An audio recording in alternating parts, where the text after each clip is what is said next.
Welcome back, fellow Scrubs. This is Mark the Wiz, your host of the game Dev Scrubs, and we're working on Pocket Fighter EX today.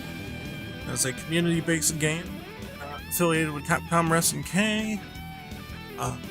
By the fans, for the fans, free to play, all that shit. So, non-profit, etc., etc. You get the idea. So, I got a few things I want to show you today. One is that I fixed max modes and stuff. The effects aren't there, but they at least functionally work. And I fixed supers, so we can actually do combos again, which is really nice. And there's a thing I figured out with one of the moves that's actually kind of cool. I want to show you that too. But then I want to go over a little thing that I learned very recently, this past week, called the frame debugger, and that can help you optimize your rendering. And it's really neat. You can see all the little steps that the renderer takes when it goes through the process of creating the screen, which is really nice. And then we'll get on to some programming. So, oh, I closed that window. Whoops. But first, let me show you. Damn it! Did I close it again? What happened? What did I do? Oh no, it's over here. There we go. Oh, drag this over here. Make it its own thing, I think, here. Yeah? Yeah. There, okay. So we're gonna need to see both in a minute. But, some of you may remember me working on this move here, that one. Hold on, it's getting choppy. I think I didn't like that I was moving things around while it was working. I don't think the profiler's on. The profiler's on, we gotta turn that off. No, it's not. Okay. Alright, we should be alright. There we go. That's good. So this here, I found a new thing that you can do with this that I hadn't considered. So you can... Oh, hold on. You can cancel it with a run, right? At a certain point in the animation. So, one of the things that's really nice that I'm adding into this new update is that if you hit somebody with a overhead attack, like a grounded overhead like that, that's a hard knockdown for all characters, universal mechanic. But it really works for Ryu here. I think I actually did it too early.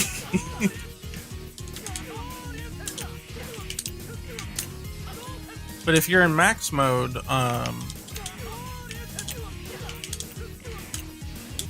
you can set up a dungeon like that. Oh wait, yeah, max mode first. Oh, I did it too early. Oh, that was a misinput. It's not an easy skill for sure. I mean, you can get into it in other ways too. If you do that. Oh, hold on. I'm brain farting now. There, then this. And I missed the window.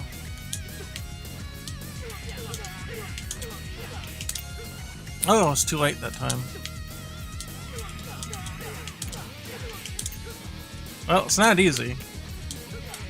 But if you can get the timing down... Oh, hold on. Oh, too late, too early. I was doing this pretty good before too. Of course, once I get on stream, I can't do it anymore. There. There. And then it's kind of like an unblockable setup. Now, there's ways around the dungeon.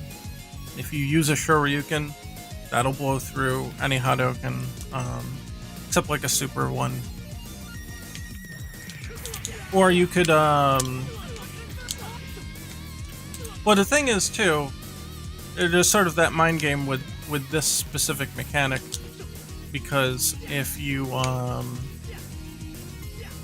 see. Yeah, fine. It's freaking out. There. No, not auto. I want all guard. I don't know why the game's freaking out. Is it because of VSync? Oh, VSync wasn't on. No wonder it was freaking out. Okay. There we go. That's a little better. Okay. The thing with this is, yeah, if you block it, sure, it's, you know, it leaves you open, so you can get hit. But if I think that that's what you're gonna, if I think that you're not gonna block it, if you're gonna go for a Shoryuken or whatever, I can backdash it. So just it's sort of like mind game to that, where I could do that, but if I think you're gonna do something, I can get out of it. You know, stuff like that. So there is a little bit, like, so if you get right up in their face, obviously, like, the best answer, if you couldn't cancel it, the best answer would be, well, just Shoryuken, you'll go right through it no matter what. Or at least you'll not get caught, you know, guard broken or whatever. But with the way that this works, you have sort of a bit more into that interaction. So if I think you're going to Shoryu, I'll just hold back, or I'll get out of it, double back, and wait for you to do something, and then come in for the punish, that kind of thing. So I set, are you set to Shoryu? No, you're just set to that. Well, the, oh.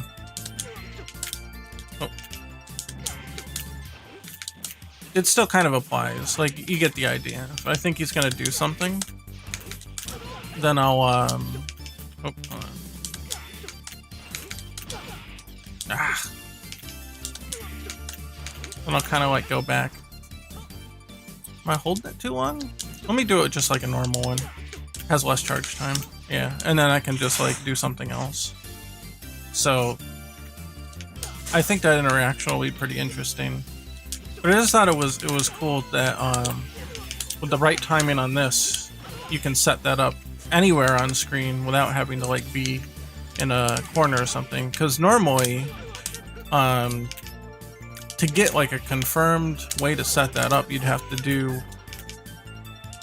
a combo like this closer to the corner and then set it up. If you just do it normal, they can quick rise or they can roll out of it. If they're at a distance, of course they can just KOF roll out of it. Hello. Well, hello. I love you too. And there's a kid. Where? TV? Inside me. Oh! Oh, you mean in the game, yeah.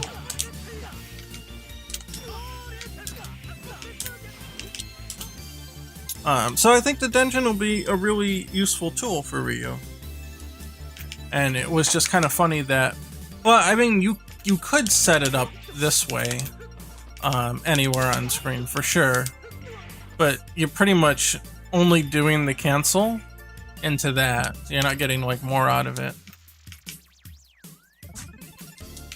Like, sure, like you couldn't do that. You'd really have to just do that.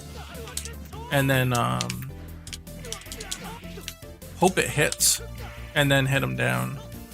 But, I think it's more interesting that you can do it in max mode for one, because you don't need to use max cancel there, because you're already in max mode. You can't use max cancel at this point. So it gives you an option to do it there, or even if you're, you know, just in the middle of like a combo out here, you know what I mean? Like you don't need to be in the corner to set it up, that kind of thing. So I think that's interesting. And you could certainly use it without the dungeon for sure, right? Like you just, I don't know if you get it right. Now it's too late. Ah! Well, you get the idea. If I could do it, it would be great. I really shouldn't be using, there we go. I really shouldn't be using a gamepad on stream to show tech because it never works out right. I should just use the stick every time, but it's so cumbersome to have in my lap during streams and development that I just don't use it that much. But anyway, so I thought that was an interesting use of the hard knockdown to get people into dungeon situations, and that helps a lot, so they don't have to like be in the corner to do anything like that. Again, you can obviously do it at range, but then they have so many options. They could just jump it, they could roll it. You know, there's not much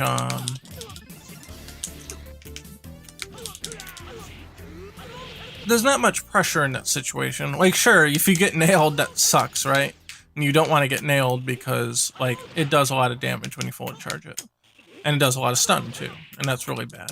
But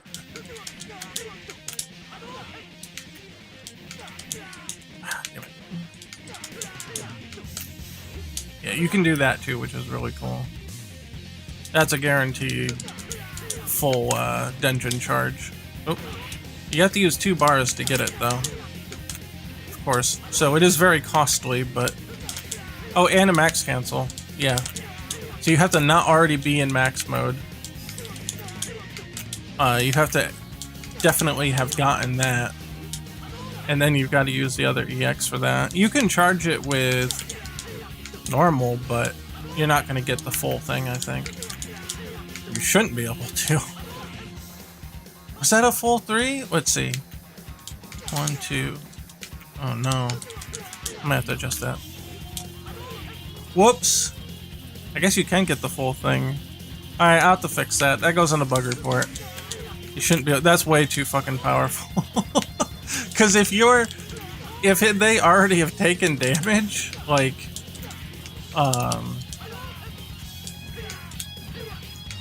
they're this far, right?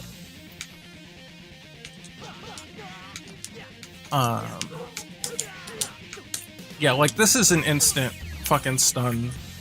So that's gotta take more. I'll have to adjust that. That's alright. There's all sorts of balancing hiccups here and there. Such is the nature of these games. Even Capcom and SNK and all them don't get 100% right on the first release. I'm sure people will find some real dirty shit when the game comes out for online play. Things that I would never have even thought about, that I'll have to think about, you know, do I want to do anything about it, or can I adjust it in a positive way, and, you know, stuff like that. But we'll get to that when we get to it.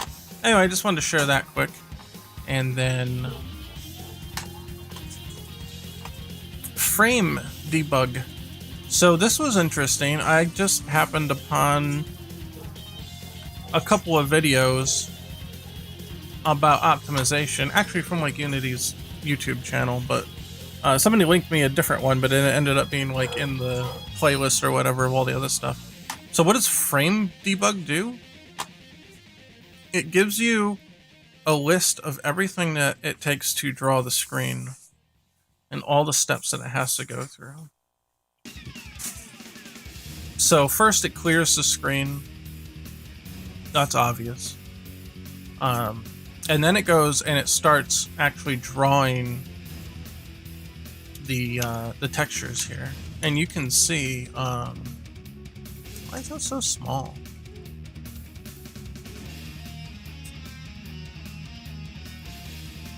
Can I make it bigger? Why is that small? That's weird. I don't remember it being small before. And you can see it getting drawn here. I don't know, I guess I could just, like, blow up the scale here. Yeah. Let's bring it down. So you can see it every single step of the process. How it draws the background, the foreground. Then it does the fountain. I guess the fountain doesn't move, so that's fine. But no, the fountain's actually part of the background. I'm surprised that it draws the fountain third. In fact, let me Let me move the camera a little bit and see what happens.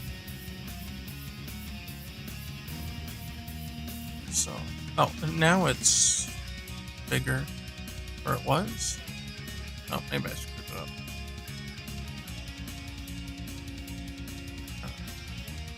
Just do 3x, 2.8. Wait, let's do solid 3. Can we do 3? 3x, there we go. Okay. You see the background, it does the foreground. Yeah, then it does the fountain. That's so strange. Oh, you know why? Because the fountain is part of the foreground. My bad. Yeah, the fountain in the middle. I thought it was its own layer, but it's not. It's actually part of the background here. Maybe I'll change that at some point. That makes sense. Then, draw mesh, instance shadow. Oh, this is, the shadow on the characters. Yeah. It's not generated algorithmically, it's just a texture. Here, let me just go down. Then hit flash. Oh, the hit flash background. Now this is one that I figured out. This background cover. See, the alpha on it is set to 0, but it still draws. It still attempts to draw it, even though the alpha is completely 0. So you wouldn't see it anyway, right? But apparently that doesn't disable things from drawing. So that's the first lesson I learned from using this tool. And that's why this can be important. So it, for some reason, it's attempting to still try to render this. I don't know if it tells you. Yeah, it didn't cull it.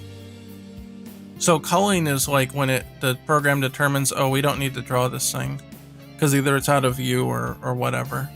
But yeah, it says cull is off. So it decided that it needed to draw this. I don't know what conservative here means. There's a whole bunch of little things here. I've only briefly looked at it. Oh, the Z tests. Oh, that's if that's how programs prevent when a game renders.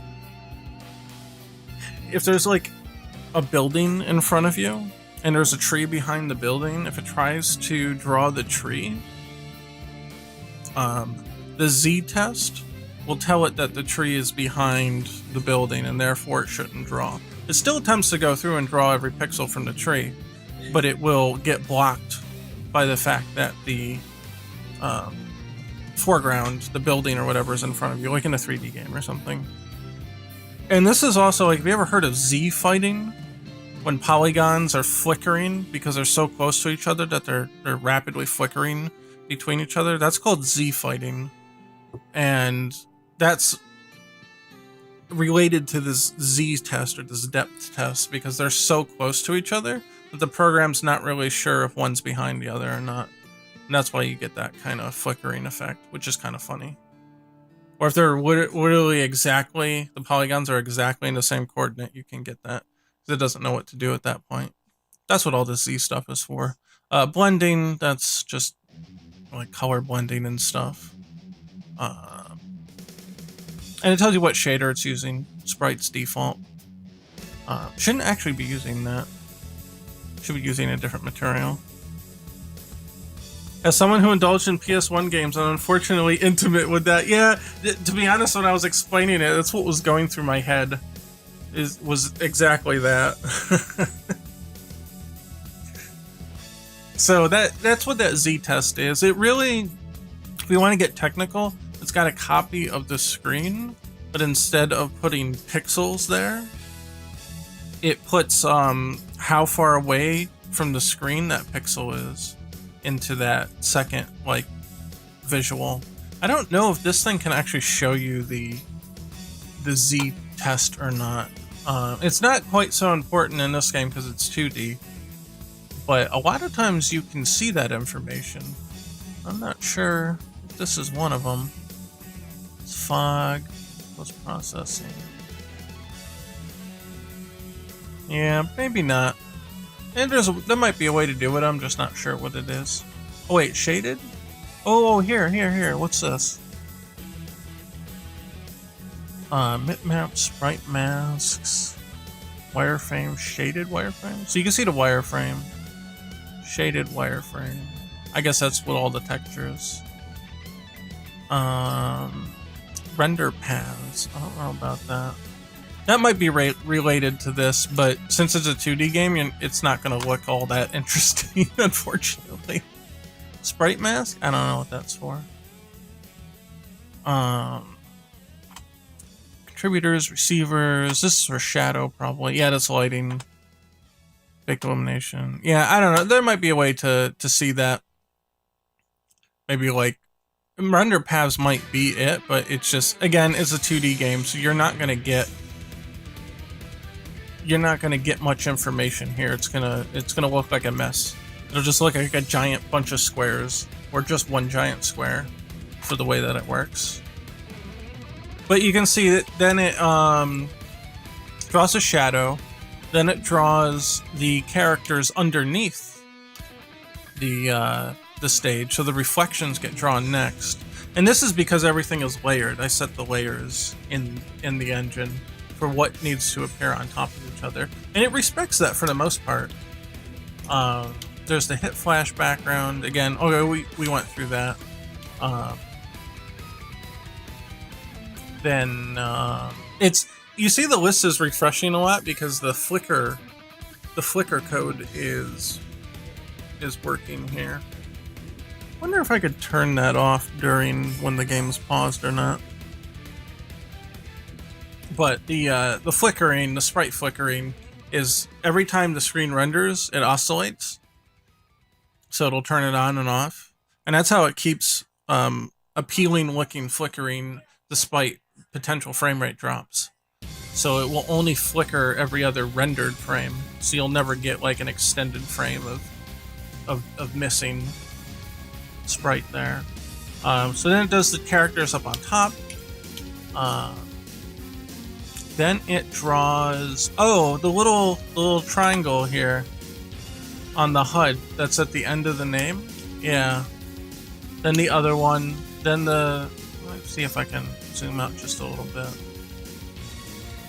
Or you know what? Let me move this over.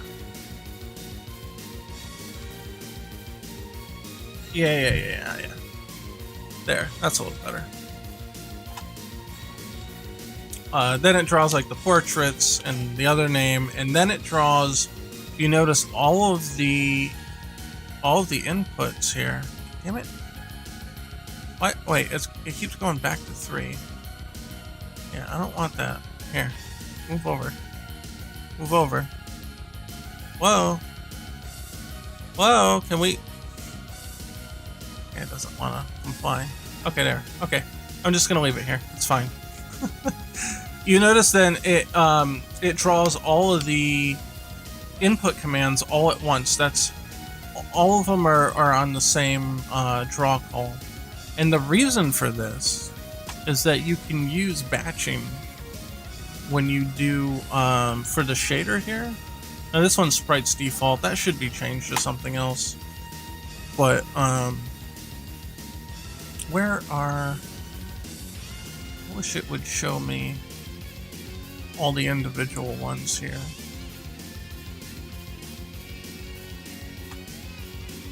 Where are they? Here. Oh, they are sprite's default too, so it must get batched somehow. You normally have to turn batching on. There's enable GPU instancing, that's another one. Oh, you know what? No, batching is in, batching is in the render settings here. So under graphics, I think? Rendering path. Maybe it's under, could be under player. So is it other settings? There's something here that says allow dynamic batching. Here's static batching, dynamic batching here. I believe that's what this is.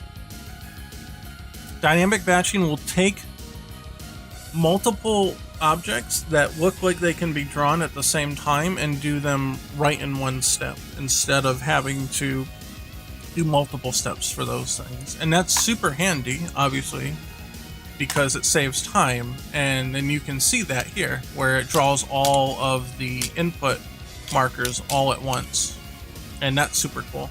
That saves a whole bunch of time, because that's like, what, 4, 8, like 13, 14 sprites all in one? And they're all individual images, because they have to be interchangeable and mix and match. But they're all separate sprites. There's no magic here, there's nothing linking them together. I'm not creating any special meshes for this. It's just 14 or so sprites, or however many need to be on screen. But the fact that it can batch them speeds up that process. Let's see. This flicker thing is killing me here. There's so many things flickering in the scene because of the water fountain. And like reuse HUD and stuff. So then there's a top frame. Then the bars, the super bars at the bottom. Now here's one thing that could be improved. Notice that the time bars are drawn, but then the max bars are drawn on top of the time bars. So you can't see the time bars. They're there, they're underneath it. But you just can't see it. But that's wasteful. Now, in the grand scheme of things, it's drawing like 3 sprites for each one. So that's 6 sprites total. It's not the end of the world. But I should turn that one off when it's not being used. So if I disable the object, it won't attempt to render that. So I should go and make that change. That's one thing that I was thinking about. And then it's drawn all the little numbers and the max and the meters. Each meter is its own layer. A lot of this is unavoidable. There's not too much I can do about the individual layers. It's possible that because they're just a color in a lot of cases, that I could turn these into a color only quad. So a polygon, in other words, a color only polygon. And that might actually increase performance, but for like what, 5, 10, 15, wait, 5, 10, 11, 12, 13, 14, 15, 16, 17. I think there are 17, 18, there are 18 bars on screen, which again, it's not the end of the world. It is trying to draw from a source texture.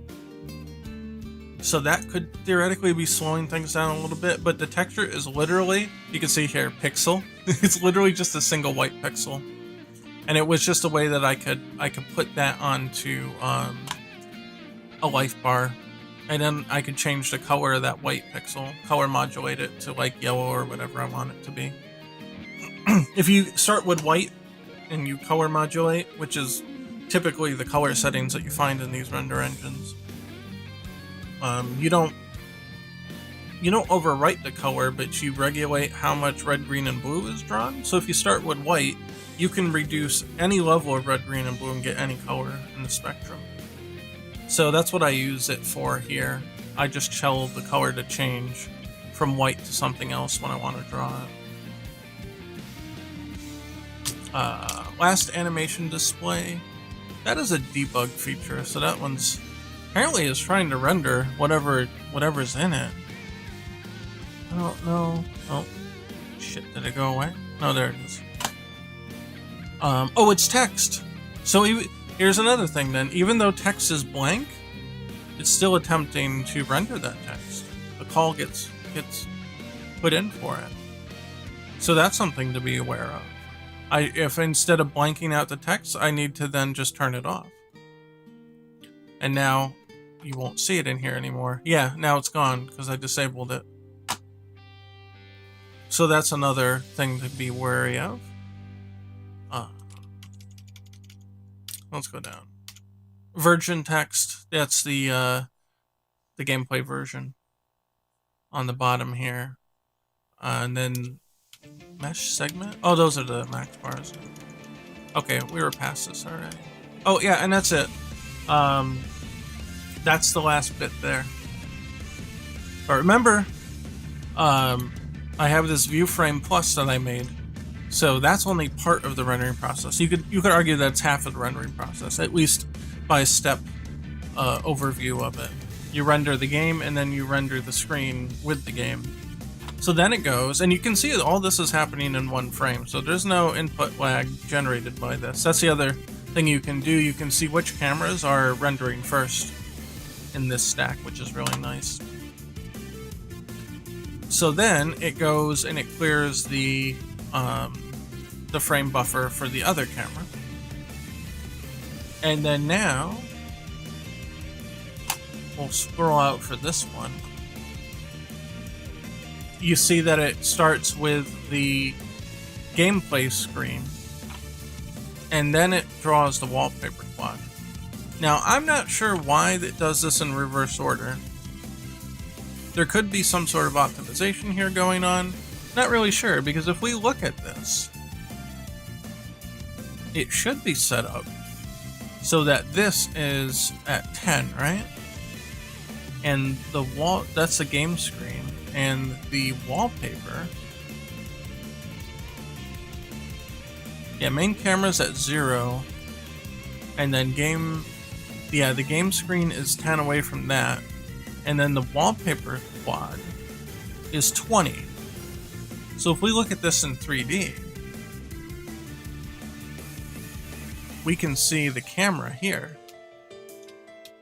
Right here, here's the camera, which is 10 units away from the game screen. We see the game screen. And then the wallpaper is 20 units away. So that tracks, that's fine. I would kind of expect that the wallpaper to be drawn first, but apparently that's not the case. So I'm not sure about that. Now, it doesn't make too much of a difference. In fact, it actually might be faster this way. Only because it is drawing less pixels. Now, this is using that Z test I was telling you about, where, because you can see it in action here. If I can get the game to not flicker so I can click on the damn thing. Oh my god. Just go. It's not going to. Alright. We're gonna pick characters that don't have a flickering element on the hub, and we're gonna go to a stage that doesn't use a flicker, because it's freaking me out now.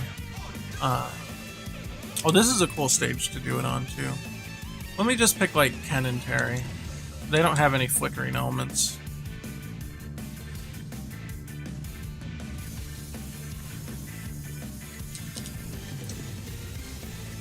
Oh, did I do random? Well, let's hope we get something without a flicker. Loading. Uh-oh. Does this one have a flicker? It doesn't. Okay, thank God. We should be okay in this stage. Actually, let's get over in this part. It'll be more interesting scene here to look at. Okay. Yeah, it looks like we're fine. I don't see... The list isn't changing. Okay. Okay, we're good. But yeah, we can look again. I think why this one is so small is because this one's rendering at 1:1 scale. That's what I was telling you last time when I was explaining this system here. The fact that it draws the screen this tiny. This is just like per pixel. This is as big as the game actually is. And then it takes that up and blows it up. And that's how you get pixel perfect alignment in this engine. But yeah, let's just step through it, because it's just kind of cool to see like how it decides that it wants to order everything. You know, starts with the skybox, then the water down here, then the mountain texture, which you see I have a cutout here. I was too lazy to fill in the rest, but it doesn't matter because the stage covers that end of it. And you see here, the water is only where it needs to be. You make these as small as they need to be, or only as big as they need to be to save on rendering time. Then it renders that. And it renders the city, which, see how it covers? Perfectly covers it up to the pixel. That's intentional, of course. And it draws the boat, the other boat, the ground, shadows. Oh, that's that hit flash. Looks like nothing drew, because again, nothing really did draw. It's just a color. Then it draws Terry, Ken, and the light bars come in here. Cool. And see, all these are all in one call, which is really nice. Draws the bottom, draws the time,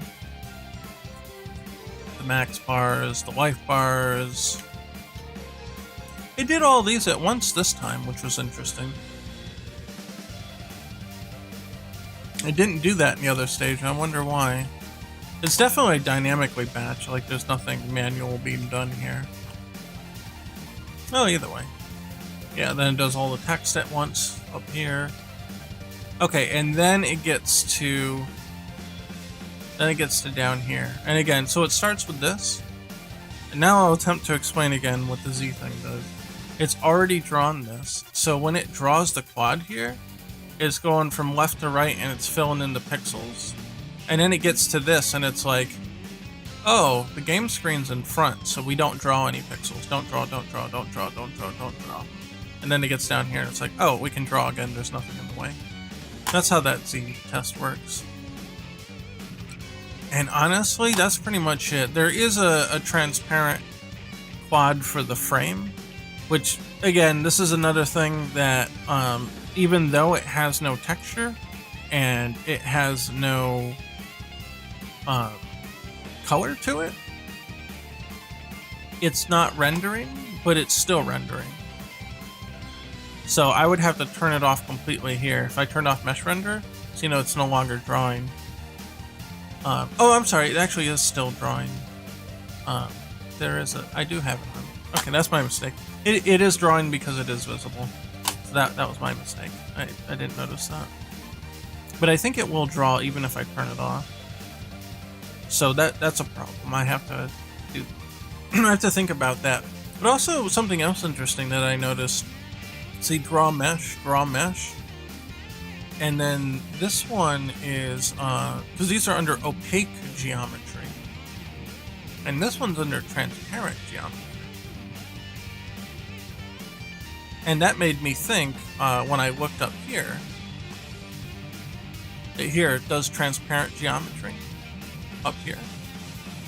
And there's no opaque geometry for the sprites. All sprites, regardless if they are just a big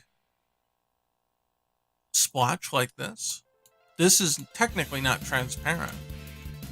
But it doesn't seem to analyze the sprite to see whether it is transparent or not. It will draw it as transparent, regardless. But I thought that was kind of interesting. That probably technically has a performance cost to it.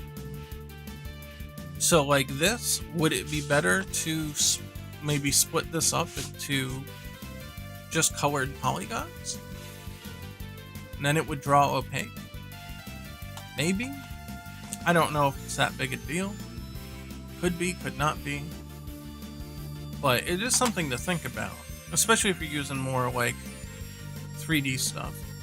Maybe it'd be a little more costly to do something like that. If you could just use a colored polygon. So there are a few things to think about. But overall, a lot of this is pretty tight. There's not a lot of junk going on here. And you notice that there's no like shadow passes and no stuff like that because I've turned all that off in advance months and months and months ago. I went through and turned off everything that I didn't think I needed. And so this is actually pretty clean despite, you know, a few, like maybe 3 or 4 oversights, but you know, drawing 3 or 4 polygons is not going to kill me, you know what I mean? So I think it's pretty good. I'll just have to think about disabling things instead of turning the color off, because then it'll still go. You know, things like that. So this was a neat little tool that Unity has in here, and I just never knew about it until I saw that video. So that was a cool happenstance. I quite like that.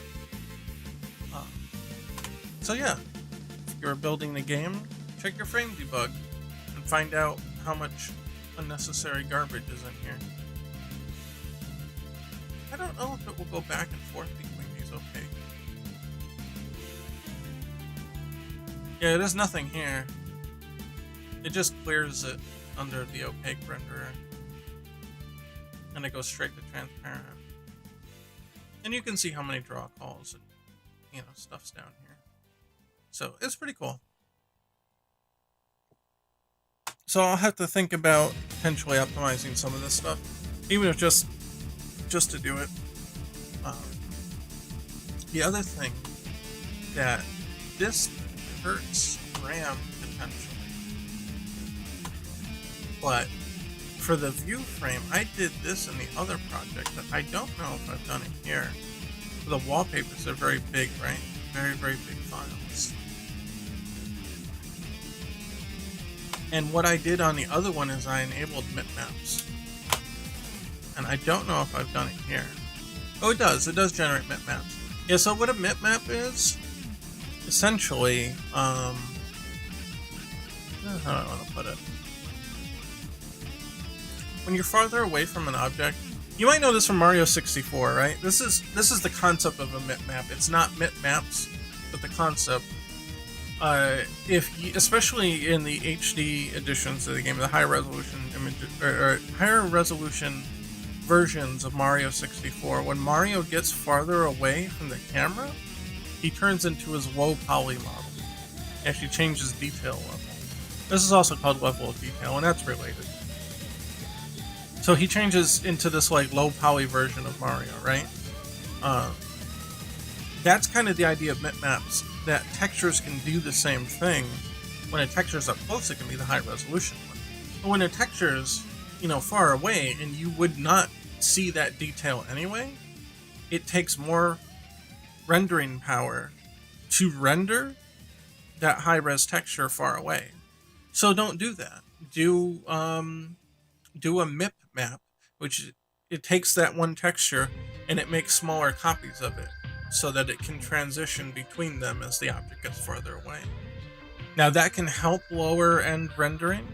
So say, just for the example, the wallpaper's in 4K, but somebody's playing at 720 or they're playing at 1080, you don't want to necessarily render that 4K asset if they're only going to see the 1080 version of it. So use the MIP maps. And then the game can automatically figure out, hey, the screen is smaller, you wouldn't see that detail. Let's use the 1080 version of this texture, or let's use the 720 version, or whatever, however many bitmaps it wants to generate. And it does come at a performance cost because all those are loaded in at once, the full size, and on all the different scales of it. So it does take a bit more RAM, right? So maybe it doubles the RAM, or close to it, somewhere there. Maybe 70% more RAM for that texture. But that's fine because the performance saving on using the bitmap is going to be pretty significant on a big texture like that. So that was one thing I wanted to make sure was actually here. I would say that the Power 2 should also be 2 larger as well. And you need to use Power 2 textures, which again increases the texture size if they're not Power of 2 already, in order to even get bitmaps. I don't know everything about bitmaps, but I do know the basic concept of it. I don't know about the filtering. Kaiser, I guess. I think Kaiser is supposed to be better. I don't know. Let's see. What else we got here? Bitmaps preserve converge. I don't know what that's. Let's see. The alpha channel of the generated bitmap will preserve coverage. What did I say? Converge? It's coverage. Sorry. Will preserve coverage during the alpha test. I'm not sure what that means really. But we don't use alpha in these, so it doesn't matter. There's a couple other options here, but you don't need them in this case. Not sure what a fade out bitmap is. Wrap mode. I'm going to assume that the wrap mode here, yeah, let's apply that. That the black quad is the one that's different. When you see a dash like this, and you've highlighted multiple ones, it means that there's different options between what you've selected for that field. Going to go on a limb to say that that one's clamp. This one's repeat. Oh yeah, they're all repeats. Okay. That's fine, this can be repeat as well, it doesn't matter. This means if the quad is like bigger than the size of the texture kind of thing, that it'll repeat the textured pattern as it gets extended. You don't have to worry about that so much. Yeah, apply that, that's fine. I was going to change this to trilinear. Apparently that does better for 3D rendering. So, whatever. And then you can see the compression here is normal. I use the crunch compression because that helps save space. Yeah, save on disk when applicable. But I give it compression quality 100%. It takes a little while to process, and that's why when you saw it say apply, it took a bit for it to get through that. It's because it's using that crunch compression. And we did that manually on Hamster Drop and Ecto Rush, and that saved significant amount of space. Like, that was really good. We did that with PNG files, or ping, or whatever you want to call them, and that worked really, really well. But obviously Unity's completely different, so, but I'm glad that they added this. I'm not sure at what point this was put in, but I don't remember seeing it years ago, but I could have just missed it. So I just want to make sure that was there. And then the frame, same deal here. Okay, so generate bitmaps is on. I'm going to say power 2 to largest. We get the highest quality possible out of it. Change this to Kaiser, change this to trilinear. Yeah, and that should be alright. Oh, the remove PSD mat. Yeah, that one. I found that out the hard way. I guess transparent quad probably has that disabled, that's why there's a dash there. Yeah, if you import PSDs into Unity, I guess the PSD stores transparency is a little bit different. Yeah, see here, enables special processing for PSDs that have transparency, as color pixels will be tweaked, blended with the white color. When I did the, probably not too noticeable here in Pocket Fighter EX, but when I did the Hamster Drop port in Unity, you may have noticed that there was like a little white outline around the characters that wasn't supposed to be there. And that's because this PSD mat was on. Or it wasn't removed. I didn't tell it to remove it. And that was the effect of what it created. And that was the issue that this option is trying to fix. Where you get like little halos around the edges of PSD images, which is funny, I guess. I'm not sure what the whole big deal is there, but we're just going to turn that on for all of them and see how that goes. And here's potential inefficiency. I have a transparent quad. Apparently I must load that instead of disabling the object from rendering. I bet I just load the transparent quad instead. Again, it will try to draw that. It's not, Unity doesn't know enough to just not do it, I'm pretty sure. Let's confirm that that's the case. So I'm gonna have to go back to the main menu.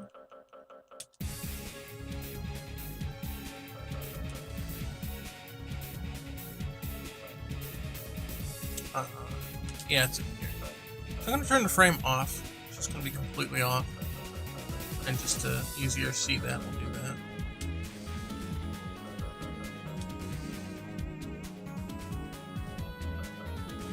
This is also a problem with the background, the wallpaper. Let's see. What one doesn't have flicker? Yeah, this one again. That one. And now you see that the frame is invisible, but I guarantee that it's still drawing this thing. So if we go to the frame debugger and enable, guarantee it's still down here.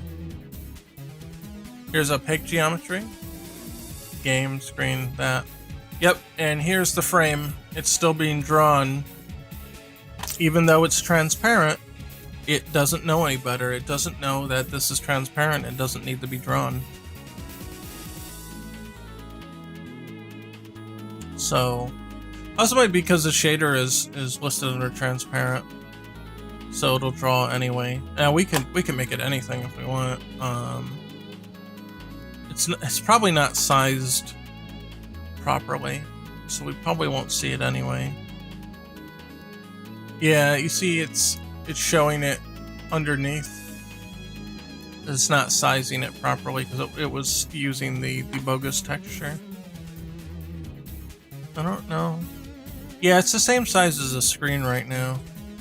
So you see, it's not gonna show. I'd have to turn it back on. That's funny. You can see the outline of where it's supposed to be rendering though, which is really funny. So if we go to the main camera and turn this off, then you can see the frame behind it now.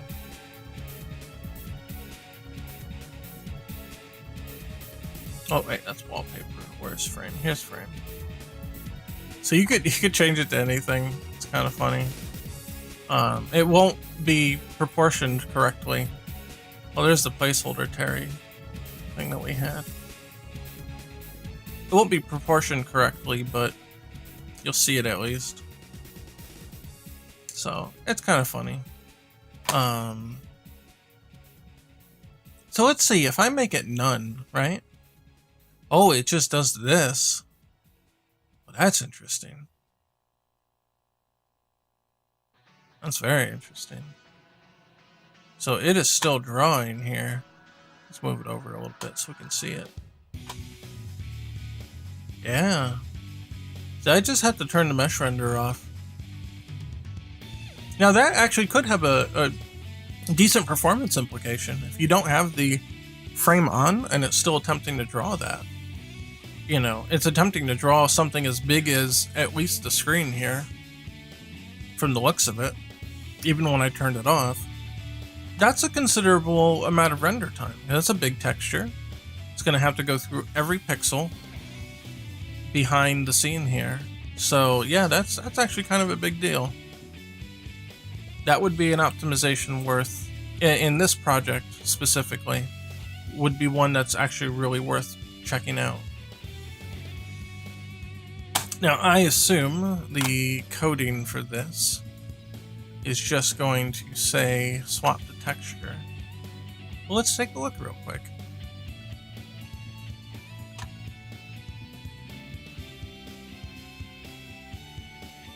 Let's see. It's probably done through settings, if I had to guess.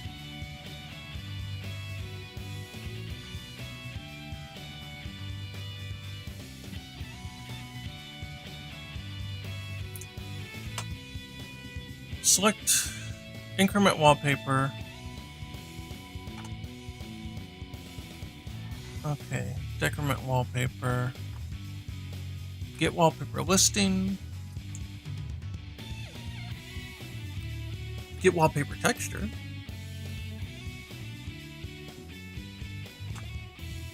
Oh, that just goes here. Okay, get wallpaper texture. Okay, refresh wallpaper texture. Here we go. Wallpaper quad controller, refresh. Okay, so what we should do here, if it has access to the texture in here, which it might. It has access to the mesh renderer. That's a good step. But it doesn't have access to the material itself. Now I can get the material if I want to. Just like this.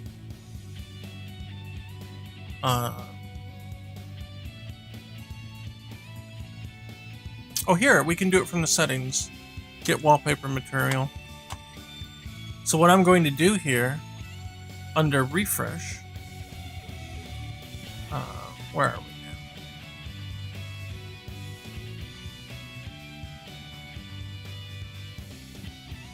now? I don't want to find out what's new in Visual Studio 2020. Look, I'm so far behind already. Give me a break. Oh, here it is, refresh. So if the material.main texture is equal to null, or let's see, can I do a Boolean check on this to do not main texture? I think so. Yeah? Yeah. And I can do return and say... Oh wait, no. No, let's do it this way. I got a better idea. I'm gonna do bool main texture is invalid, and we're gonna save that. So if main texture is invalid, then mesh renderer enabled false. Else mesh renderer dot enabled true. That should solve it.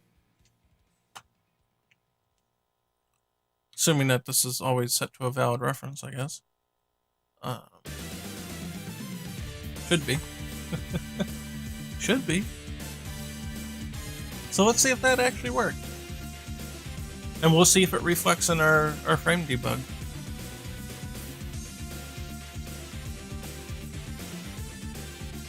Okay.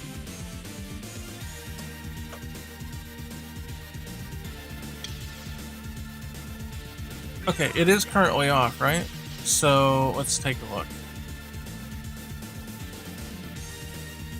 This should... Oh, you know what? It might not have been told to refresh yet. So the frame here, it is currently on. I think that's because the program hasn't told it to refresh. So there might be another place that this is activating. So we're gonna go to the menu and see if it happens when we change it here. It's possible that that refresh routine is not being used, but yeah, it doesn't look it. Oh wait, you know what? The reason why is because it is a valid texture. It will actually give you a valid texture here. It's that transparent quad texture. So we want to go up the chain here to see who's calling refresh.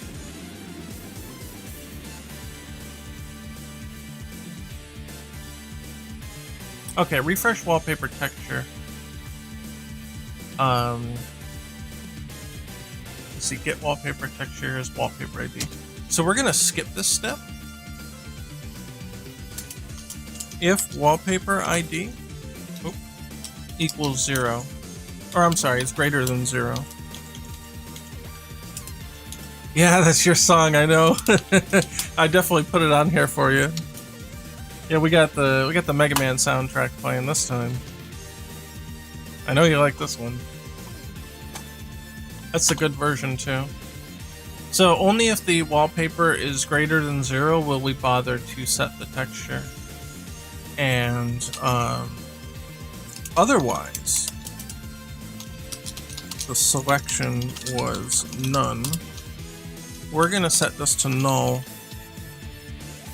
Now that should work. And then when it goes to refresh, it will check to see if this is valid or not. If it's null, it'll be invalid. Renderer should be false. Let's try it.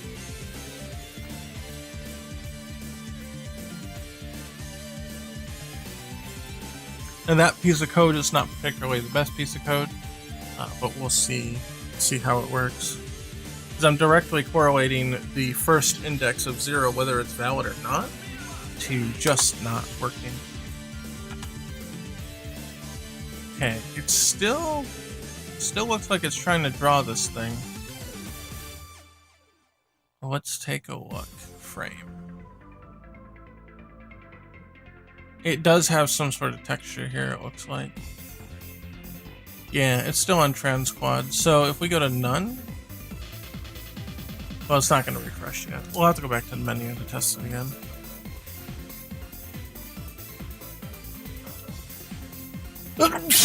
Excuse me.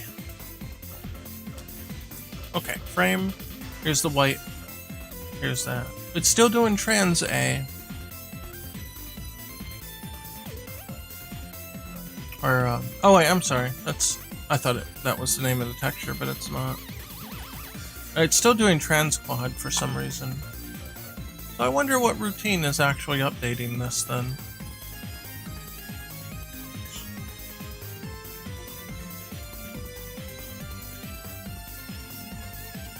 Let's take a look back here. Refresh wallpaper texture.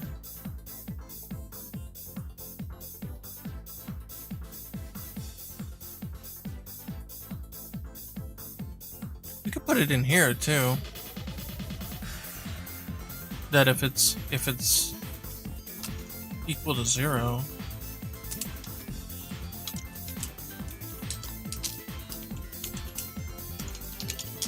Return null. I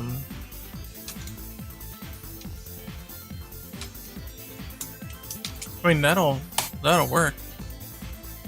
It'll just give null.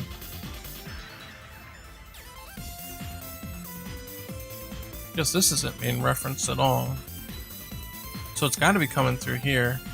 If that's the case, we can actually get rid of this, because what'll happen is it will set this text variable to null. And we'll put a note that first entry is not valid. It is always off. Let's try that. Oh, and I can clean this up. Be a one line. Alright, let's try that again. See if that works.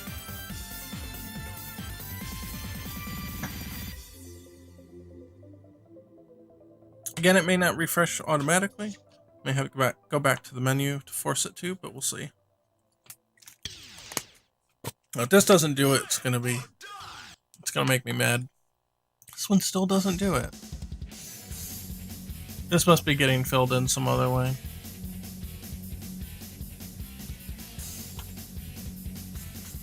What? Oh, frame.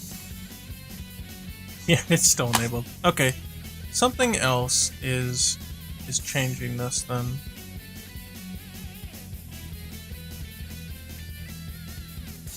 I wonder what it is. No, we can go to the menu again. Just to see.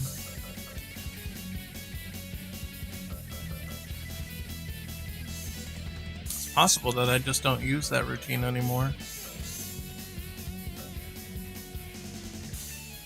And what was loaded in here? Transquad again. Okay, so something's goofed up. For sure it's not going through here to do it properly. Now, what are these for? Frame view options controller. Selected wallpaper equals the value, and then it should refresh. It should be coming through here. Oh, we can shorthand this too now. So that does a null check on here first.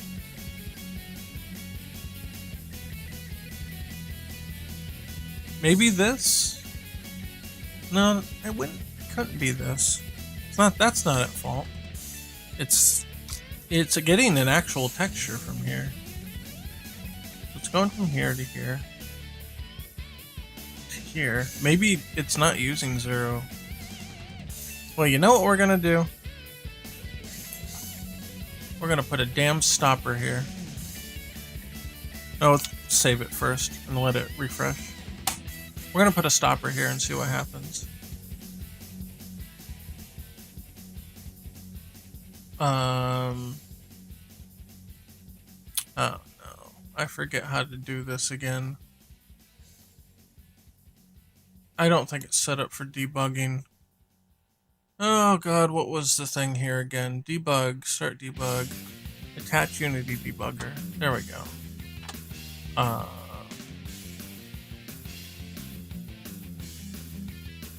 I guess editor? Yeah? Oh, okay, here we go. I guess it's working. So as soon as we start this, we're probably going to hit that routine. I would imagine. I would expect it to call immediately. Yeah, here we go. Wallpaper ID is 1. Really? Wallpaper ID is 1.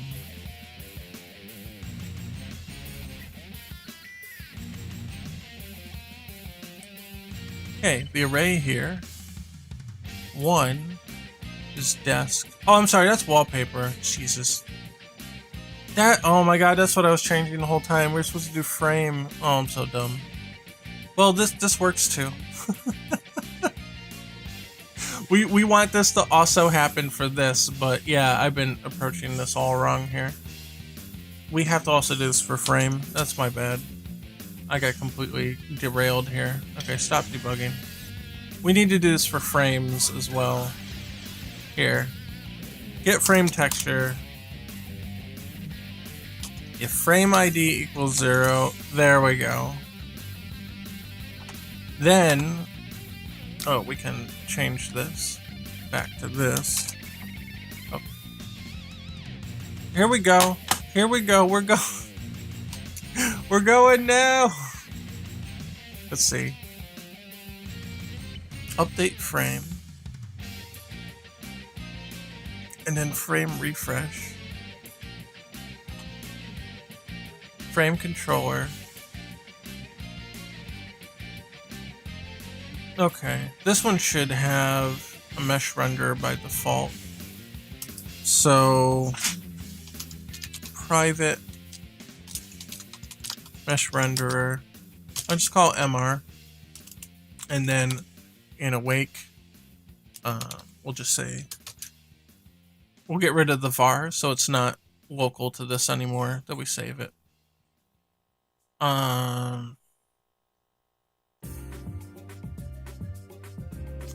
So here's the frame material.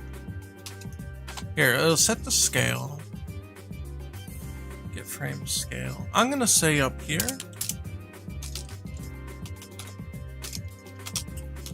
Texture is invalid. Frame material dot main texture. So same thing we did before. If it's invalid, MR mesh renderer enabled false, and get out of here. We don't have to worry about doing this because it don't matter. It don't matter. None of this matters. However, if it is valid, we go the other route. I won't say it's true because it could be turned off. So we gotta make sure it's always on at this point. This is commented out, assuming for a reason. So I'm just going to get rid of that. We'll see if it actually works this time. Finally, I may have screwed up wallpapers though in the process, but we'll see.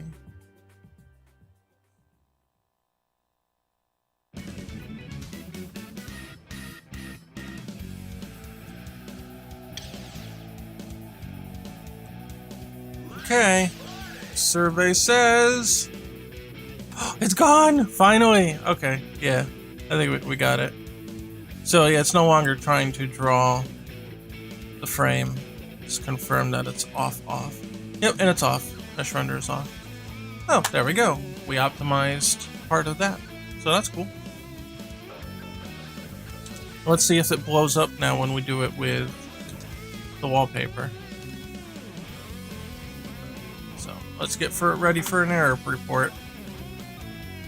See if this goofs up. Oh, yep.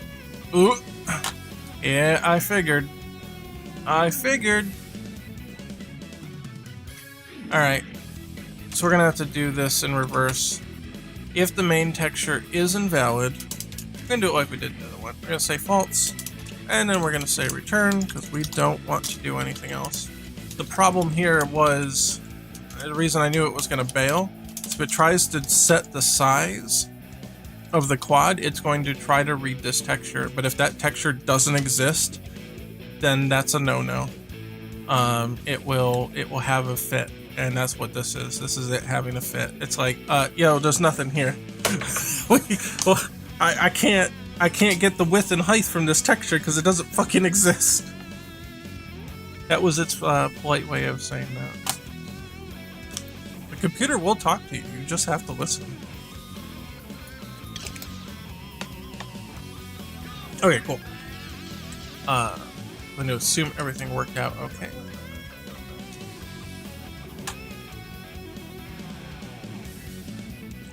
Okay.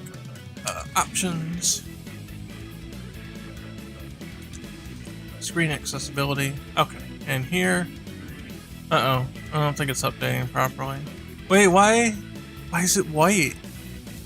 Alright, something's not right. Something's not right.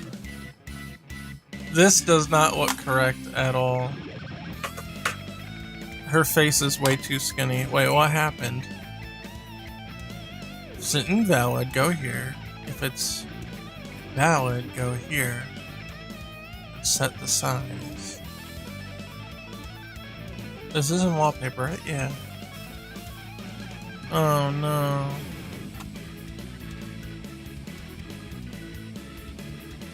Mesh render enabled. Alt.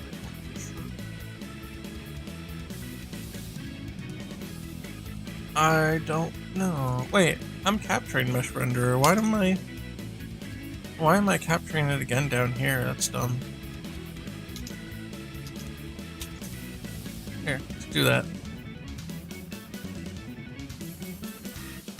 I think this is setting the material every time, which is alright. This is not... Oh, I don't need to get component every time. That's fine. It's not exactly optimal, but it's okay. There's no reason to panic.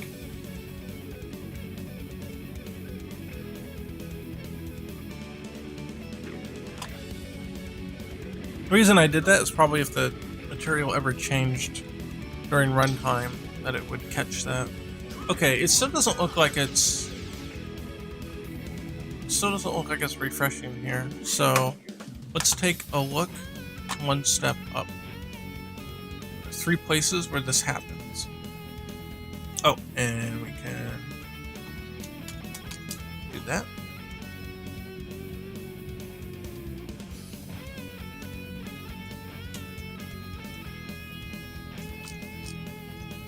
Okay.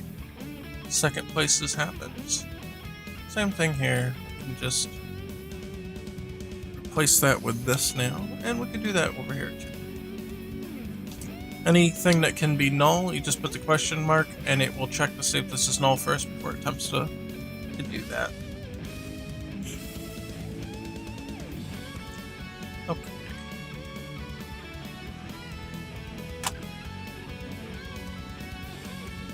Why would it not be updating? Get wallpaper, set wallpaper texture. Nothing here should error out or skip this for any reason that I can tell. But for whatever reason, it's deciding not to run this. Even when this is valid. If it wasn't valid, it wouldn't show up anyway. But it's clearly showing up. Just not doing it right.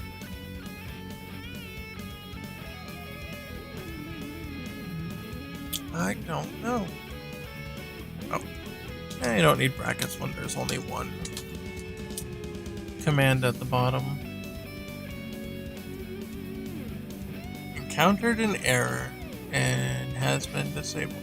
Extract method code refactoring provider. I don't know what that is. Sure, enable. Whatever. Bye. Out of my way. Yeah, I'm actually a little stumped on this, why this one won't set the size here properly.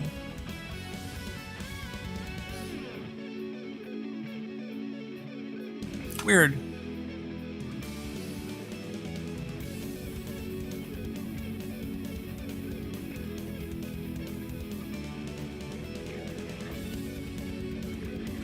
Let us check. Maybe it ran into an error here. Let's check to see if anything happened.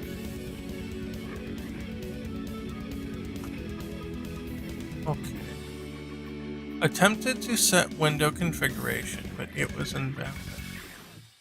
That might not be too unusual. Because I think we're in editor mode here. So let's go next frame. Nothing unusual. Next. I don't expect anything too unusual here. Alright, let's look at all the errors. Okay, after image errors, they're currently disabled, so I expect that.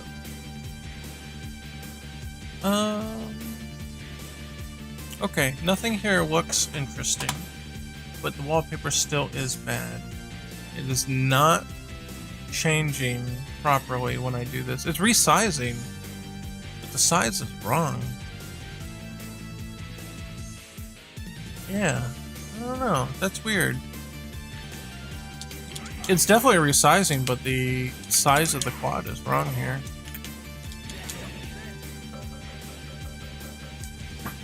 Uh-oh, SpaghettiOs. What did I do now? Was this always like this and I just never noticed? Wallpaper. Yeah, because you can see, like, everything's super wide here, right? It doesn't look right. Does it? Jesus, I don't know. Maybe it does? I don't know. Chun's head just looks a bit wide to me. Looks a little... Yeah, that doesn't look right. It looks too thin. Or too thick, rather. Alright, what else we got? Yeah, this one's definitely not right. I don't know what's going on. Why now would this be?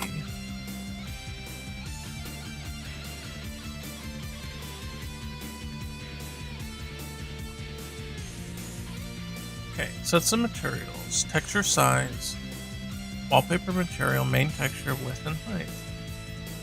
Yeah, then it goes through its thing. Yeah, I'm not sure. Something done goofed.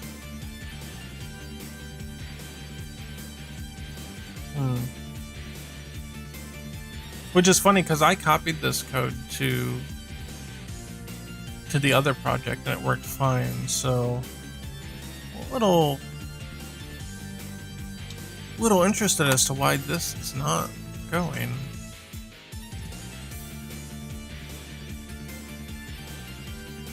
Refresh wallpaper, hit texture, change texture.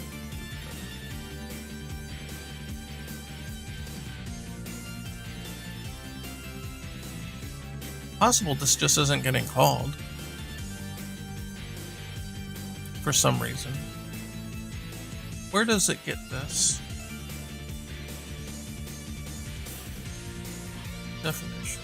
Oh, it's all the way down here. These components will report in on themselves. Okay.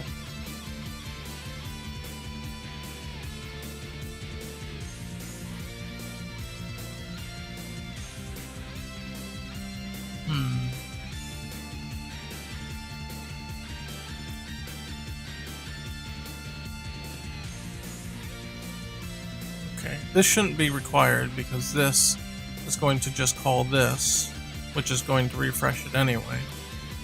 Which is going to call all of this.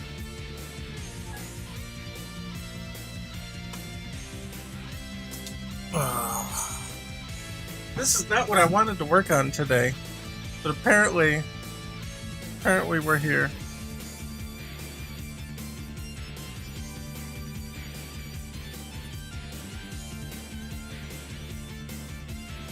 I am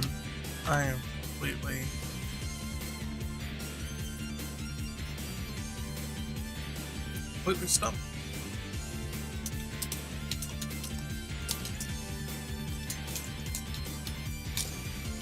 Like, are we even getting here at all?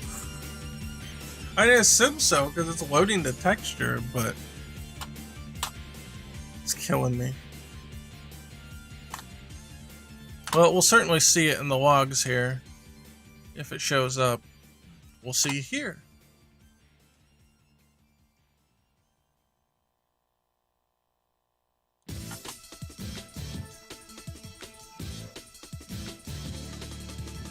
Well, it happens twice. Really?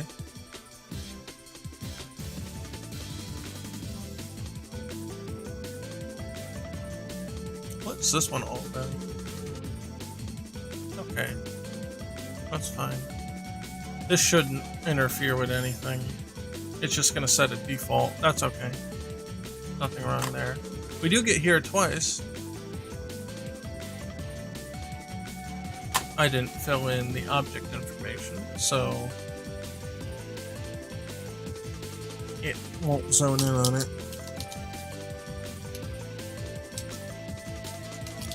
Call it here frame. It's killing me. If I give it the object information, I think it'll be able to tell me the call stack as well. And that's how the program got there to begin with. But we'll see. Wait, and we can turn off pause.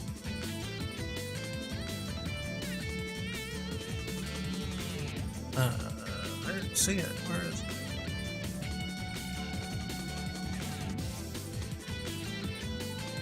Here it is.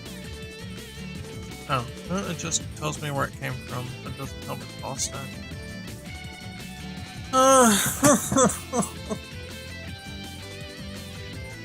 Oh man, what is it doing? It's getting called twice!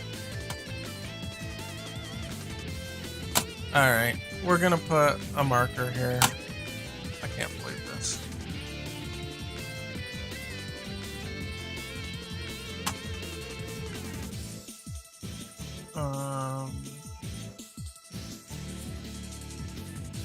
Here, let's stop it.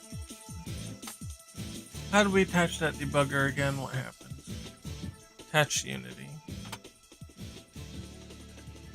Okay. This will definitely tell us where the code is getting called from. And maybe there's a problem. Who knows? Could be. Okay. And here, call stack. The last thing that called it before then was this. Set size to fill, refresh. And this is in wallpaper controller. Are we checking wallpaper again? Yeah, that's what we're doing right here. It went to refresh, sure. And that's from start. And it did call refresh wallpaper texture, which went through here to get to here. To see if wallpaper was 0, it's null. Otherwise, it's the other stuff.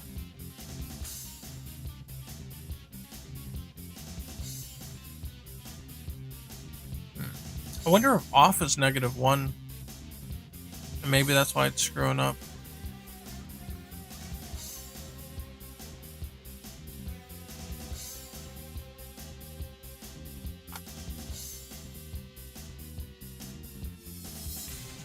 I'm going to remove that. See what we get.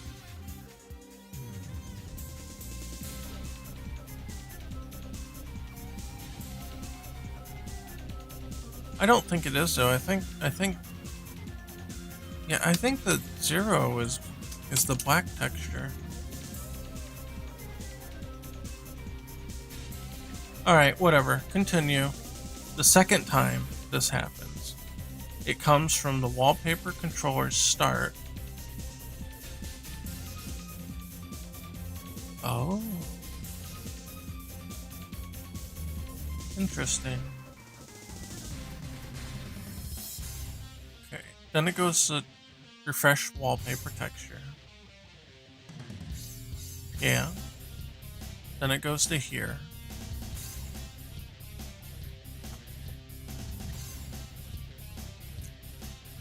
Then it goes to here.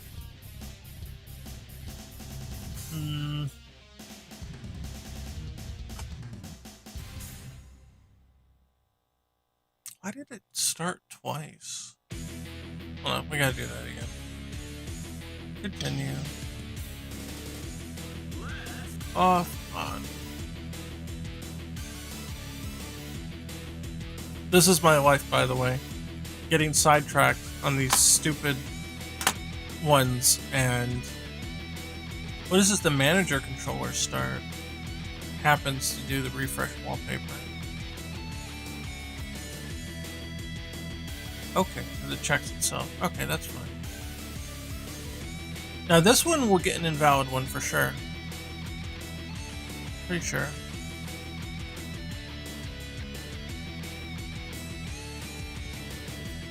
Because this controller is not set. Maybe that's why I do a force refresh here.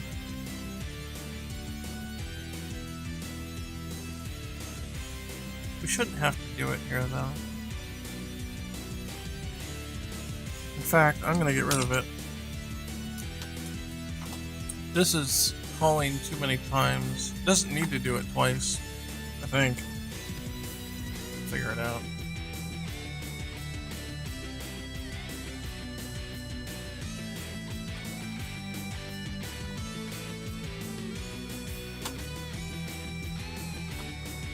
Yeah, it still loads the texture. Okay, we didn't need to do it twice.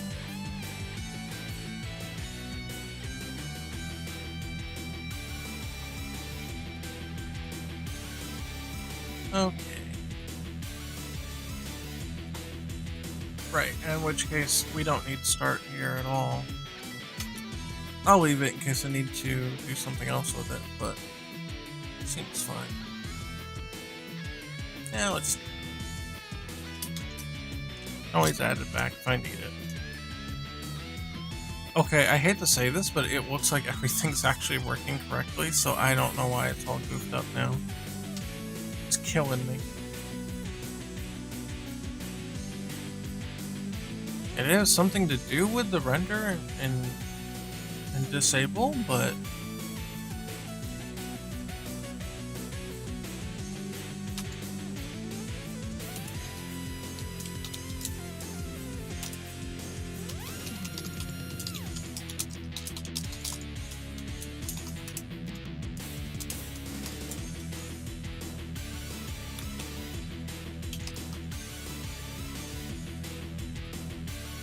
now let's do it this way. If it's valid, get that width height. If it's invalid,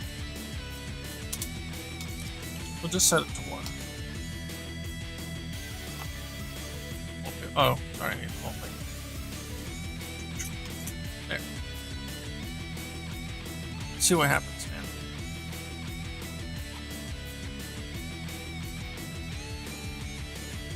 It might disappear on this, but I'm not sure. Shouldn't though. There's another reason I did that though. Okay, I mean it still looks alright. Here's the deal.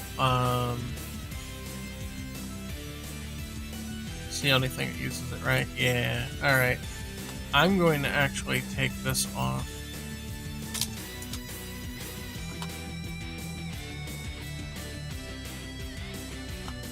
And see if it's for some reason bypassing that step. We noticed a problem once we started to mess around with this code, so this could be why. Nope, it's still weird.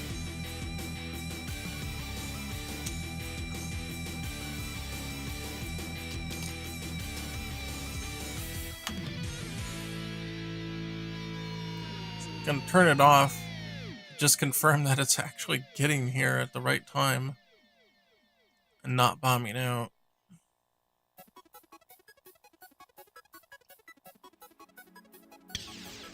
Okay, yeah, that's off. Alright.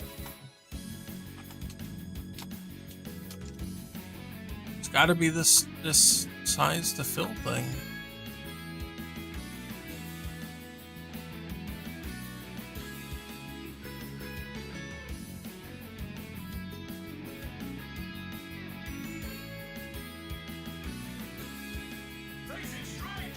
Still that. What in the hell is going on?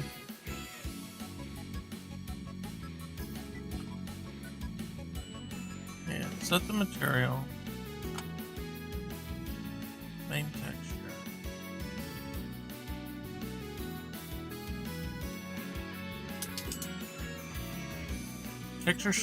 Texture size x divided by y over 1. That's the aspect ratio, basically.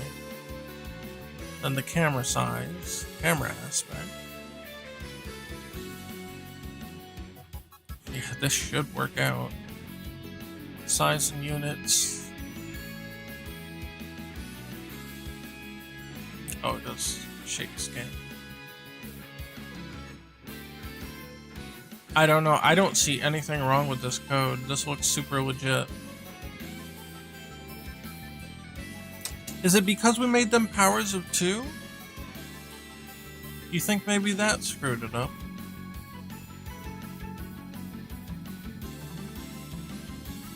You think there's just square now, and that's why it's doing this?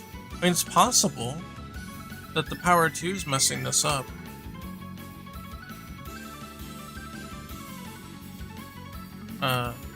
If that's the case, I'm gonna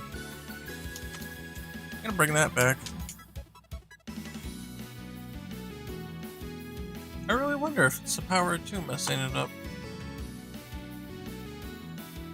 Would kind of make sense. Well, let's go in wallpapers. It is this one we currently have on, right? Well, yeah, look at it. It looks weird. Let's say none. Now it's back to normal.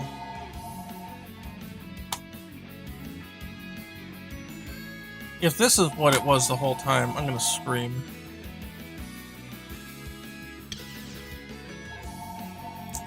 It's back to normal. Wait a minute, so why does the Power 2 texture make it all weird?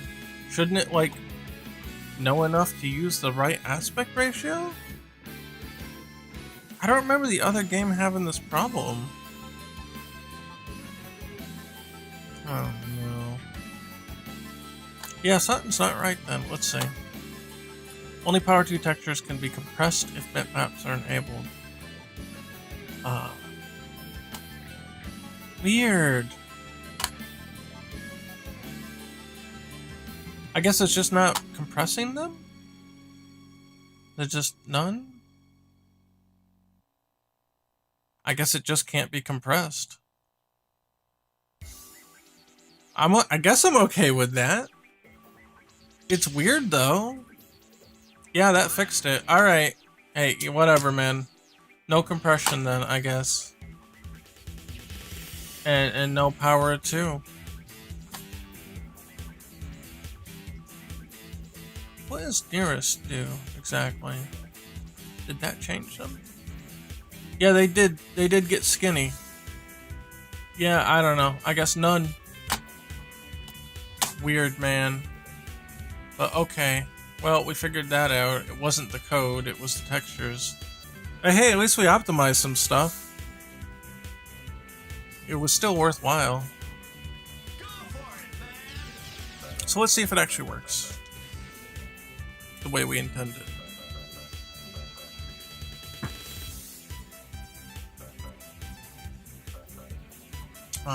Options. Screen. Okay, and we're gonna check out the frame debugger here. Turn it off. Oh, it doesn't turn off when it's here. It's white. Wait, is the skybox white? Hold on. That could be the camera. That could definitely be the camera. No, skybox is black. Solid color black. Yeah. So the texture must be white. Yeah, it is.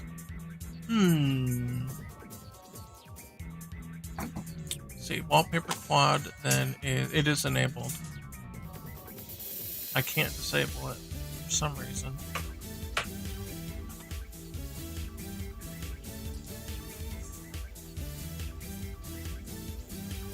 So it's passing this check, maybe. Mesh renderer. Enable. Oh, what's this? Oh, here. This is interfering.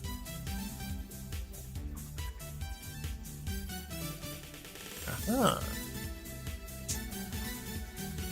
This is the VR settings. Oh, I see why it's doing that. Yeah, we don't... The VR is kind of broke anyway, so we're just going to get rid of that. It's setting it every update to being true by default. So of course it's not going to work.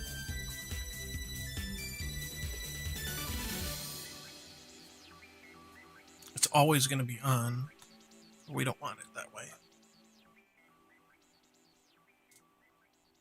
Optimization is painful sometimes. And here's the proof. Alright, options.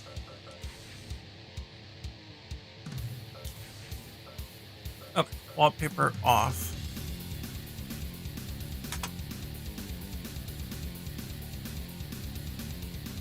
Enable. Okay, yeah, and it's only doing the screen now.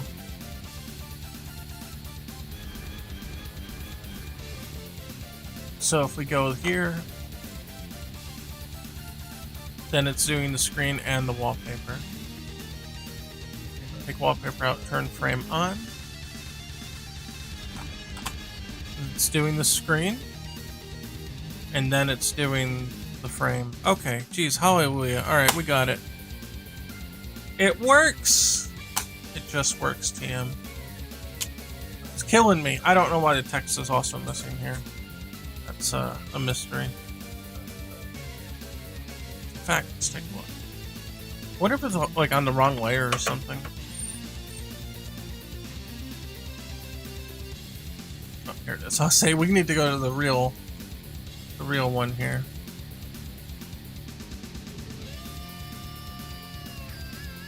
Where are we here? Wallpaper options, menu, wallpaper.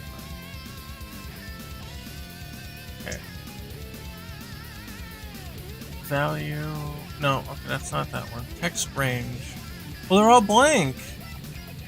How come?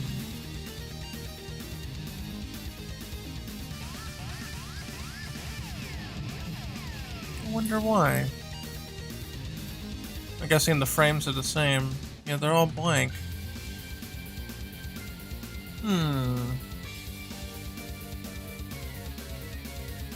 What happened there?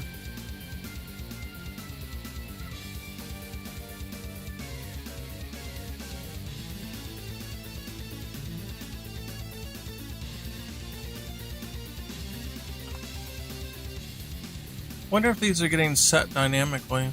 On value change, first value, components, automatic transfer, no, accessibility.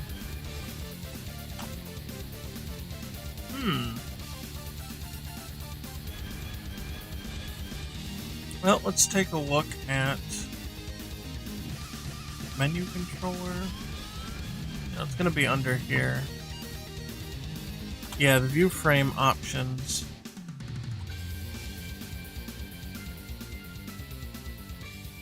Refresh text labels. Frames. Here, yeah, okay, frames. Frame and frame, add frame. Set text range to array. A frame dot name. Now what is name here? Frame and frames, frame name. Frame data.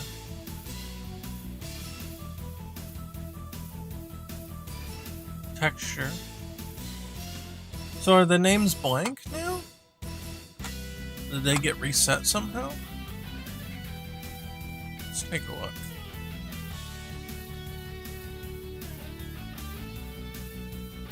Might be the resources here.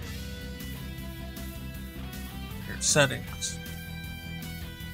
No, there is a name here for sure. Right here. Oh wait, this is label though.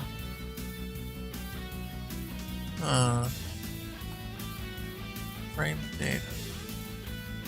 Where's frame? Well, that's wallpapers. Here's frames. None. Yeah, they have names. I don't know why it's not picking them up. Oh my god, more fucking... It's killing me! It's literally killing me.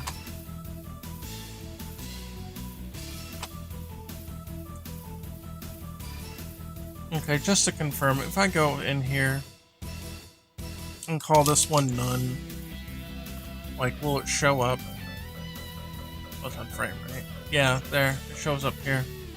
So it's failing to load these for some reason. It's killing me. What is going on?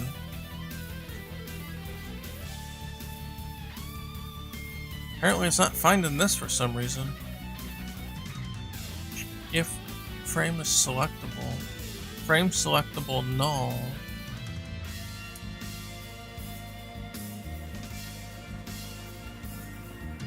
Tries to get the component.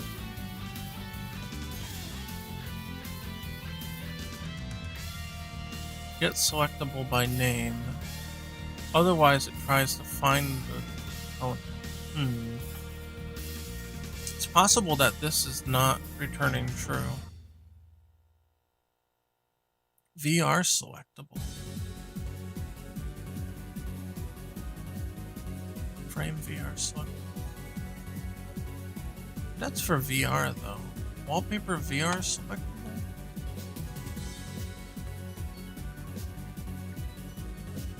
This is killing me.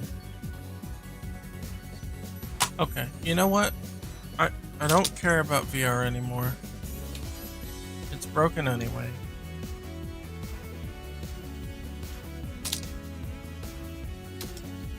Wait, what does VR mean? Oh, value range. Never mind. It doesn't mean virtual reality. It means value range. It's trying to find the component for it. It's failing to do so for some reason.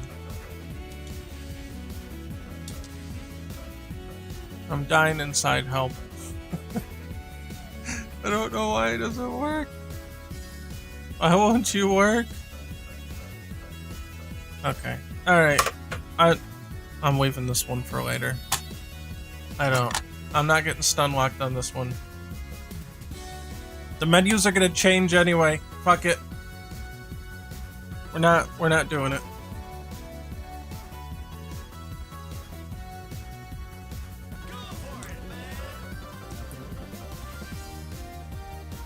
It's really weird that it is getting the right amount of them though, which is strange. You wouldn't expect it to get the right amount of them and then just not be able to read the name for some reason. I don't know, man. It's weird. It's weird. Why are you so weird?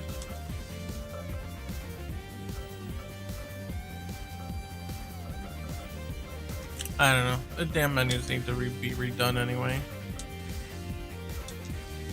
It's killing me. Alright, whatever. We fixed one thing. That's good enough, right?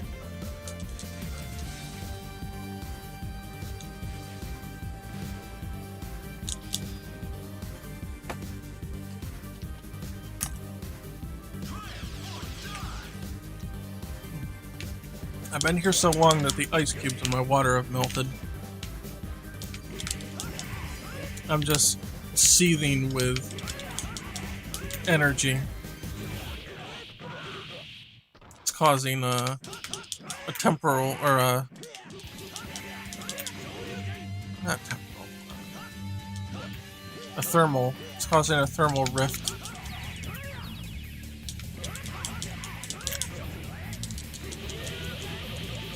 There we go. Can fiery death combos. Wait! Why couldn't I...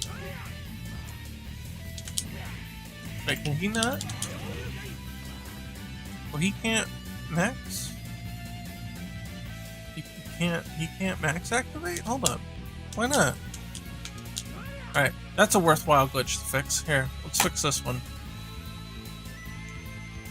I'm gonna bring this back into here. Open this up a little. Back to the console. Oh, yeah, before we do that, I'm going to get rid of the log here. Don't want that.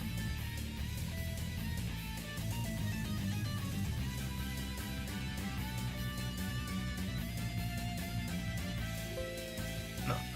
Okay, these actually might be files we have to look at to fix Ken.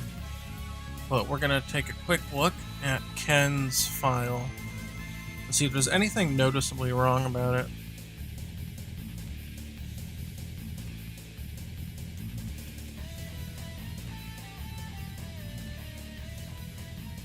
Okay, we'll go to Ken, open up his object file here, the prefab. That looks fine. Max mode controller. Looks like it has all the necessary info. It doesn't have the effects, but that's okay. It should still work. Fight fix time step. I think this gets overwritten anyway, so that's fine. Time freeze manager looks fine. Okay. Command moves. He's got all his activation moves up top. Yeah, exit fat bones.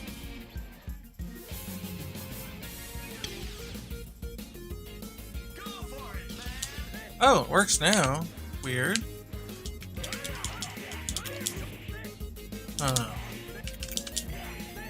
Maybe something didn't serialize quite right in his file, and we needed to visit it for some reason. I don't know. Works on my machine! Isn't that the meme? Oh, that didn't work. Did it? Oh, I may have not put it correctly. Yeah, I don't know. Looks like it works fine. Oop. Okay.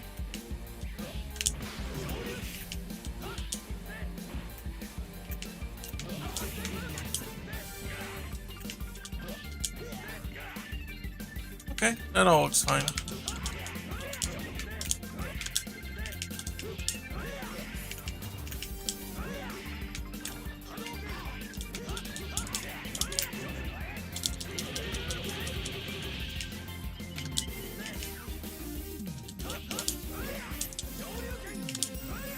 Oh.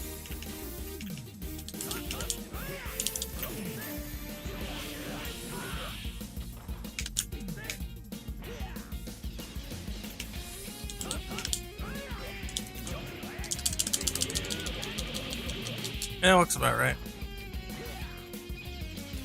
Yeah, I don't know, he's working now. Alright, Terry, are you broke too?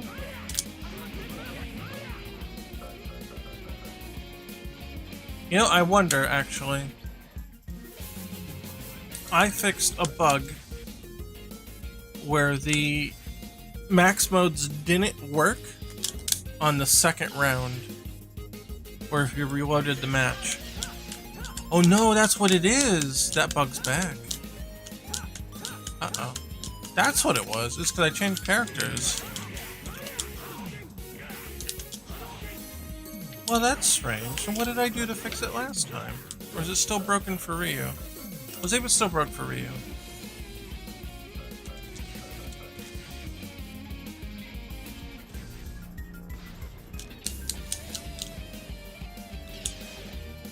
I love fixing bugs that then decide to come back.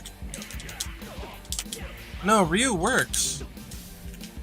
Okay, something specifically can then. Alright, let's compare. Ryu. Time freeze ticket manager. Set. Max mode controller. Fight fix time step time. And Ken's is fight fix time step time. Okay, that's fine. Oh, it's gonna be a pain. Where's fighter controller here?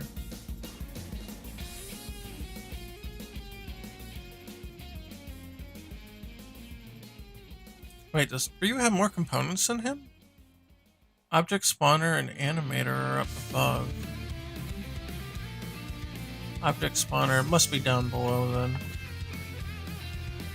Yeah, it's up down below. Okay, that's fine. It doesn't have to be up top.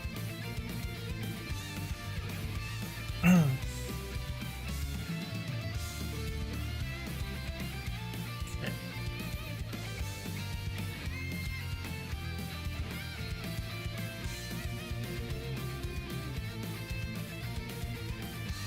Weird.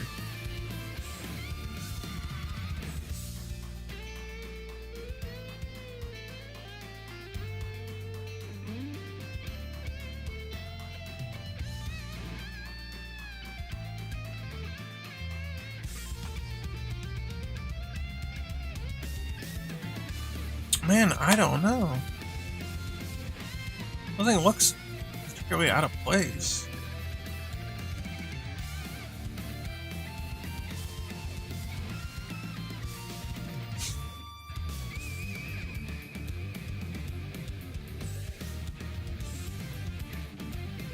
Self-contained time control. That should be fine. Oh, wait, what about his command input? History here. Not cancel window. Well, that... okay. That should have that. Where's command input? Command move controller. Input tracker. Max... oh, this might be it. Match fix time step. And Ryu has... nope, match fix times? God damn it. Match information. Hierarchy. Input tracker. None. None?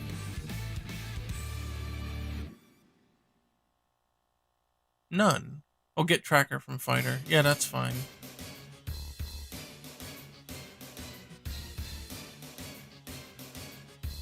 Son of a bitch.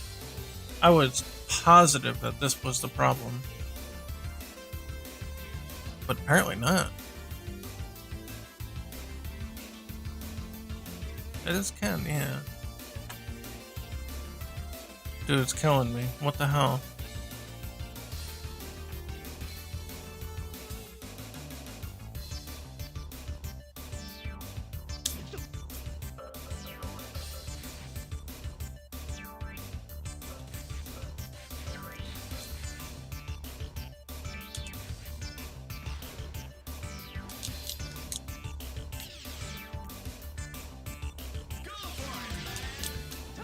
Yeah, doesn't work. But human, so that's, no. Wait, Ryu can't do it now either.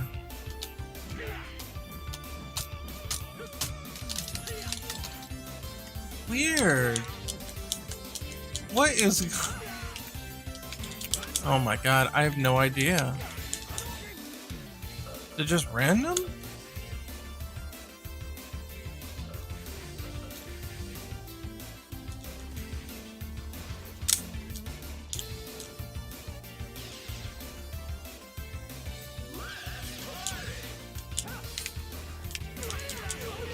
But it'll work the first time. Because the problem here that I was having... yeah, it's working now. The problem that it used to be was that time controller was not set correctly.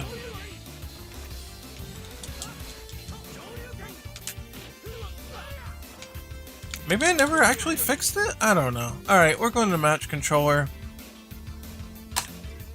When the match initializes... where is it?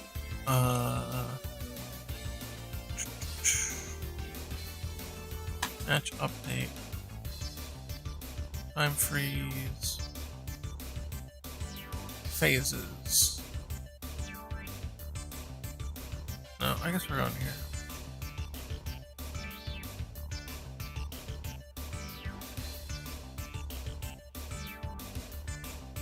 Match time controller. Time step. This is the lockstep update. We don't want to do it here. I think. Maybe?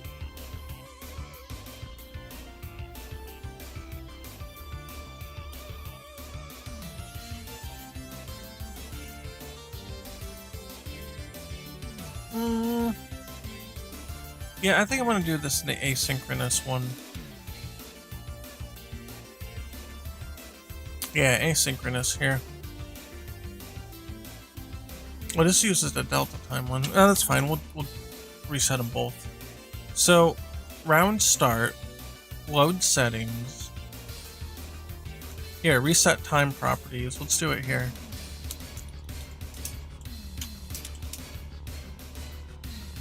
So, the match controller delta time. Did I actually even change this, or did I never set that? You can only get it.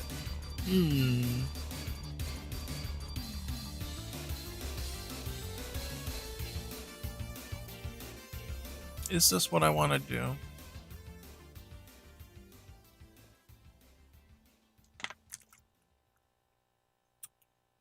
I think we'll have to.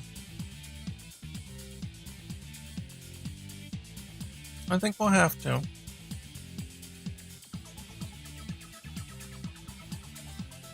I think we'll have to be able to reset time.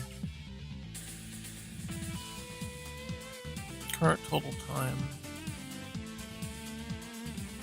Current total unscaled time.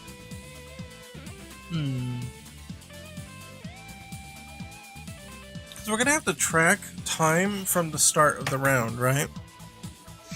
And kind of do it from there. Alright, I'm gonna make this super quick and dirty. Just to see if this fixes it. And if it does, I'm gonna have to do something more advanced.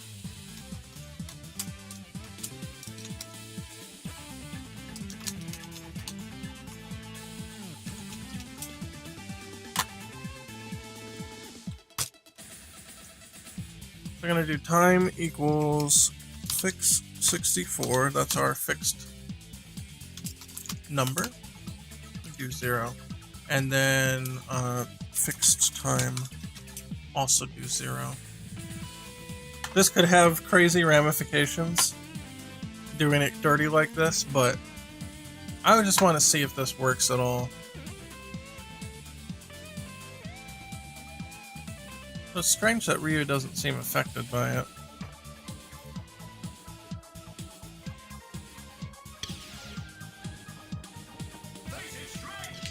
Okay. Okay, things are working normally.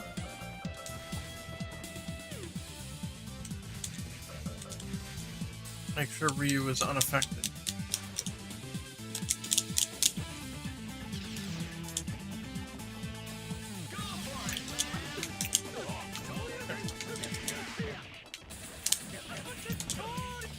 Yep, alright. And change back to Ken.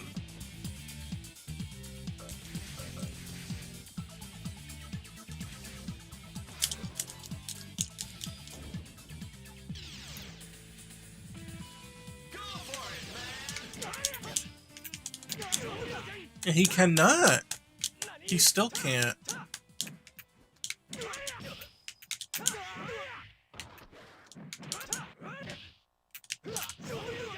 Weird. Do supers. You can't do that.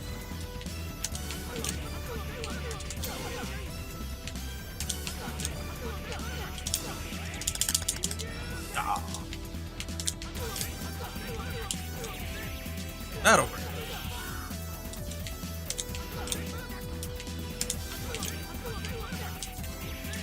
Try to delay it a little. I'd like to get more than 3 hits off of that.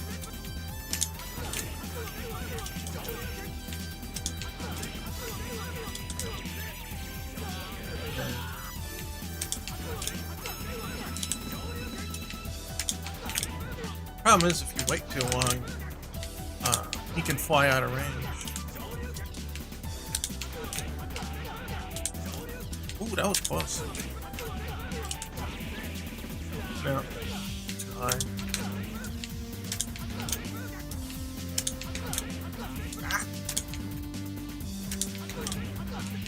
Ah, this is hard to do. This one wears you out. You have to do a super jump cancel off of that. And then a Tatsu right after it.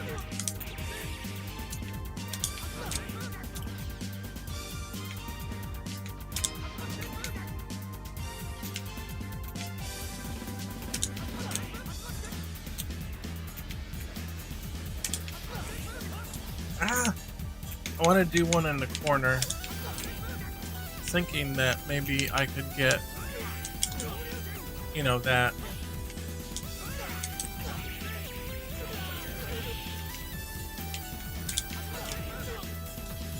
But my hand's tired and now I can't do the basic maneuver anymore. Oh, I dropped it.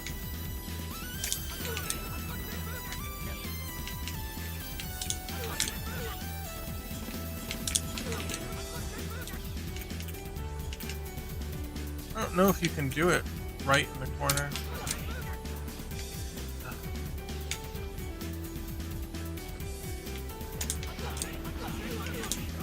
Nope. Close. I know I'm distracted on this, but it's fine.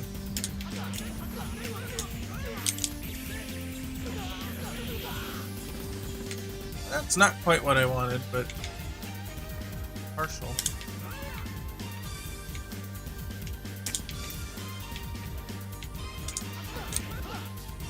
So I should be able to get a Shoryu after it.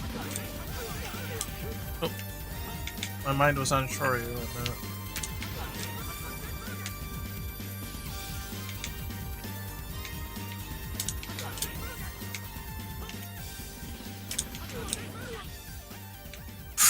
I can't do it for shit now.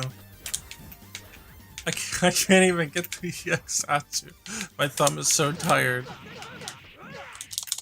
I wanted to do that. In this particular case, the White Shoryu actually does a little bit more if you can't hit the 2 additional hits.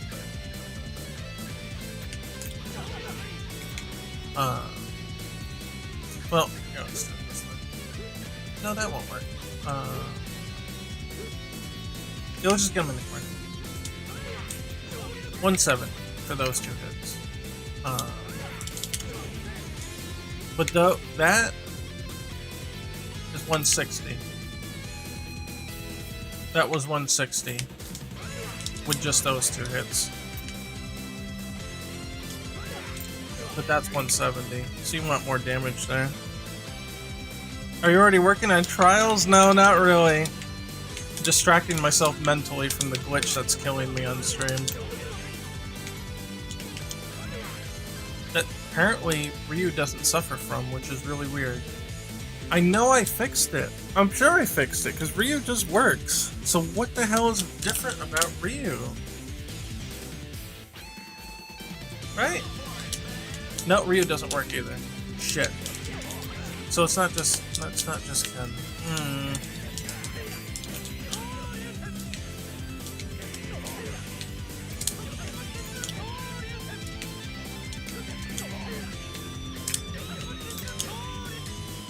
Oh yeah.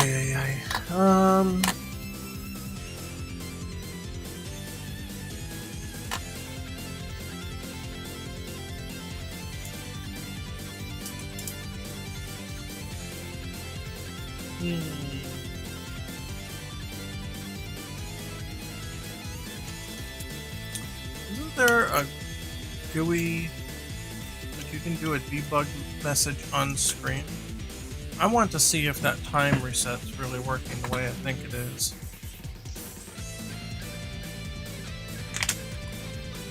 But I just want a quick debug. I guess I can just do this.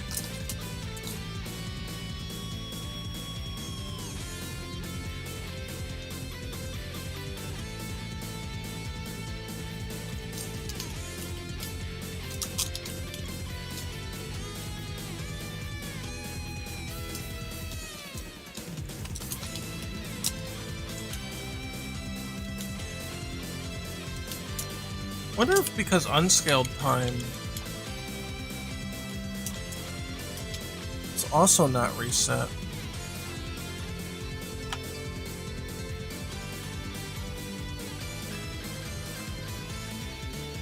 Oh, that's just private.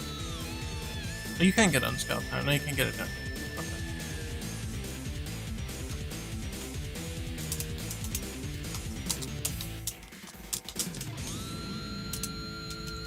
Set unscaled time equal to value. Update time step. Okay. The time here does matter. So if we want this to be deterministic, this does actually need to be able to be reset in some capacity. Because if it's not, and your match time is like 4,000 on one side and it's like 0 on the other, not only is that value desynced, but the amount of time accumulated when you do arithmetic on it can give you different results depending on what value is actually stored there. This really only gets bad when it goes to decimals. The like floating point math, there's always going to be a very, very small precision difference when you do some sort of arithmetic. The difference is with fixed point math is that's always a consistent off value. The value is always off by the same amount when you do it. But that assumes that all the numbers going into it are the same. So if you have 4000.9 repeating on your time, and you try to subtract like 3 frames worth of time, that's going to be different than if you have 100.0 in your time and then you try to subtract 3 frames of time. The amount of time it actually goes back to search, like for inputs and whatever else, may be off to an imperceptible degree, but that can also cause a desync. So that's why these do need to get reset at some point. They shouldn't just be set plainly like this. There should be some validation of stuff coming in, but we need to just get it working at all first.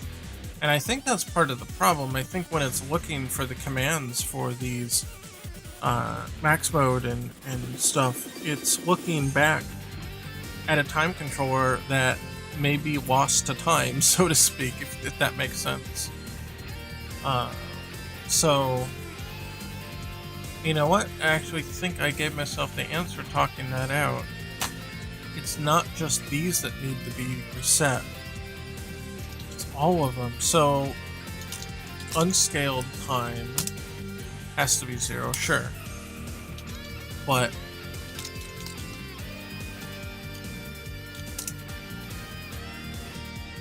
we also have fight time controller, and that also has to have a time reset.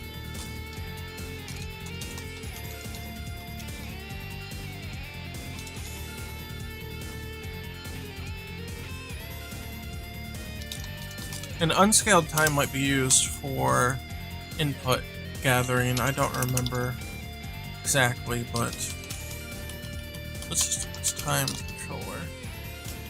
Fight time controller, match time controller, bypass, fight bypass, time freeze controller. That's the other one. I'd be interested to see if this actually fixes it. Because Ken and Ryu's personal time controllers are constructed when they are loaded.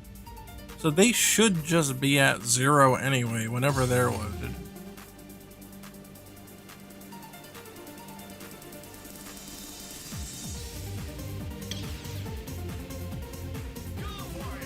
Okay.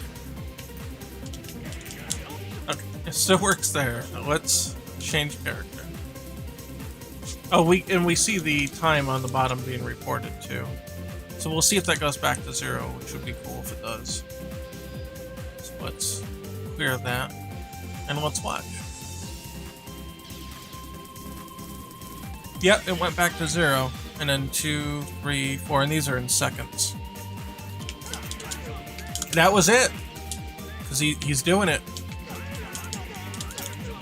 So there's some sort of math that's off here.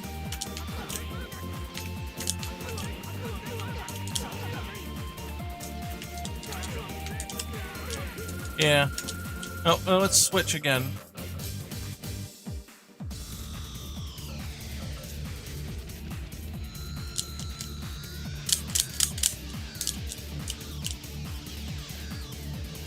I guess I just never fixed it, and I thought I did. That's terrible. Uh-oh. Uh-oh. It's still not fixed. Ken's broke again.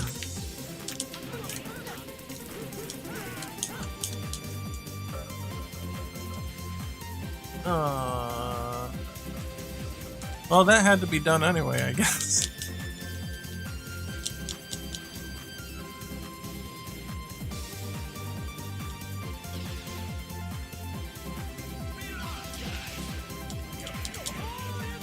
Yeah, the Ryu can't do it now. It's funny though that input log time works. It's just max time doesn't work.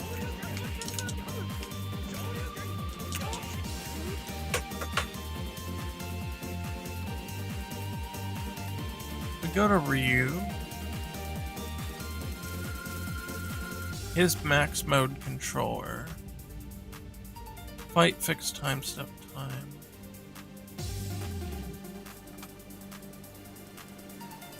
Fight time controller. Doesn't say fixed though. And it might not have the distinction. Delta, fixed, scale, fight time scale, bypass. No, these should be fixed then. That's fine.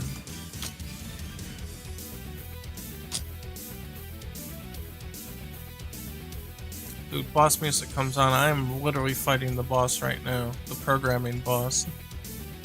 It's killing me. What the hell's wrong? What's wrong?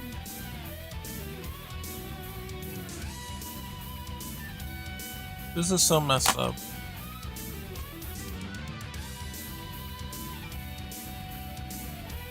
I don't know. I might have to give up on this one and do this one offline.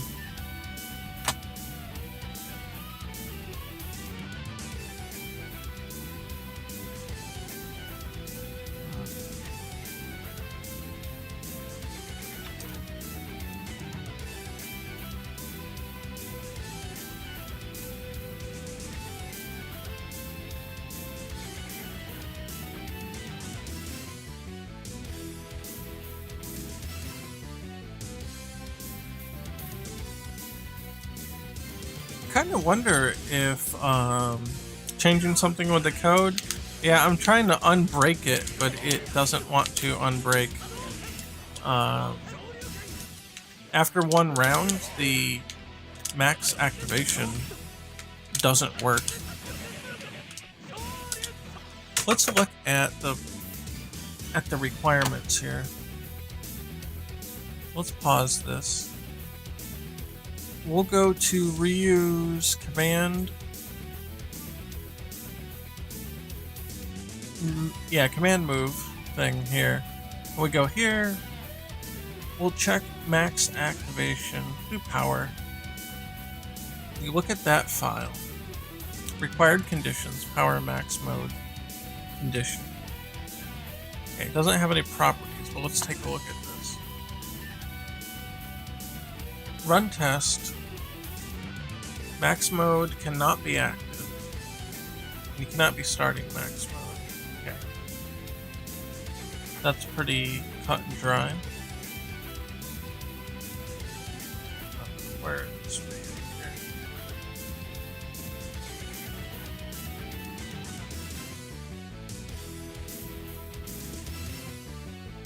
That's the only condition? Not be started already. It's not active.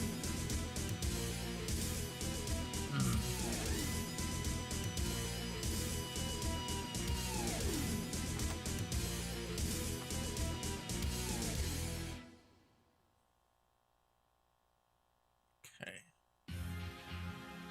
Unavailable in max mode. Unavailable in max mode. Needs 1 bar of max.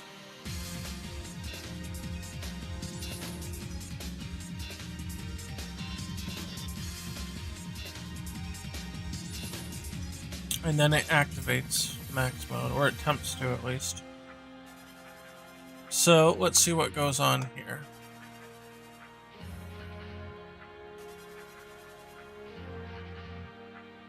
Oh, yeah.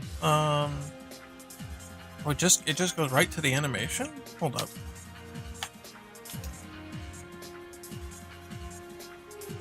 Required conditions. Yeah, down in actions. Actions to take. Power max. Oh, here it is. Power max activation.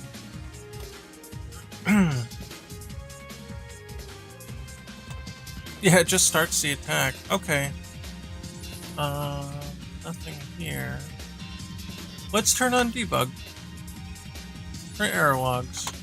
And we're gonna have to turn this off.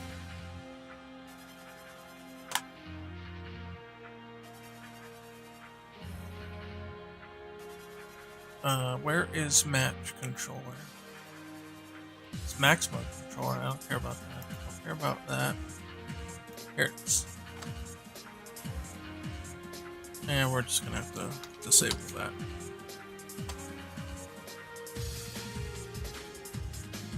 I built some debug functions into this power max activation, so it can tell me stuff. You know, something went wrong here.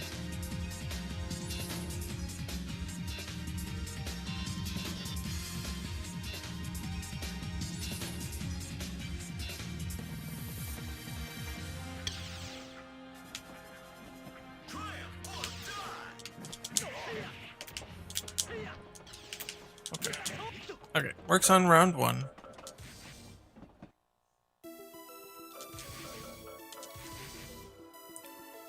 Next round.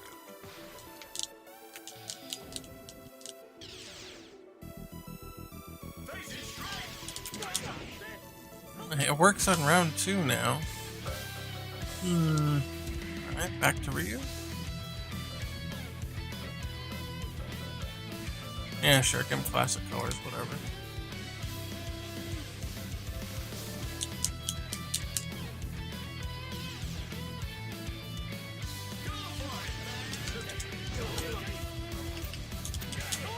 Now it doesn't work. Okay. There are no errors. So that means it probably doesn't even attempt to activate here.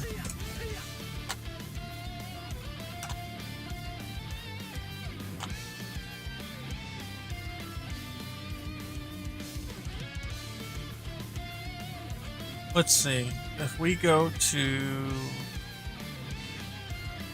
Postken, we go to Ryu, Post Carry, Command Boost, Power Max activation.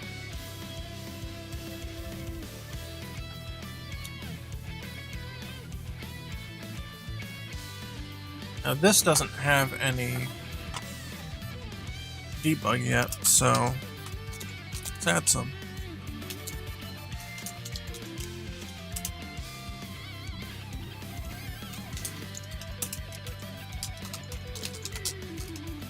Print test results false.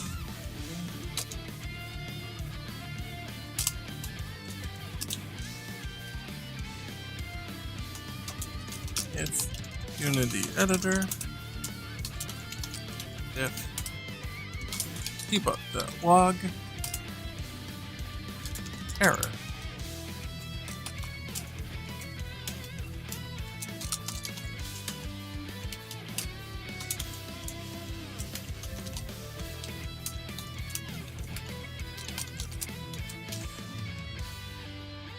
Name of run test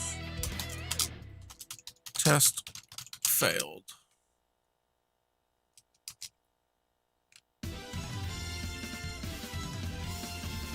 And then we'll say that, oh yeah, it's got to be if print test results. How do we do this?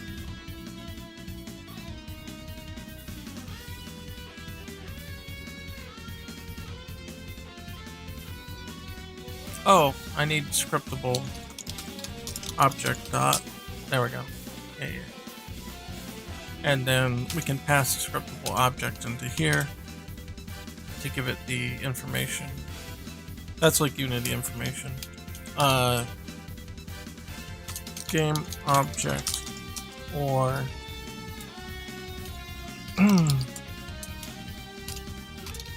max mode controller were invalid.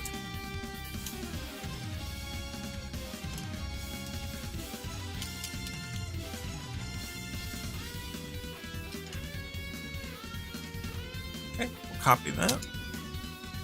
Oh, and this needs to move up.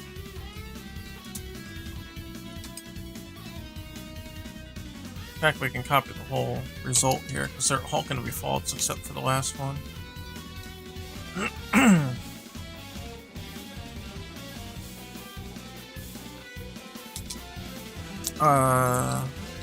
Already in max mode.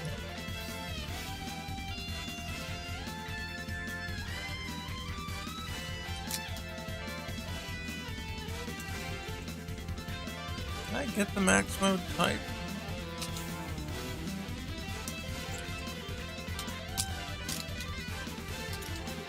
Max mode start, and is max mode active and max mode.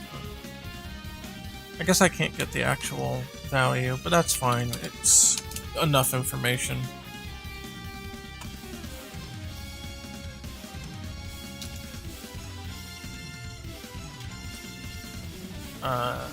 Already started max mode.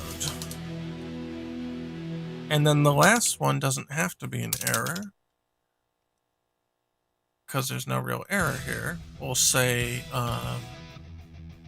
test succeeded.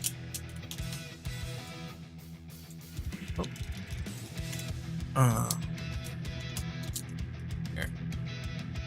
Just drag this back in. There.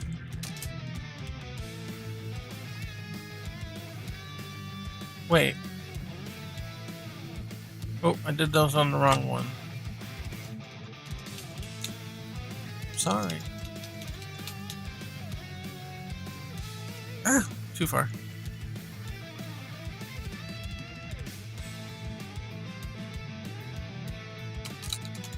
Succeeded. Not an error. Done.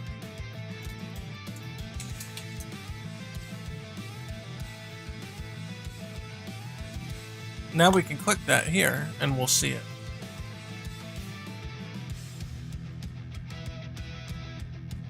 What did we do for the other one? Did we have any other information?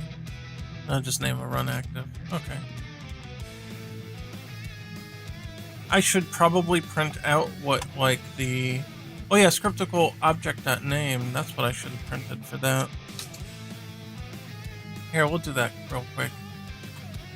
Instead of this, we do scriptable object.name.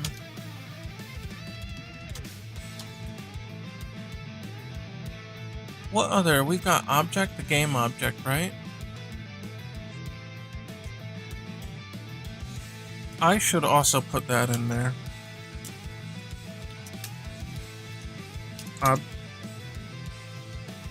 Object.name.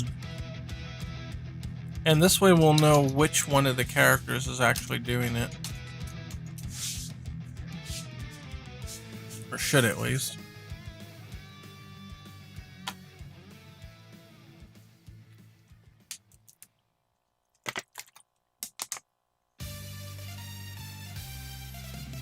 And we'll hit print test results. This is a good way to do the debugging because you can enable it and disable it as necessary. So here, boom. Let's see what happened. Yep, test succeeded right here. Don't worry about this error. This is just a holdover from the old system. Yeah, okay.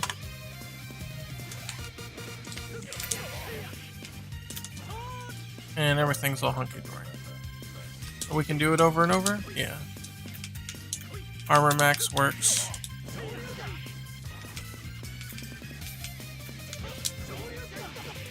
Okay. Change character.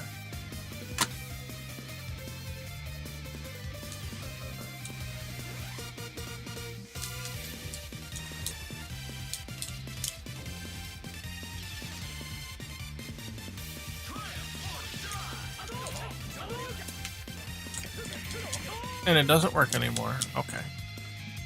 Now let's try again. It doesn't even bother to activate.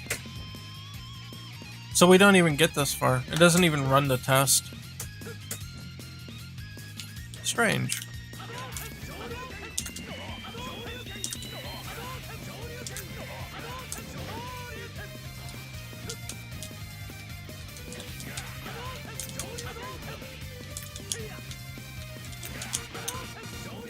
I would like to think that it's not that the input is being detected, because clearly it must be if the other inputs are being detected.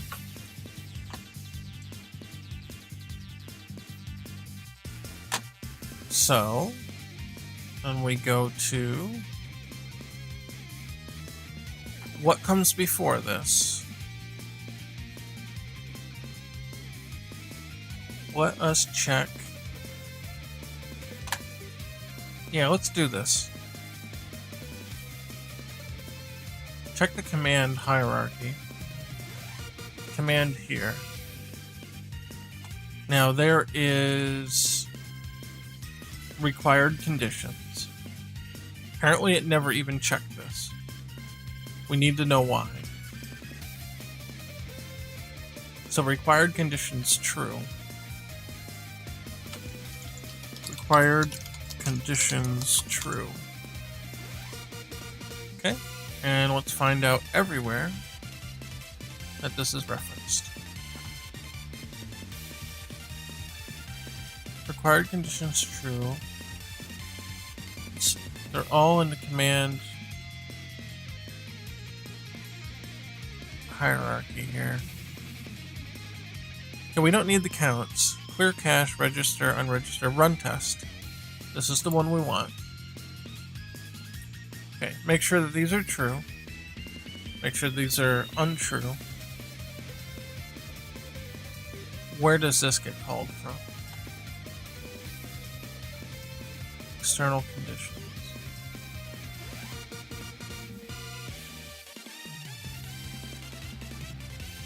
So for this specific case, oh, we don't need this there.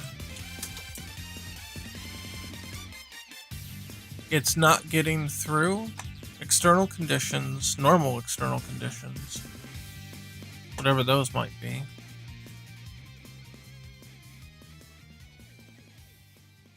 Those might not be in use anymore. But let's see. External requirements. Oh, yeah. External command factors. Is that what this is?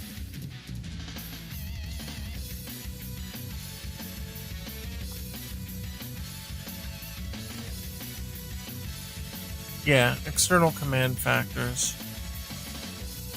So nothing is here. We're good. Super bar requirement. There shouldn't be any super meter requirement for this move. No. But there is a max meter requirement. Has max controller. Faults. Where does that get stored?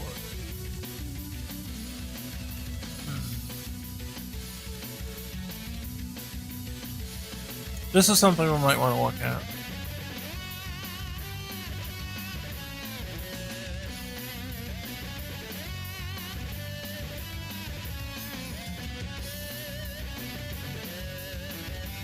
Available in max mode. And here's the max meter. Max meter requirement is greater than 0. Then you do the stuff. Okay. Stand, jump, crouch, all that stuff. Okay, well...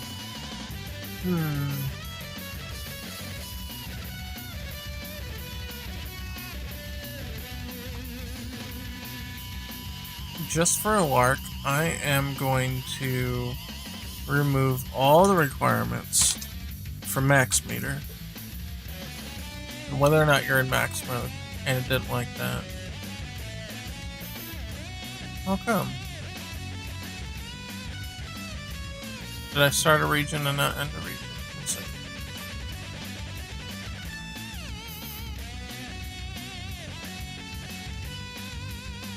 Hold on.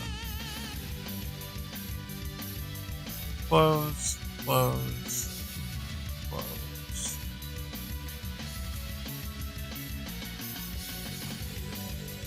super meter requirement. Okay. Just gonna remove that. That should be fine then. Yeah, okay. Then we'll rule all of that out. If the problem is there, then we're gonna reactivate them one by one until we figure out what's wrong. We have to narrow it down. Okay. Hi Dev, great to see you. Ready for some game development? I am too. It's killing me though. Years of my lifespan are disappearing before my eyes.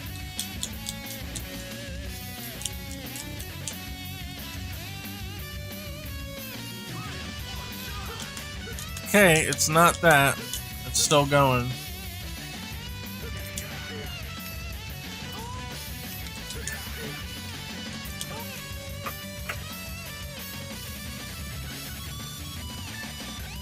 Oh, it's...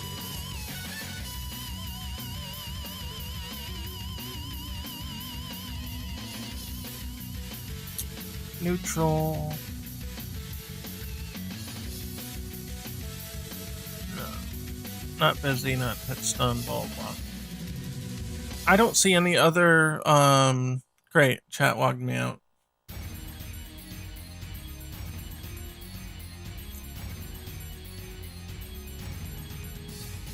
Of course.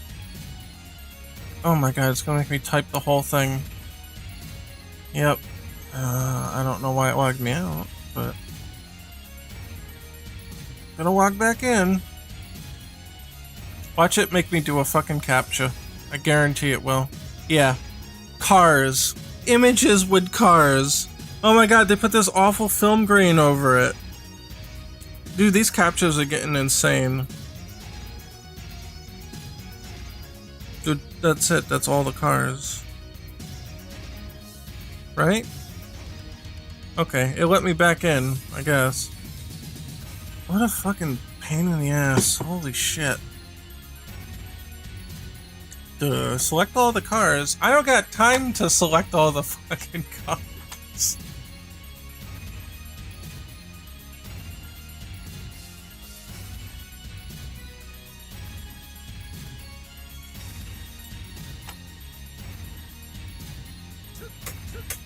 Yeah, okay, so it's currently inactive here. What if I change the input options to, like, attack normal? No, I don't. I thought maybe that was, screwing it up. Where's, like, special attack? Attack special. Nope.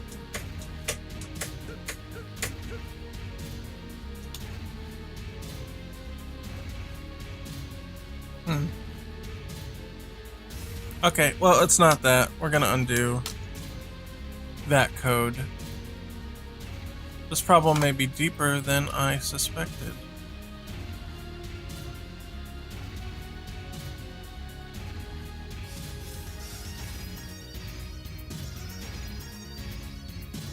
It's not like no... It's not like none of the things are working. It's only specifically this one.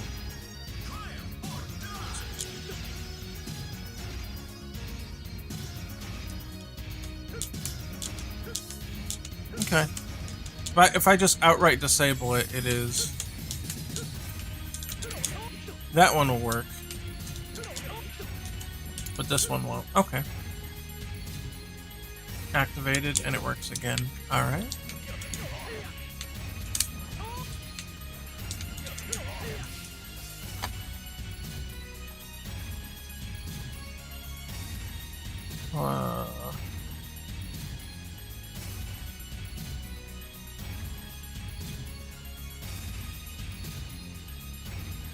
Do I have attack activations or not being logged? Okay. Let's go to System, Resources. There should be a log attack activation in here somewhere. It's not already doing that, is it? Okay, that's just time freeze ticket stuff though.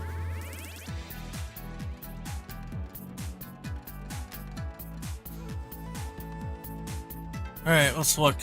Let's use my old man eyes and look. Enable jumping attacks.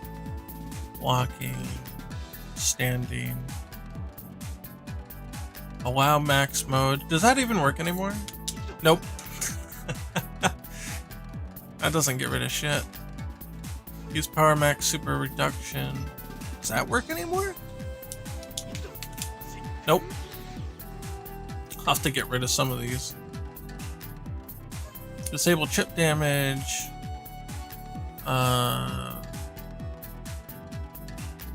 Disable hit stop. Enable rolling. Bouncing. Ground bounce. Max cancel reset ground bounce. Max cancel resets ground bounce. Yeah, okay, that's fine. Enable wall bounce. Will that actually turn off? Oh yeah, it does. That one still works. That's funny. Allow multiple wall bounces and combos. This is what everybody's going to complain about when this goes live. The fact that you can't do... Oh, you can't do that anymore at all. That's funny. Okay. I guess that's... Let's see. Max cancel resets ground bounce. Yeah, that one worked. That's what you've got to do. Wait, no, that didn't. That should have not worked when I did that. Oh, well, whatever. Oh, wait. Yeah, turn that off. Oh, wait, no, I turned the wrong one off. Hold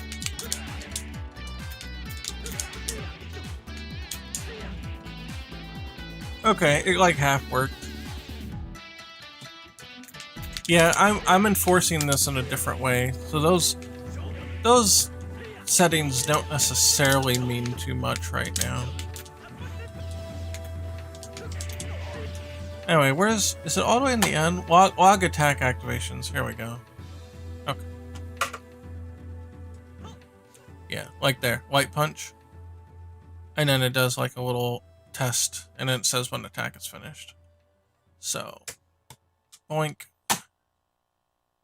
Here we go.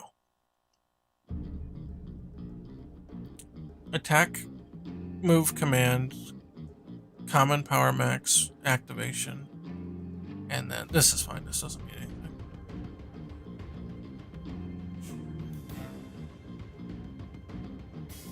Yeah, and then all the time freeze ticket stuff. Which honestly I don't need all of that.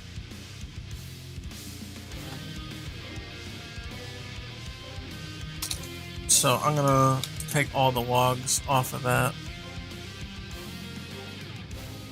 Actually, the errors would be fine to have. But I don't need the other stuff.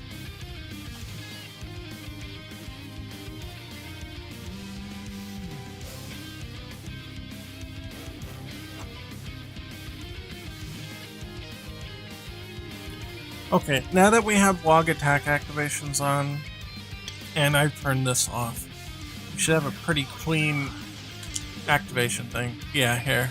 So only a few things. Oh my god. Alright, I'm turning the errors off too. Jesus. You're killing me, time freeze ticket manager.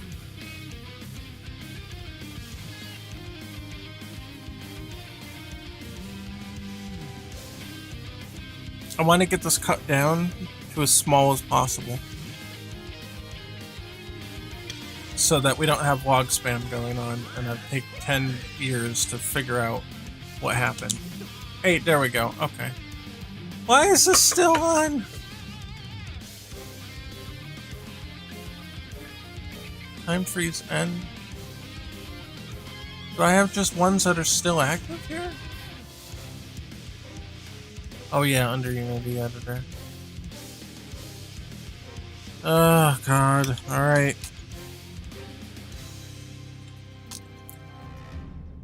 all the Unity editors. Here's the other ones. Oh, those only happen once. That's fine. Okay, Jesus. Hopefully that's the last one. This is pissing me off.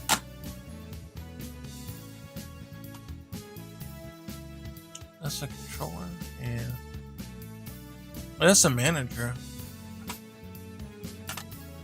And that one's on the controller. It's still gonna show up. Jesus Christ.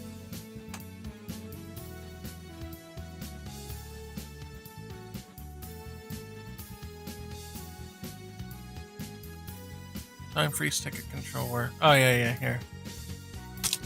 Alright. Disable all those.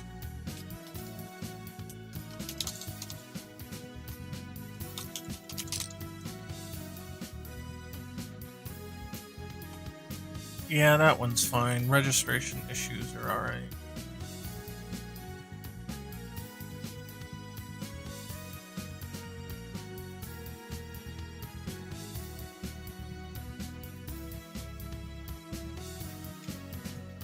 Okay, those are okay.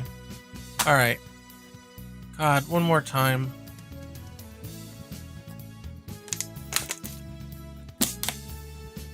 You're killing me, game. Welcome to programming. All the fun stuff ends when you get here. Now it's terrible. Why is there still shit?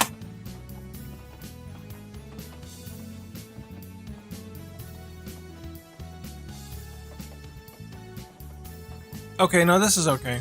These are alright. Okay, there's only a few of them. That's alright.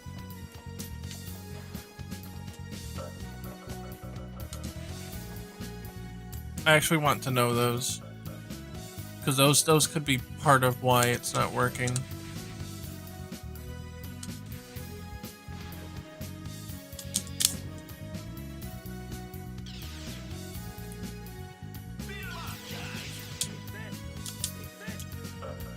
Okay, still working for whatever reason. Back to Ryu, and now it should break.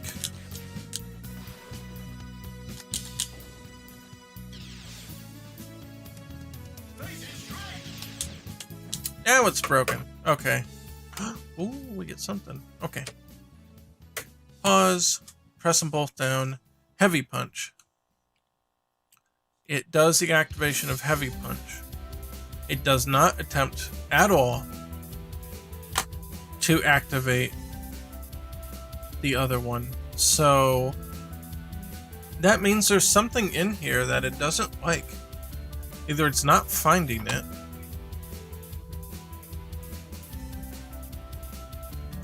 or something.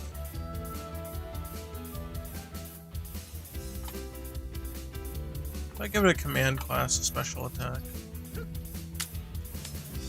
No, it doesn't care.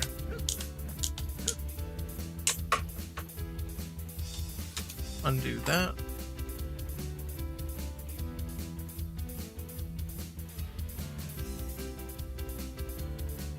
If we get rid of that. Ooh! Didn't like that.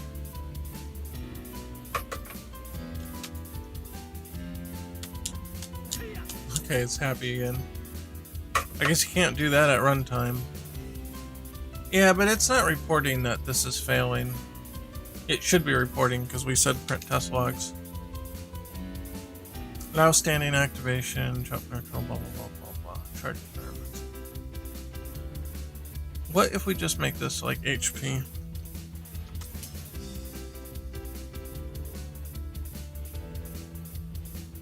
Just standard old HP. No. It's not.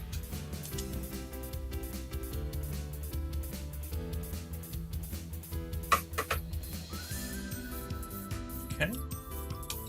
We'll remove that.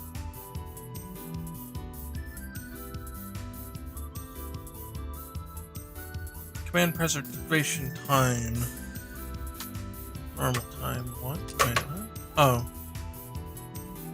Oh yeah, that's 60 frames. That should be fine. Custom command preservation time. Maybe that's what's failing. No, but then no special moves would be working.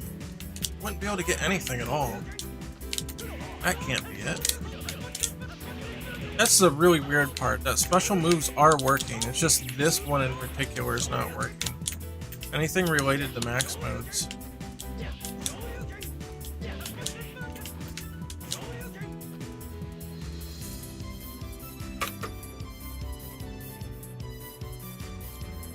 Does not cost any more max meter. That's not the case. Okay.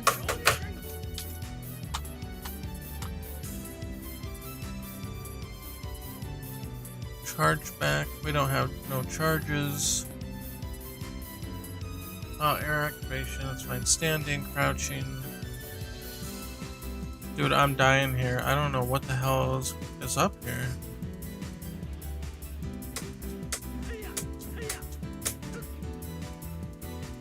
It's not doing anything that complicated. Disable action.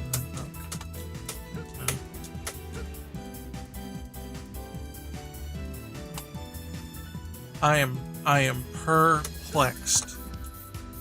Absolutely perplexed. Window tolerance 3. Fuck it, we're doing 30. Command length.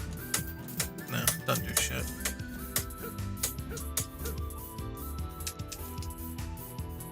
Do none here. Oh, doesn't care.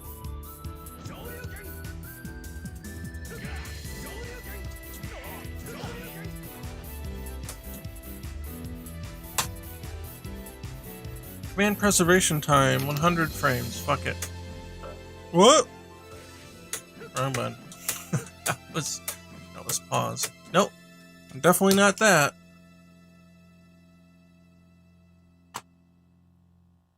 Allow negative edge. Sure.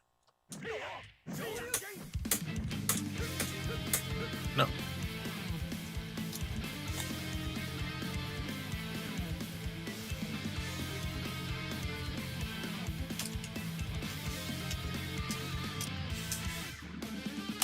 Dude, I am baffled beyond belief. I have no idea.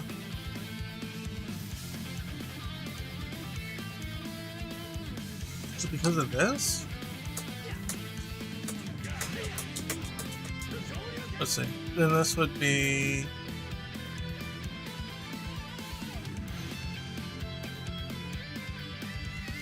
Heavy punch. No, because then it would just be there.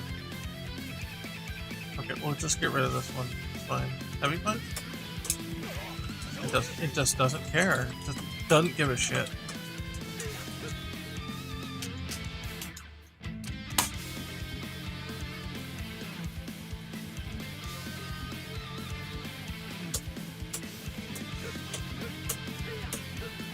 I have a feeling it's not even checking this one.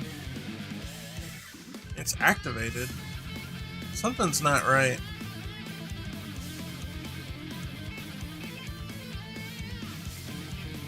Something's definitely not right.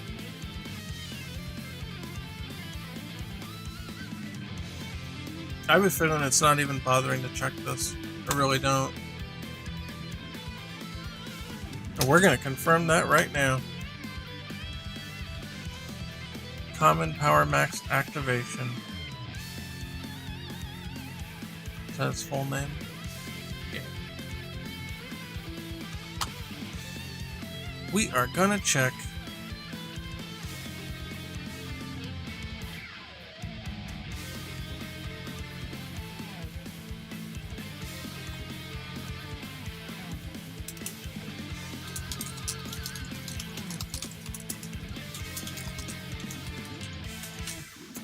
If command.name is equal to this, log.log,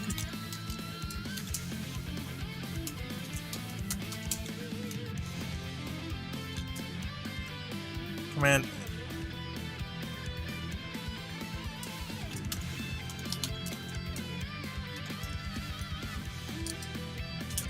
searching inside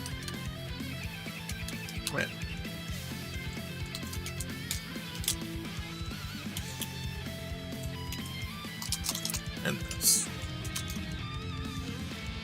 How do you like me now, motherfuckers? Let's go. We'll just do a string compare every time that it runs this fucking thing. Let's go. This is the angry part of debugging. You wanna fuck with me? I'll fuck back.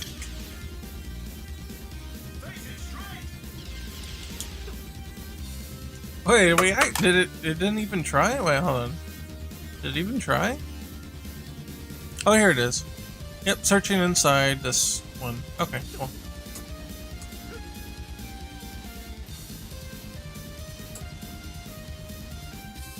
Okay, so this means that it possibly wasn't even getting to that point, and I guess that's what we wanted to test, right? So, let's see.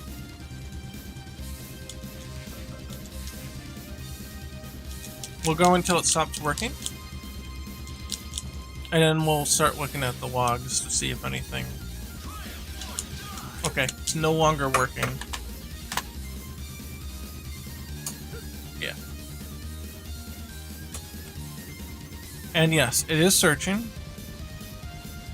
And something failed after this. So activation state.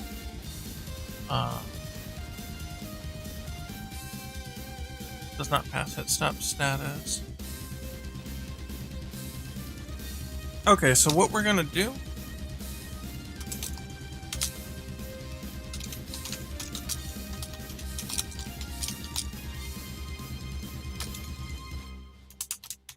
We're going to note that we found this.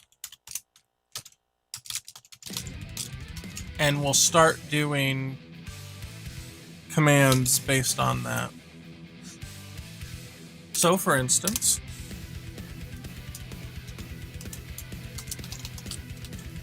oh, not emd if, and if found command, or command name found, debug.log, and we can just kind of steal this and modify it.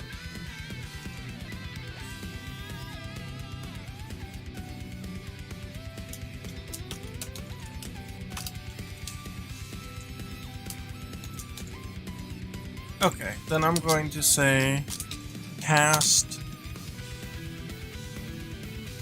hit stop stun etc.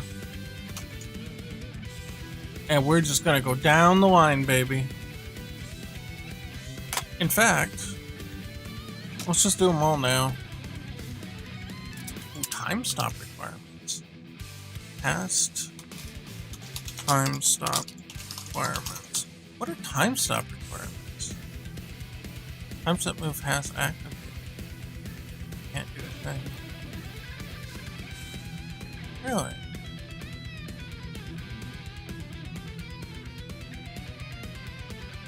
I wonder if this is not getting updated. That's interesting.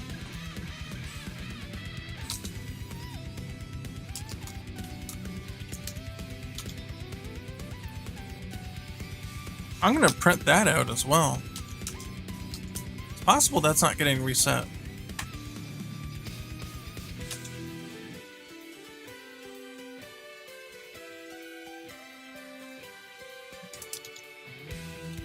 Past whitelist.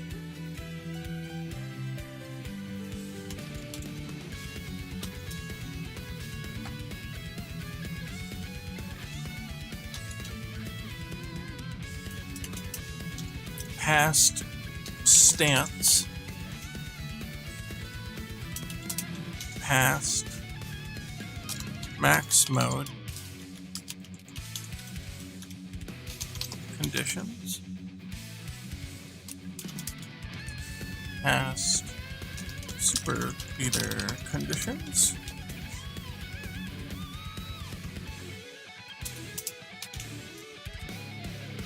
Past external conditions old. Past external conditions new. Past pooled objects check. What could go wrong? And if it doesn't even get that far, I'm going to scream. And this should kind of give us an idea of where it's bombing, though. I really should make a better debug thing on that, but this whole entire thing is getting restructured anyways, but I haven't bothered to do it yet. Oh, boink. Whoa. Just to see it, like, work, right? Searching inside. Yeah, past the hit stun. Past the white wisp. Past the stance. Wait, oh.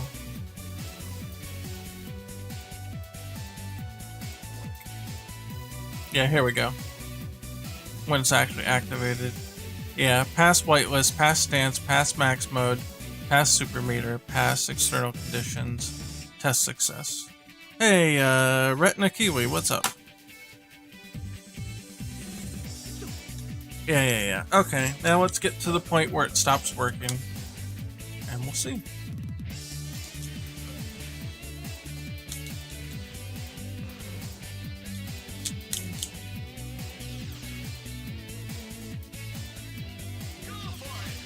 Nothing much. What's happening with you? I'm dying inside trying to fix this glitch. Oh, here. We're about to see.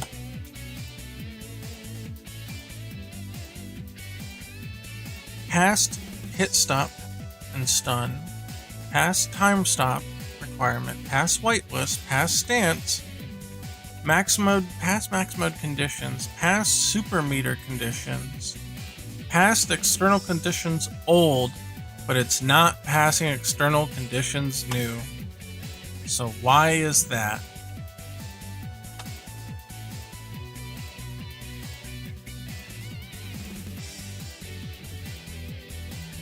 External requirements, send the game object. Okay, oh boy.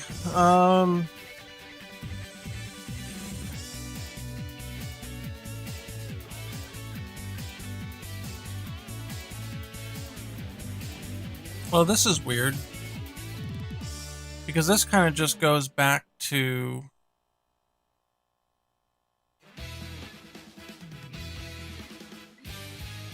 It goes back to the success or fail of the other one here.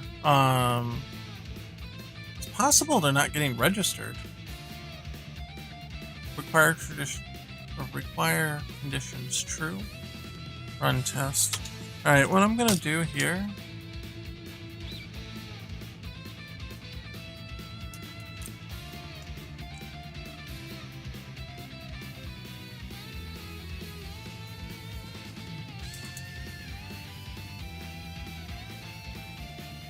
Entering external conditions new.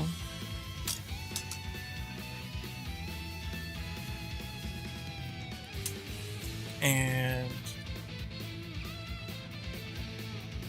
oh god, we can't. We don't even have. Oh yeah, no, we can publicly access them. Required conditions true. Right? This is new, yeah. So command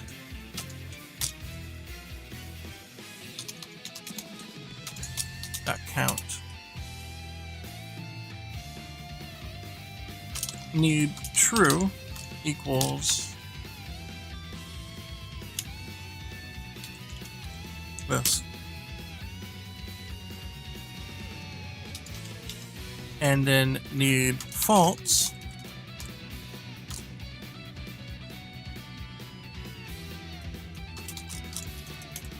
need this. That'll tell us how many conditions are actually logged here. It's possible that these are not getting refreshed for some reason. Which would be strange, but could be.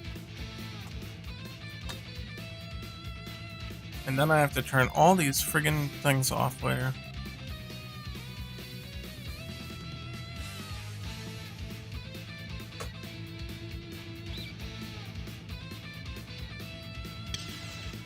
Let's go! Just want to see what it looks like first. We know what we're looking for.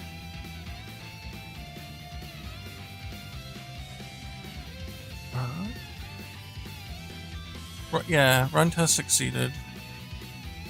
This is some pretty epic exposure to code. Kind of just started my journey into programming. Oh, you in the deep end now, boy. you in the dark depths.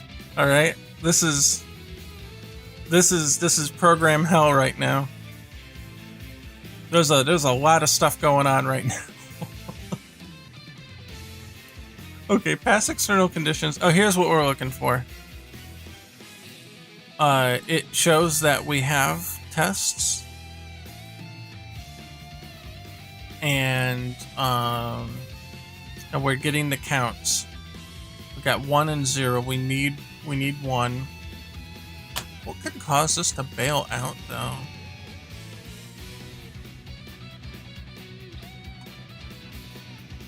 Okay. Well, that's gotta get overwritten, right? Yeah, jeez. Alright, let's just see what happens. I'm assuming it's gonna say there's 1.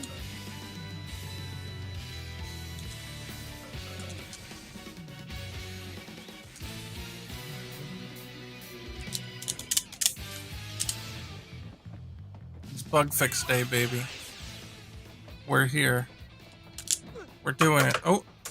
Yeah, okay. Alright, let's see what she says. Oink. It does say need 1. So the problem here now is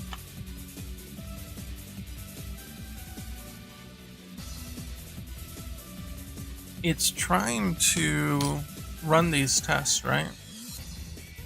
It definitely thinks there's 1 to run. It needs that one to be true.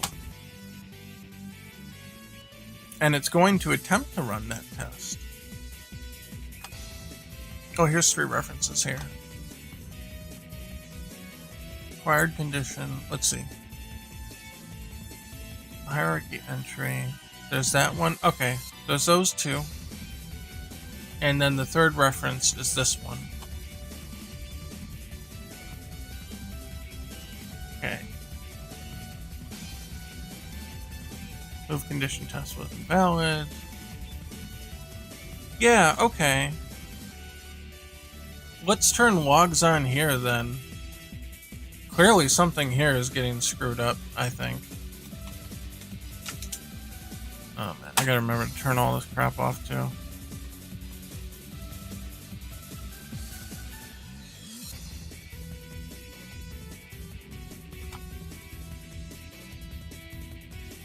Is this a scriptable object? No, it's not. Okay. Okay, it works here. Change character. At this point, I'm suspecting one of 2 things. Either the reference for the test has been lost, and it's returning false by default. Oh, here we go. Alright, we're about to find out. Whoa, we've already got a thing going on here, but let's see.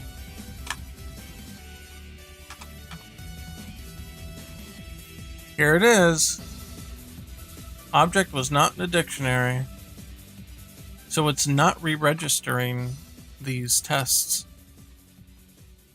Alright, and that is run test object was not.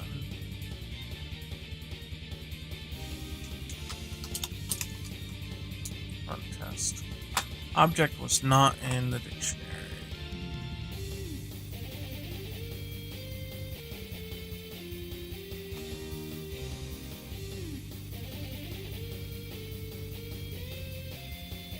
Test is null.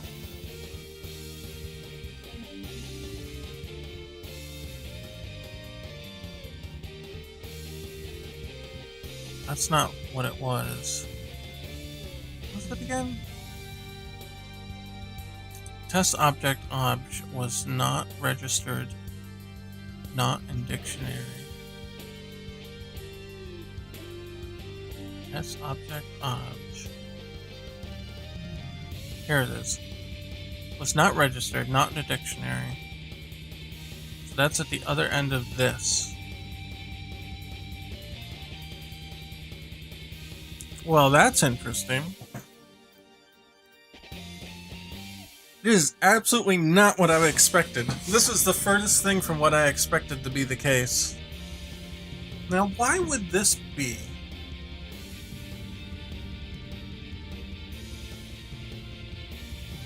Under what conceivable reason would this be true?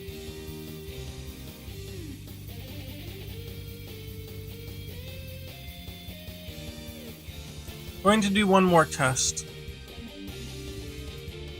And it's unusual. We're going to build and run a test build.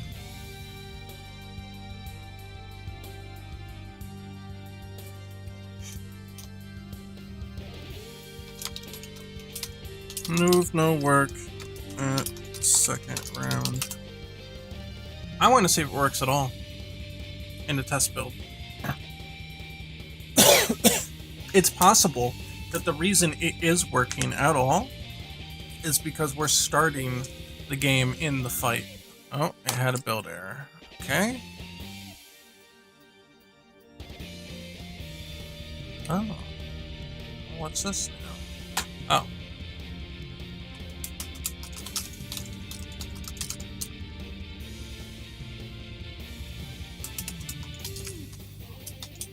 What is this in? Oh, command move controller. Yeah, these have to be editor only. Otherwise, it will not like that. Let's try that again. It's actually a legitimate error there.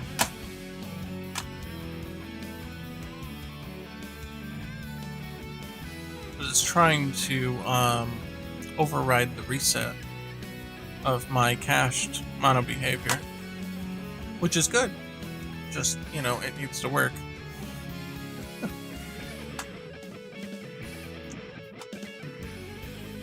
Yeah, when you build outside of the editor, all of a sudden this reset on validate stuff, this does not exist anymore.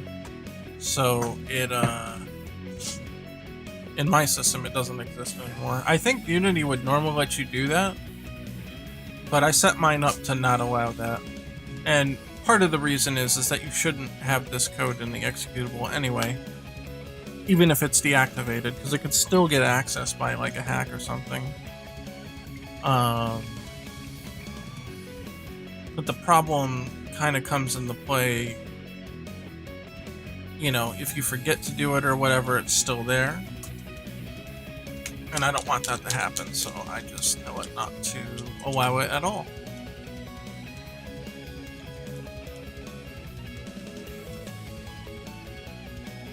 And clearly, you can forget because I forgot.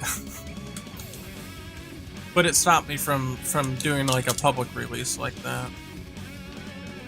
Alright, what do we got? Oh, I was right. It doesn't work at all.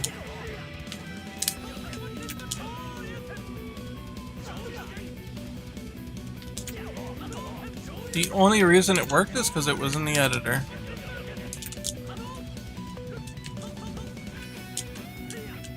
Yep. Ah. Rabbit hole for game dev goes so deep. Oh, you have no idea. You have no idea. Now, this is a fairly complex game, for sure, so, you know, it doesn't have to be this bad on a small game. But this one is getting out of hand. Yep, I fucking knew it. I knew it wasn't gonna work. Tell me how I know. Ask me. How did you know? How did you know? And it has to do with the way that data is refreshed. It can be a little misleading because when I work in the editor, I have the fight scene loaded. And since all the settings are saved, the problem is that the editor can compile data when you look at objects and stuff, or bypass all the procedure going from the title screen to here. And I think what's happening is when we load the fight scene, when's the next release? It's when I can get rollback netcode finished. And it's very difficult to tell when that could be, because I don't have a budget or anything, which makes timetables very unreliable. As soon as it's out, here. As soon as it's out, I'll put it up on GameJolt. So if you're not already following the GameJolt page, go ahead and do that, and then you'll get a notification when it's ready. Don't worry, you'll know. I'll be making a big deal about it.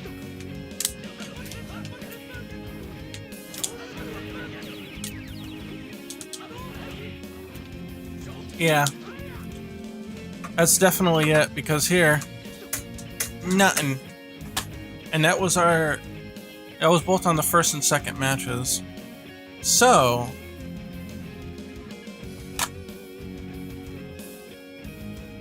that means something here is not getting refreshed. So let's take a look at all the references for Test Dictionary. Oh, I don't know if I should do this now or not. I probably should.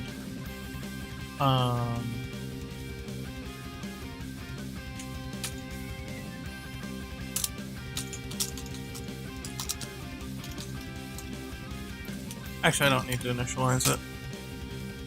This here, you can change this to try get value, and then you don't have to do the contains and then actually get the object.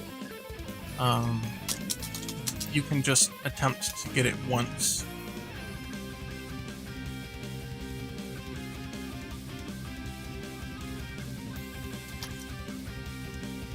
What does it don't like? Ouchie.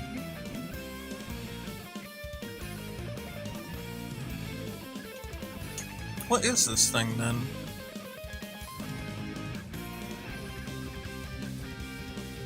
Oh, okay. Alright, hold up. This wants a T. But, can I just do it like this? Will it let me do that? No, it won't let me do that. Okay, alright, hold up.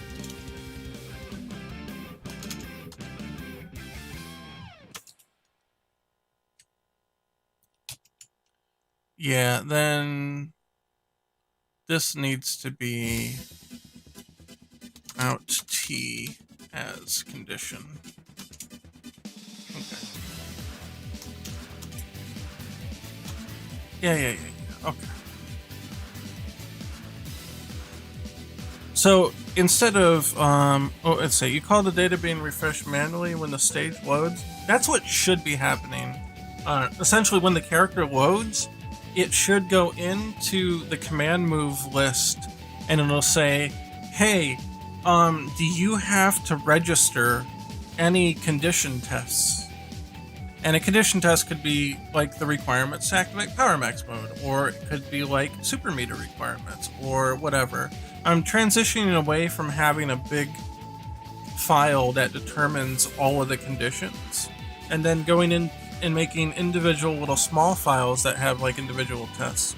Not all moves are going to use the same conditions, so there's no reason to have a giant super list of all the possible conditions under every circumstance for every move.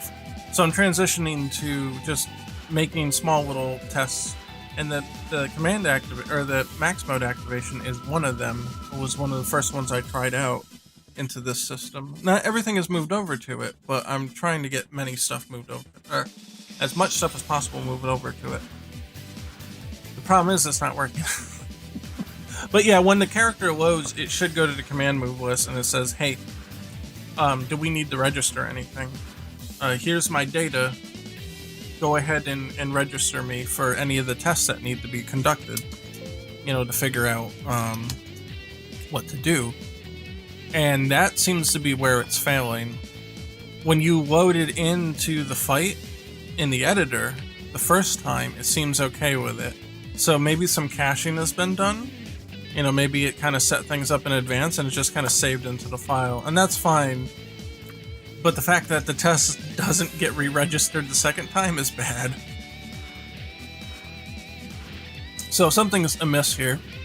I'm just taking care of this right here because this was causing an inefficiency where I had to check for the object twice. I had to check for the object once first here, and then I was doing it again down here, but now I've eliminated the need for that. So let's say dictionary entry. We'll call it that instead. So we need to find a dictionary entry, and then if we got it, then we can polymorph it into a condition test and go from there. And if we don't find it, so this will give you back a true or false. If you don't find it, then it'll pop down here. Okay, that's step one. I just wanted to fix that while I had my mind on it. But now we need to look, where does the registration for this occur? And maybe there's an error registering it. Maybe I'm not sure.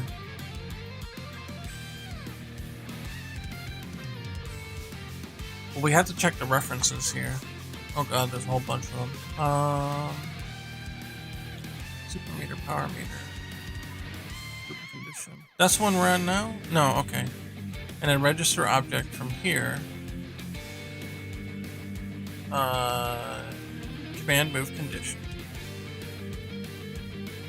Okay.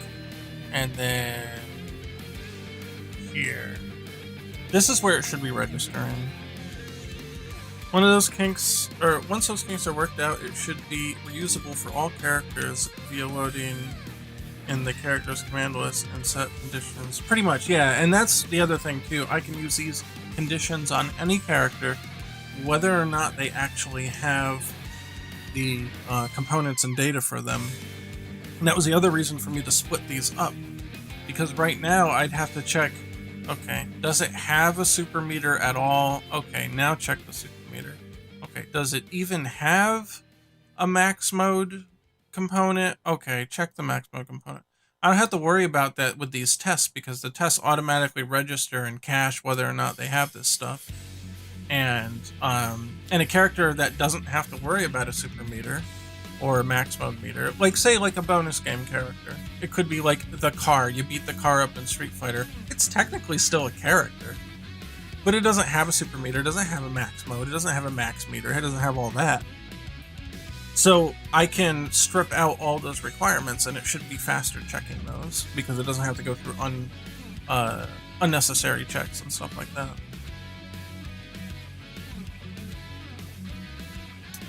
So it's very much an optimization and a headache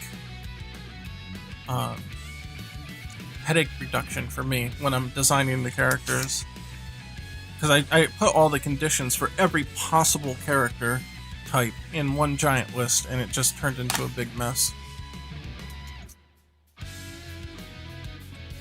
Okay, so here, registering the objects. Register object. This is the command move hierarchy. Okay. Register object in here. Now it should go through all the moves in each command it's going to attempt to register. And then it's going to register for action. So there's test and there's actions. Those are also two different things. So a move, self-inflicted headache. Yeah, pretty much. So a move can also have an action that's different now. It doesn't have to activate a move, necessarily. Maybe it activates a timer instead. You know, something like that. And that's actually what happens for the Power Max.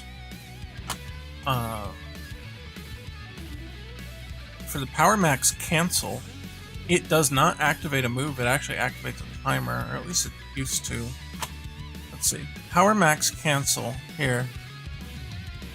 Yeah, actions to take, Power Max cancel. And see, it disables the default action, which would just be to initiate a move animation. But here, I guess it still activates a move. It does other stuff too. Well, anyway, whatever. I'm kind of losing the plot here, but let's go back to... We want to see why this is not registering. Okay. There's register objects here.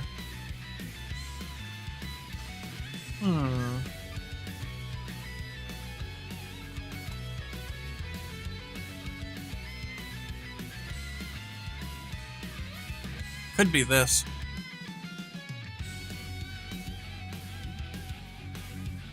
This could be stopping it.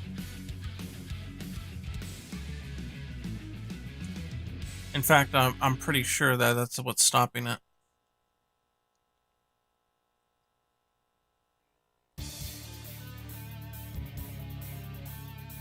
So when the awake happens, it basically sets the hierarchy to itself, which is okay. It's nothing particularly too wrong there. The problem comes into play where this here, if you're trying to set the value to itself, it will not go. So what's happening here is, I think that instead of doing that, which was maybe at one time it worked before I added this, we're just going to do this instead. If there is a command move hierarchy register, then we'll tell it to register objects. I mean, and I bet that's what it is. I must have put in, yeah, systems on systems. Yeah, there is. We're like 3-4 systems deep on this one. I bet I put that optimization in after the fact and just didn't realize that it broke everything until now. That's cool. I enjoy the sidetrack explanations. Well, hey, stick around, man. You'll get that all the time here. We do, let's see, you're on Twitch, right? Yeah, we do this on YouTube and Twitch and all that.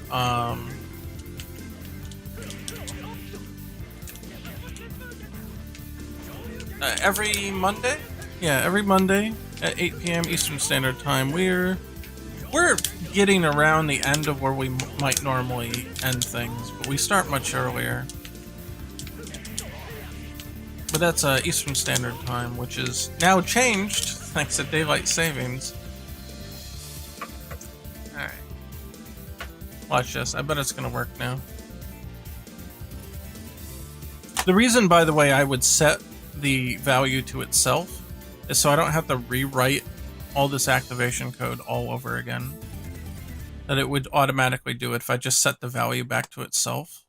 It's just when I do an optimization that says if you set the value to what it's already set to so it won't work, that's when we get into trouble. But that's alright. So guess what we're gonna do? We're gonna build and run, baby. And let's see if it fixed it. I'm a betting man. I bet this fixed it. I bet this fixed it. Stream times work for me pretty well. For me in New Zealand. Oh, you're in New Zealand. What time zone is that? That's far away. What time is it there now? Actually, would be the better question. That'll give me an idea of like how far apart we are.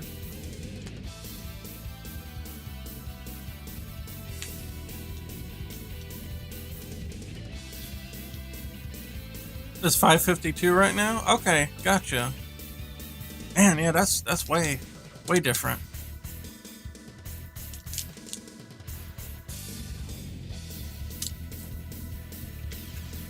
Alright, baby, let's go. Can we do it? Oh, it works! Hey! Let's fucking go! Let's go! Alright, let's see if it works on a second round.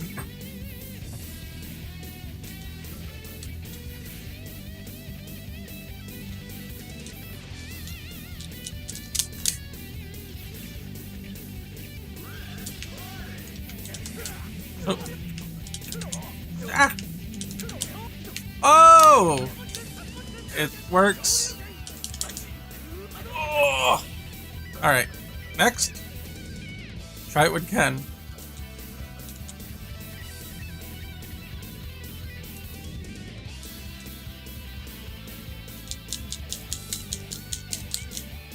Oh, I'm so happy right now. Please work, please work, please work.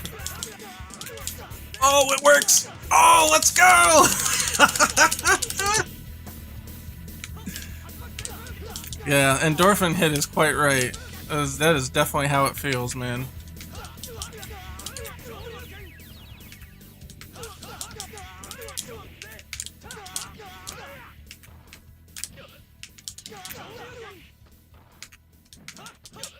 I can't believe that's what it was all this time. For the longest time, I was thinking that it was just like a time value issue, like time just wasn't getting reset properly or something, which it wasn't. I can't believe it was that the whole time, and it was such a dumb mistake.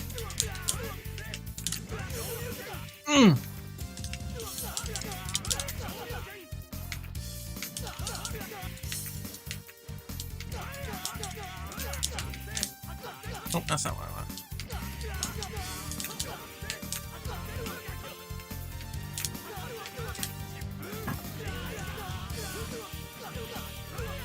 Ooh, oh, it feels so good that it just works.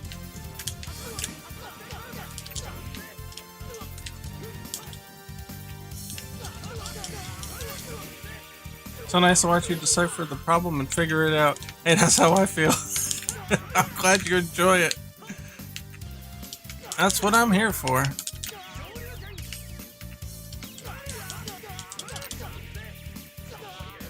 I'm just comboing in victory. It's my victory lap. This was not what I was planning on working on today, but it worked out. And it was a huge glitch too. Holy shit. It's so bad.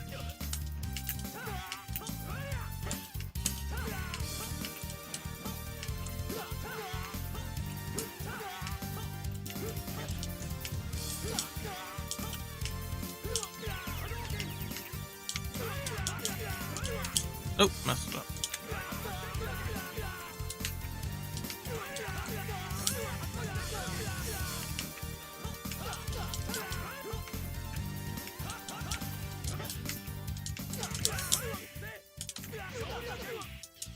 Let's see.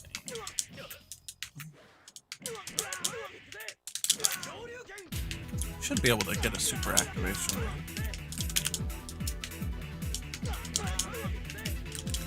There we go. Oh, that one's tough.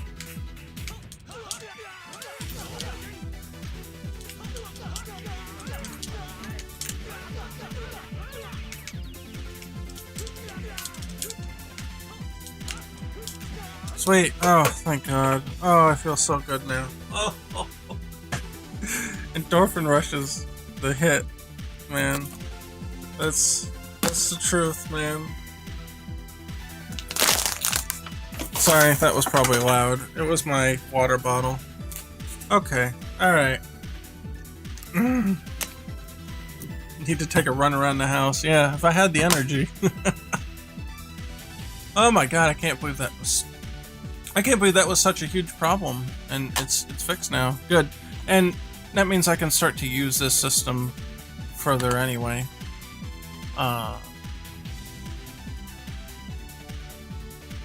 Part of the...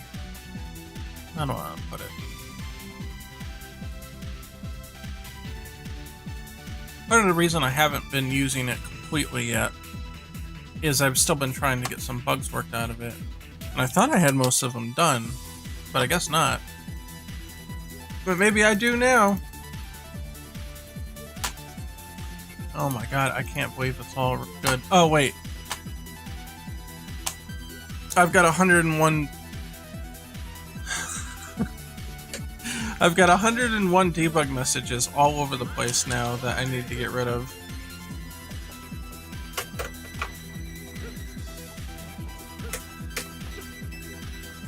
I don't... Oh, I was hiding them. Hold on. Yeah, okay, I can get rid of that one. Okay. Oh yeah, all those Was that the command move controller? Yeah. All of those command move controller here that we added, we just have to disable them. So I'm gonna leave them in. I'm just gonna disable them. Wait, check command activations.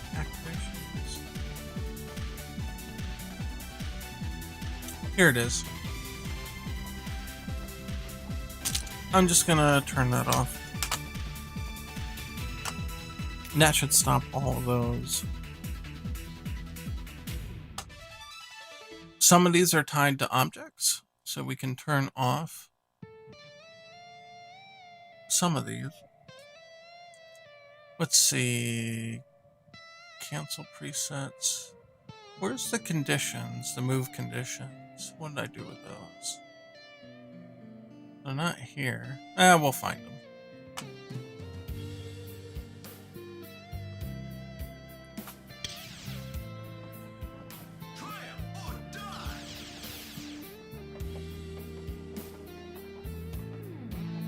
Oh, that's the registration. Yeah. Okay. That's fine. I don't care about that so much. We can turn on... Test succeeded. This one. Oh, yeah. Power max mode here. We can turn that one off. Are the other ones on? No. Okay. Turn that one off. We can turn off... System log attack activation.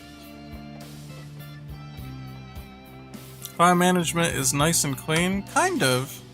A lot of game devs in Unity don't do it the way I do it though. A lot of them have like, oh, scripts folder, and then like every single script the entire game is in here, and they'll have like a new folder for playable characters, Ryu, Ken, Terry, you know, like. I put all the things that are not attached to a certain object in here, but if I want to go to game, so anything related to the game itself, not a supporting system, you know, anything in the game itself, like not the control system, but like characters and stuff like that. Well, then I have that set up into accessibility. Those are like the accessibility options in the game. Specific to the game, like player pointers, stage decontrast, or that kind of stuff. Anything to do with the announcer is in here. And then you see like the scripts for the announcer is in here. Like, you know, I feel like that's a little more organized. So if I want to know everything that has to do with Ryu, that's specific to Ryu, I can go to Fighters. And then Fighters again, because there's some other stuff here. There's like attacks. Oh, I guess that's empty now. Materials. But the after image system is here. And that's specific to fighters, like max meter resource settings are all here. All the scripts for fighters are here. Some of them, like this one probably shouldn't be there, but most of them are there. And then like under fighters themselves, we've got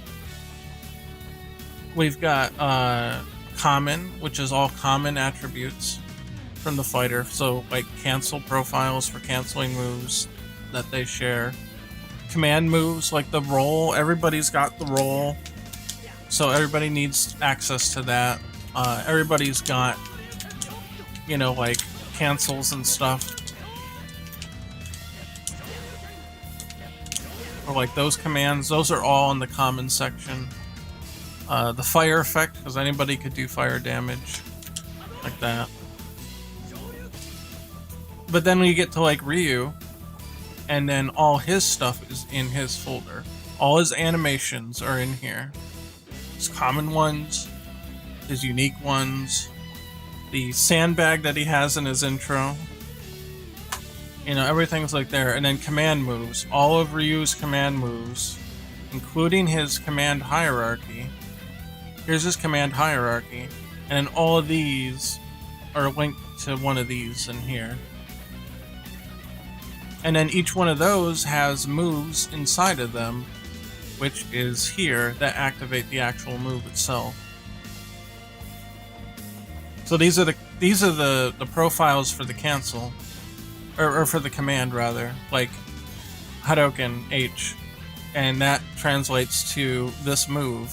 If this command activates, then you go to this move, and here it's got the animation name, hitbox data. Not all of them have hitbox data here, but this one doesn't. But I'm transitioning so that they do get loaded from here instead.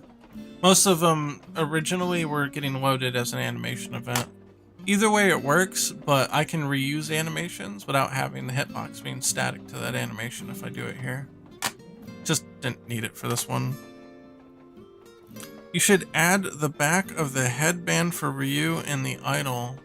You can't see it, it's behind him. You can't see it, it's behind him. You can only see it when he turns his head. His head's too big. You can't see it. He's gotta turn his head or do a move or something. See? Only comes out when he does something. I normally organize with bigger components first and then into object specific, which holds everything to do with that object. Well, there's some systems and components that have their own thing too. If it's something that's used between other characters, I'll typically put it in its own spot. Typically, I say that because, you know, sometimes you just forget, or, you know, you're in the middle of making a system and you made a file and you put it in the wrong spot, and of course, you know, that's not good, but...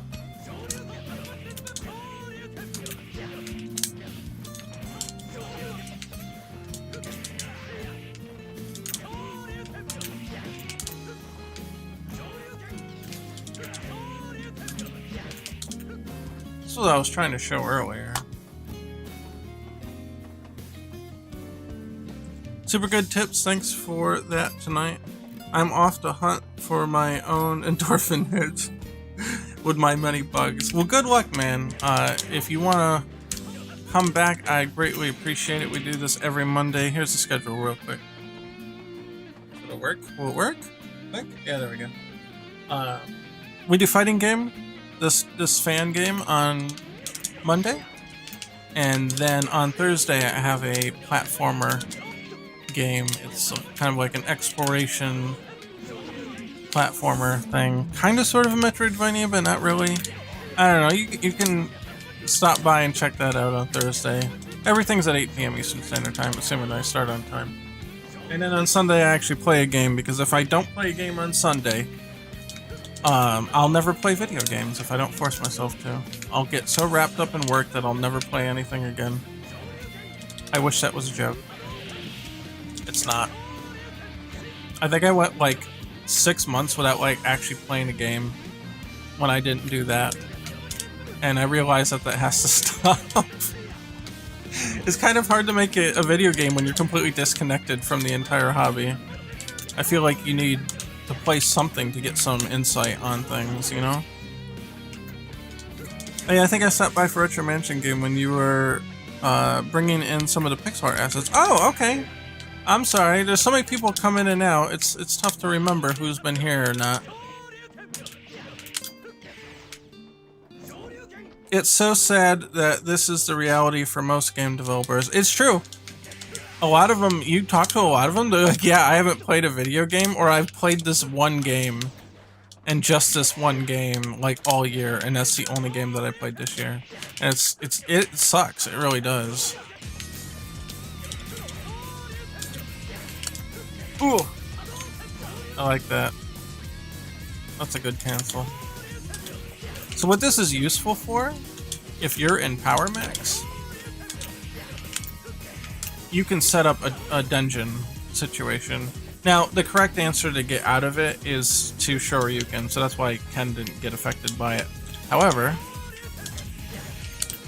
Oh.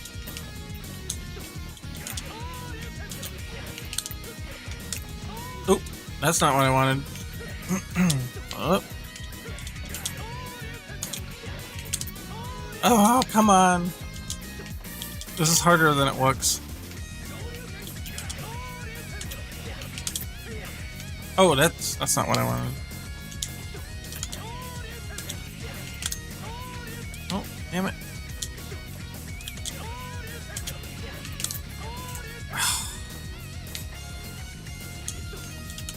Yeah, no problem. Have a good one, man. Ah! Hands are getting too tired to play this game. I really are getting tired. I can't even do the motions anymore. There we go. Okay, so he can break through it, right? But there's another thing you can do. You can backdash cancel it and then punish whatever comes next. And since this is a hard knockdown, well, if you get it, it's a hard knockdown, so you know when they're going to wake up and potentially take that action, which gives you enough time to fake them out.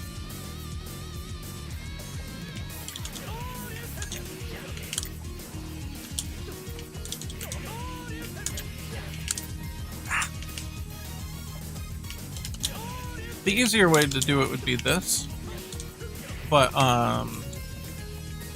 it certainly doesn't do as much damage, and you're really wasting your max cancel if you do it that way.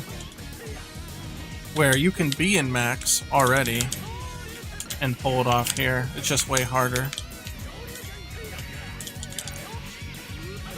But see, you can do some big punish if you don't use the X to do it. Let's see. Oop. Oop. Editor lag sometimes. Pretend that I charged the engine. Look at all the damage you can get off of that. Let's say,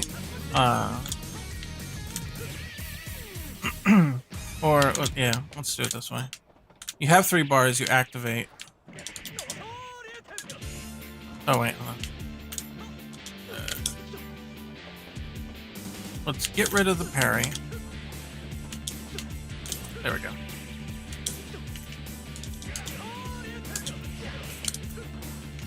Because see, that uses 1, right?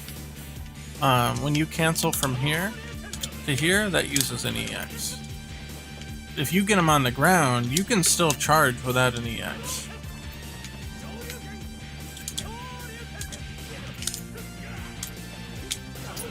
Well, I made it an EX. That's just me being dumb, but it doesn't have to be, see?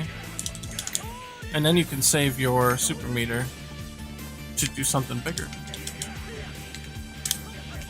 Now, chances are, you're going to activate Kakufubatsu at the start. Then you can do some other stuff. So you're really only going to have 1 bar like this to make use of. Well,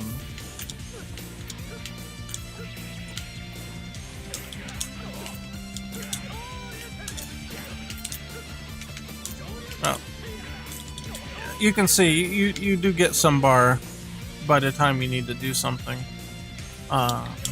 So it'll work out. Obviously, I didn't complete the sequence correctly, but I think you can imagine how that's supposed to work.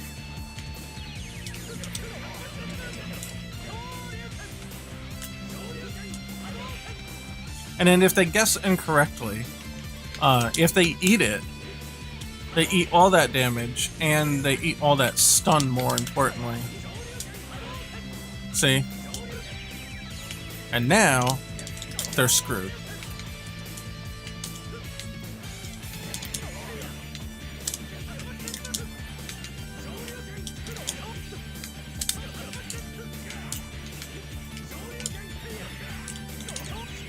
Oh, and he's stunned. I could have got a whole level 3 off of him. How about that?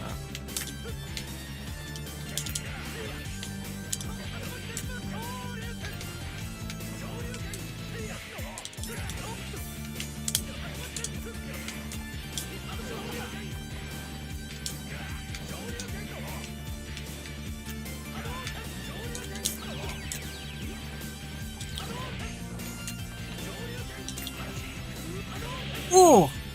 Oh, that's hella damage too.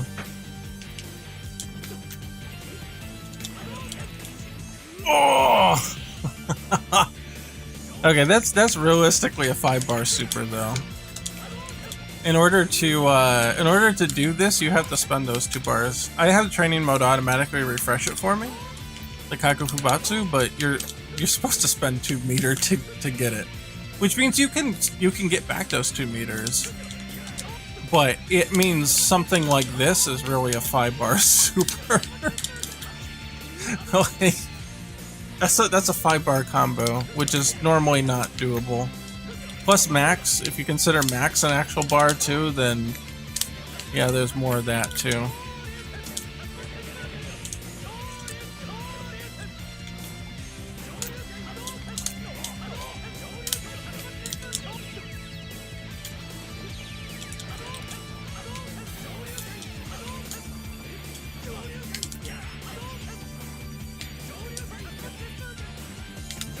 This is after I toned Ryu down a little too. Ryu did have a touch of death. It was very unrealistic that you could ever get it in a real match. Mainly because you would have to have those 5 bars loaded. And by that point in the match, it kind of wouldn't matter. You would have had to have damaged the enemy enough that you would have gotten it, but I did take that out at least. Damn, that looked clean as hell, man. Well, thank you. Here, this one's my favorite here. Wait. Hold on. This.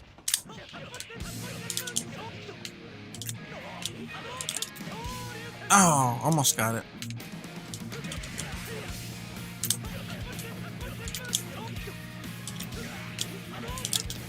Ah, this one's hard to do.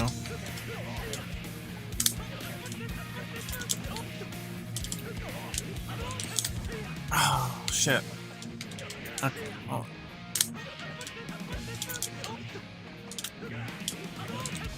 Oh, there it is. Yeah. Yeah. That's my favorite.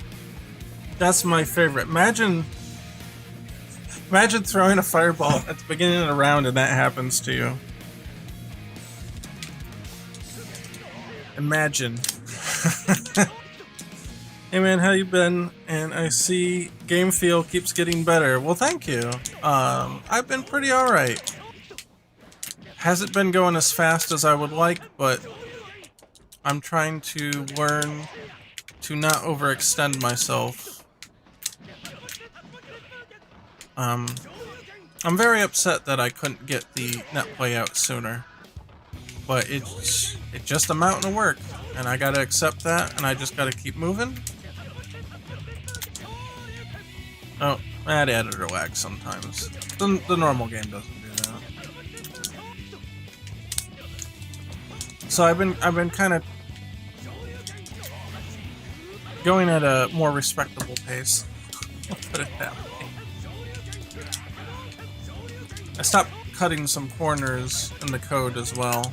Trying to do things a little more. I know they take a little more time, but I want to do things a little more by the books, so to speak. Not like sense of legal or illegal, but like I was producing a lot of sloppy code just for the sake of getting something going, period, very much faster than I would have normally.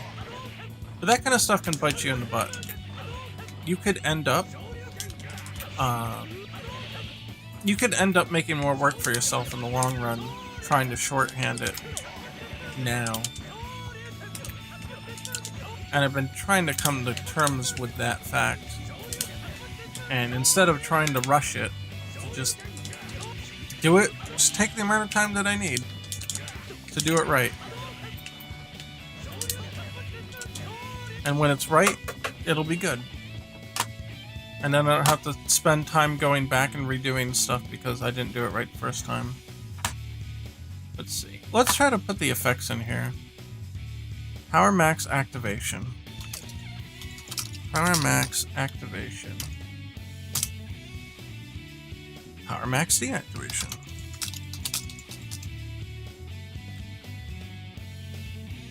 armor max activation and armor max deactivation. I don't know if these are actually hooked up yet, but there's only one way to find out. Oh, what's this now? Max mode ends, no function. Huh. When the game starts up, I'm gonna see if that turns into anything here. I might just erase that if that's just garbage data. So it's... No, it's garbage data. Okay.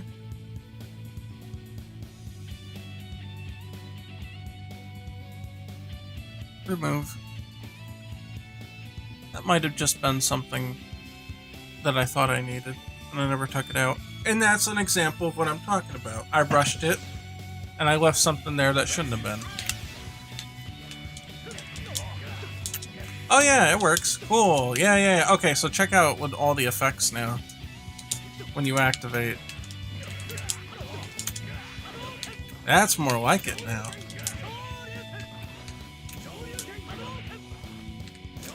And then... Yeah, that's what I'm talking about, baby.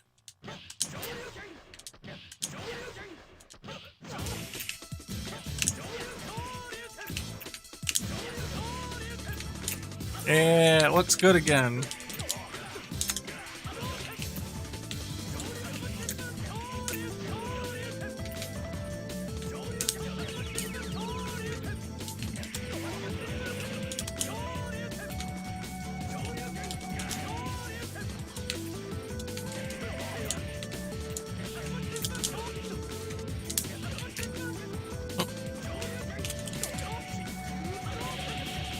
Yeah.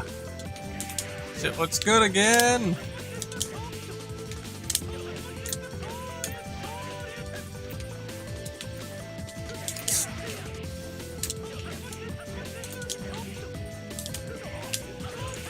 Oh, let's get him. Queen Cosima, sadly, I got hit with a ransomware and lost everything, so had to restart from scratch. Oh. Bro.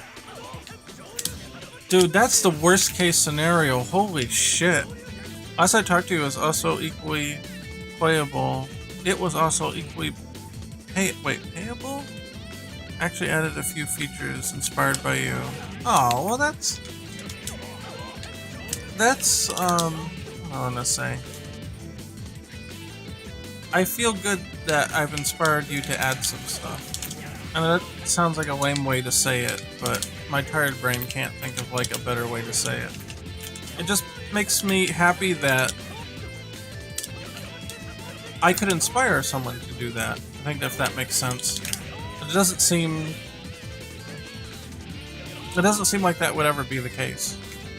And I know that's not necessarily true. Obviously, I'm out here doing stuff. But like, your brain won't let you believe that. You know what I mean? Until you hear it from somebody. That makes sense.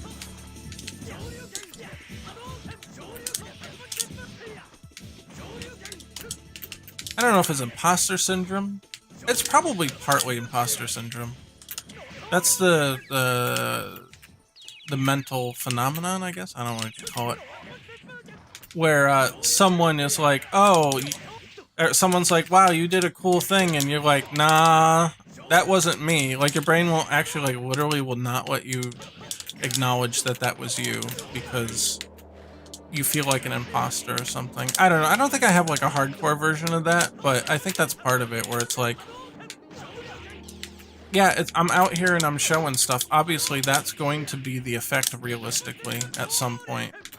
But I don't think of it ever. I always would never consider that being an actual option, so... That's why that's why I sound surprised when you mention it. Or kind of like, it's almost like unbelievable. I guess that's imposter syndrome. Just a light version of it. I think most people feel that way, right? Probably like as things continue, it becomes more normal and you're like, yeah, that makes sense. And it's still really cool, but then you can actually accept it at some point. And that's really good. But I'm not at that point yet. I still got my imposter syndrome. Shit. Drop that. Oh! Oh shit, that looked really fucking cool. Oh, I damaged too. Oh! No, it's not gonna miss. It's gonna miss.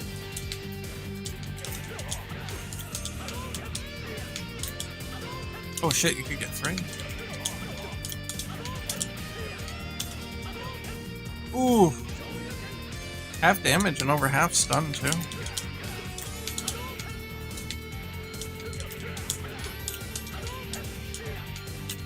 Now that is 4 bars worth of material though, because you'd have to do...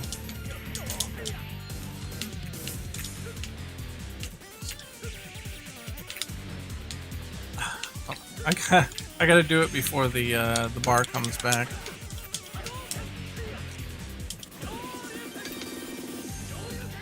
Yeah, you make up a bar in the middle of the combo, so you can do it. You can do it right from the get-go. If you pop Kaku Fubatsu like right away, if you enter a round with 3 bars, you could totally do it.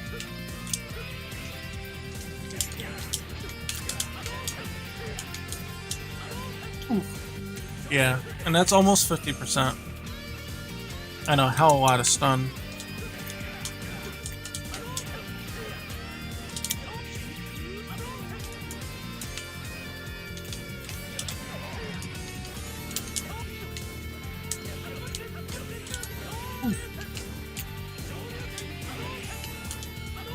Oh, I'm surprised that didn't actually stun him.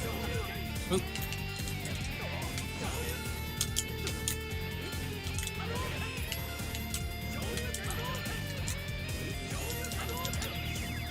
Oh, I did it too early.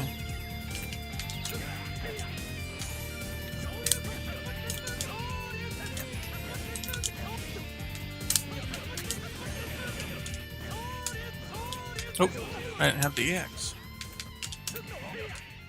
Man, Ryu's gonna be a fucking monster.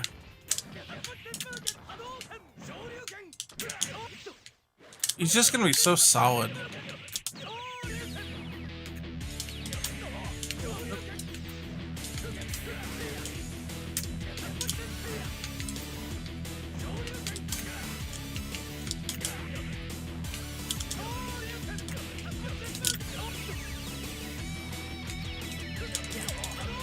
Oh, I screwed that up. Not that one. Dude, his dungeons are gonna be so crazy. They really will be. Oh. I thought I was out of range.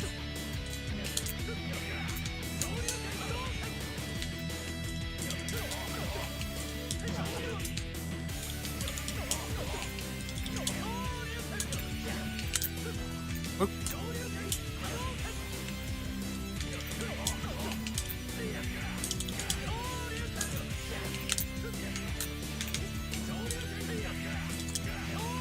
Ooh, oh, that's almost a stun. If I used an EX dungeon, it might have worked.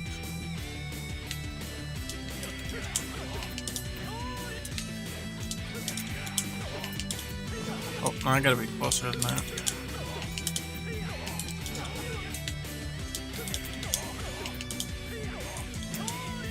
Nope.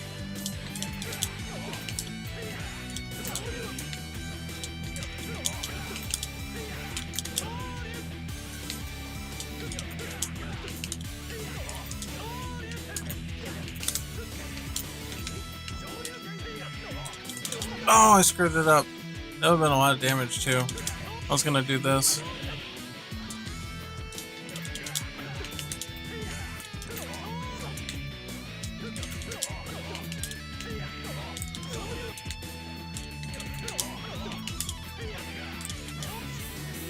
No, that's not what I want. He got out of it. No, he got out of that one too.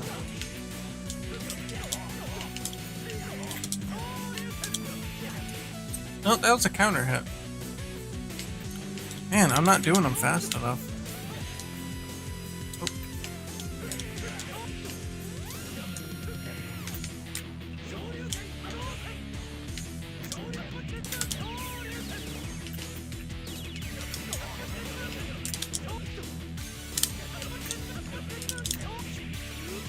Oh. I was gonna say, I don't know if that was low enough to hit, but it did. Yeah, Rio's gonna be fun, man.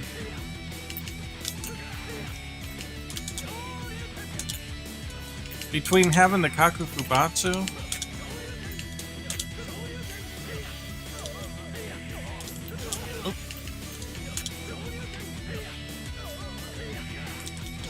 ah!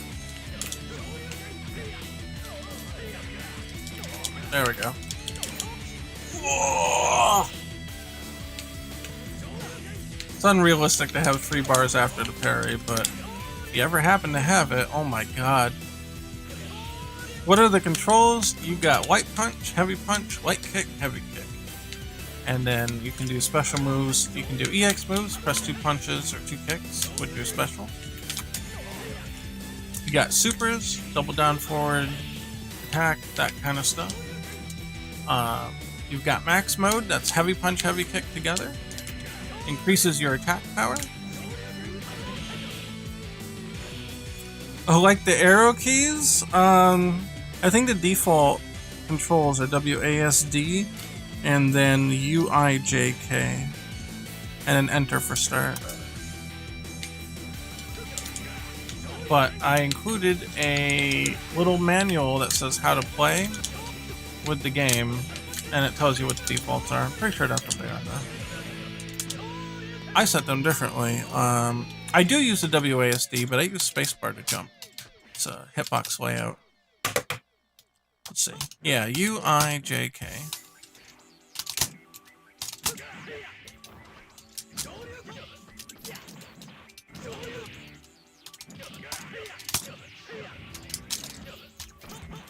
I'm not too good with keyboard, but passable.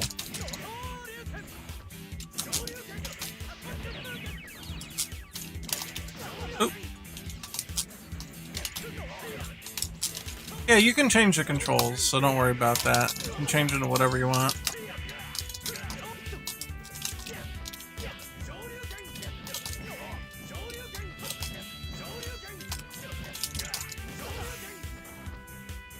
I have friends who play other fighting games like that. Yeah, you can change it however you want, and most of the time I use the controller, which can also be changed. Oh, that's all right. Whoa. Oh.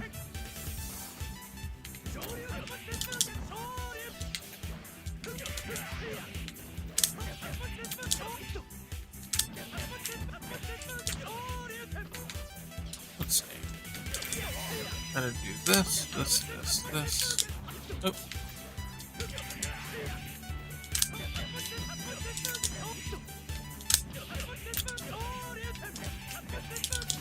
There.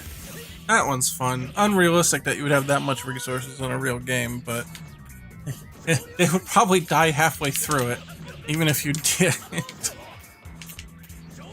How are the characters different? So you saw what I was doing in Ryu. Well, we'll do Ken. Ken doesn't have any of the electric moves.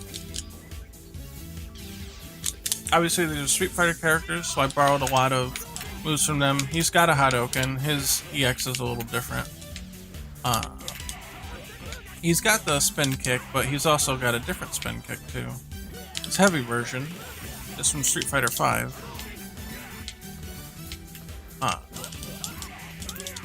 Ken also has target combos with some of his kicks. And he can get fire on those kicks. Not all kicks, but specific ones.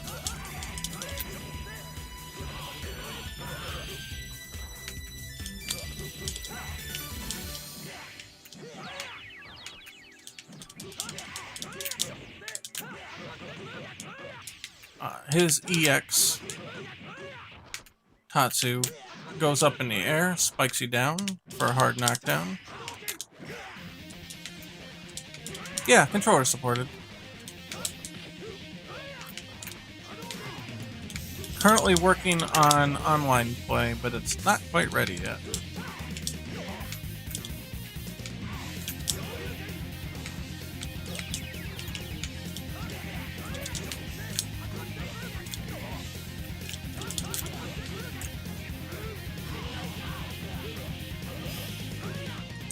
And Terry is very different than the others. Because he is not a Street Fighter character.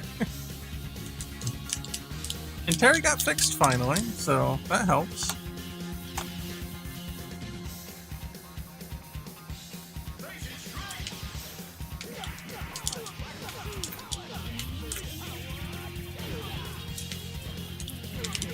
Terry's got a whole bunch of different moves than the standard here.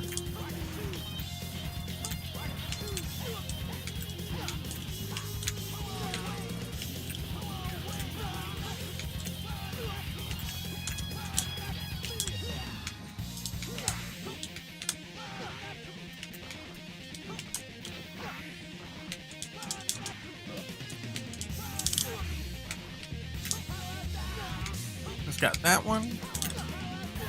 I like that one. Ugh.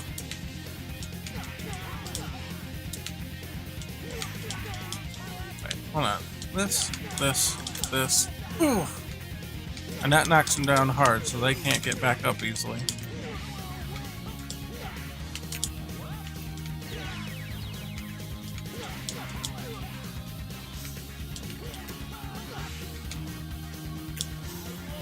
It's got big super moves too.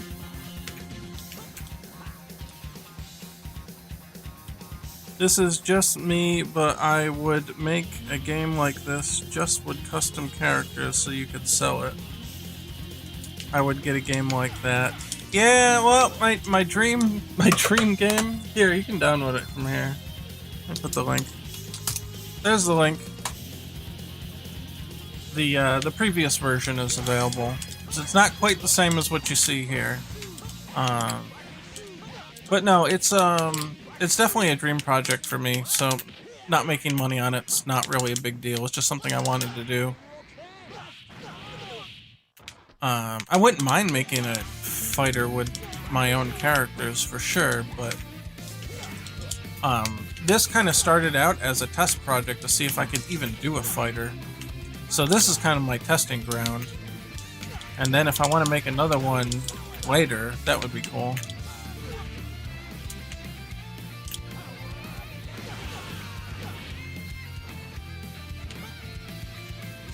Is this one still broke?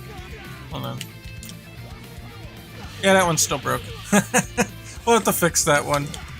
The graphics are still screwed up on that one. Oh, that doesn't work anymore? I'll have to fix that.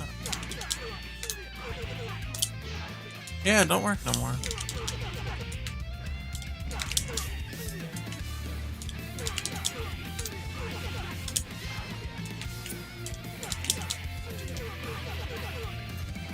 Let's see.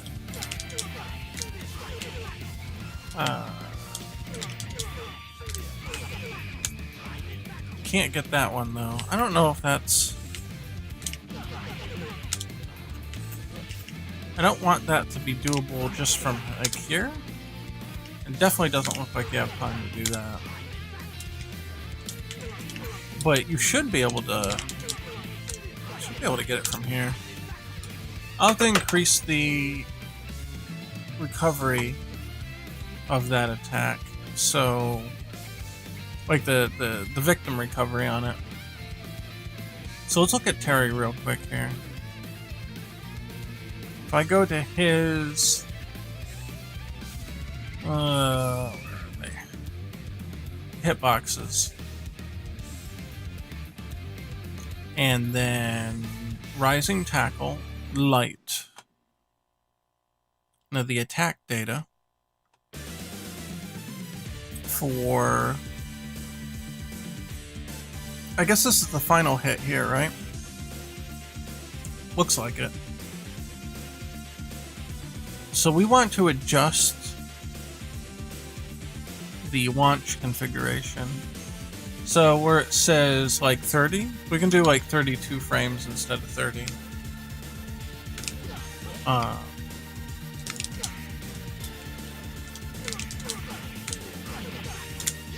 And now it works. Yeah. Okay.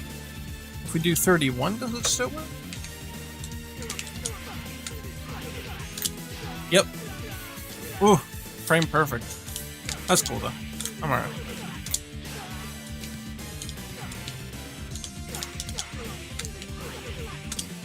And you can do that too. Okay, that's fine. So the concern would be then, can I just do this? Oh. No, I don't think so. Doesn't look like it.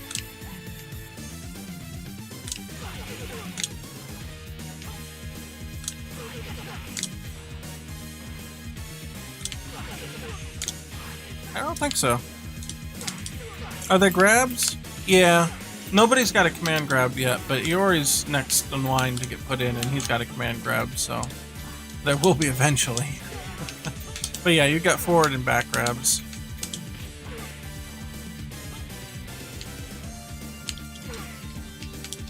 So there, we fixed Terry's combo at least. So the way you can do it now. Oh.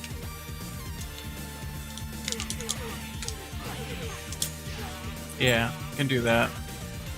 That's pretty cool.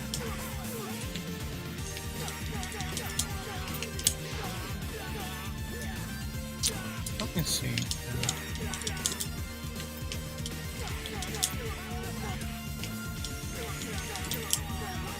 That's not it.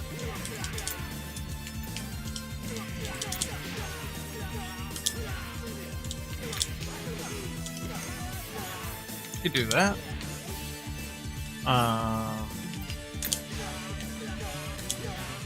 Let's when he does this. Why can't I cancel that?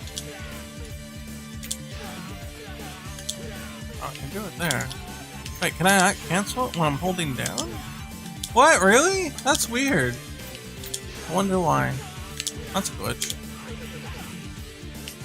So if we do it in a corner... Yeah, we should be able to get that. We can probably also get, hold on. Get him back in the corner.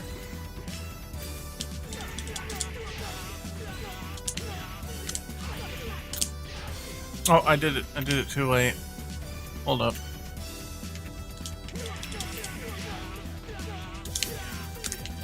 Oh, I screwed it up. Try it again.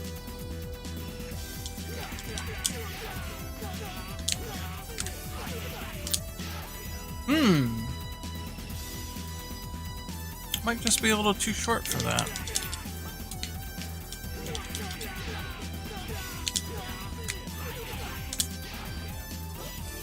Well, let's fix that. Let's give it back that 32.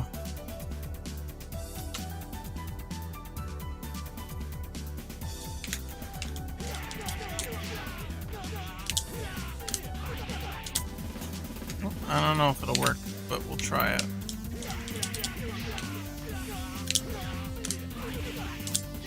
Hey, there we go. There, now it works. How about that? Are you going open source? Nope. Nope. Nothing against open source, just... I spent way too long on this to just hand it out.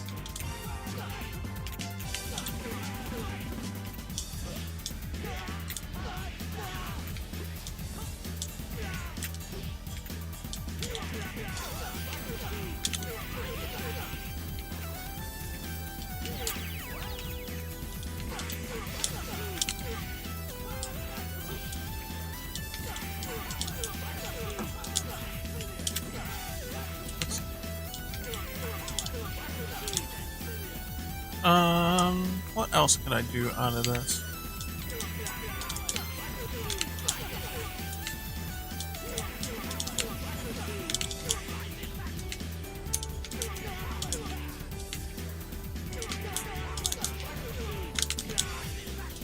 Gotta let him fall a little longer.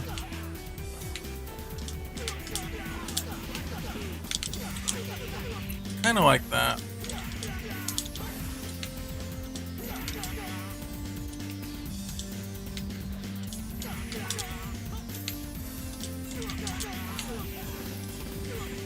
I don't know why I did the X of that.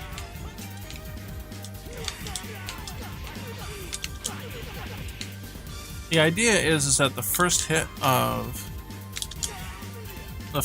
rising tackle can be power max cancelled. Oh, you know what? Terry needs his effects back. Now that I know that the effects work. Let me give Terry his effects back.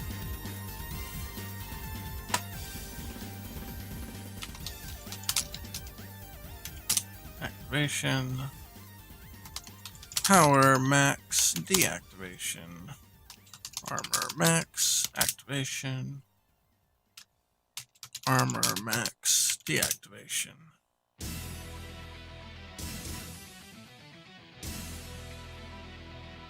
And then we'll give it to Ken too. Just so I don't forget. Power max activation. Power max deactivation. Armor max activation.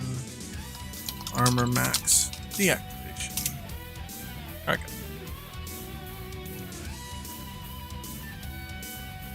Oh, back. There. Okay.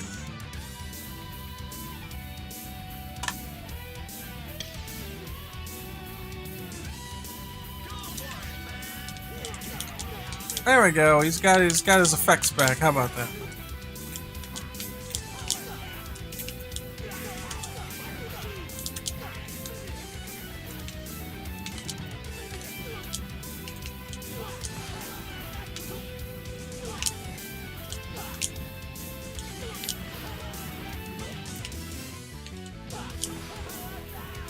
Oof. Poor Terry. He's got them weird wonky defense options.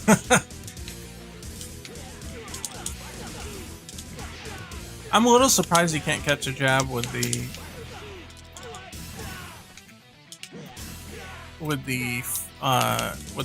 normal one though, that one.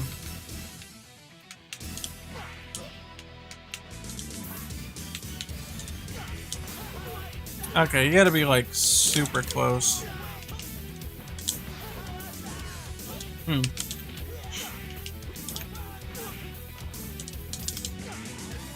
Well, that's not gonna hit now.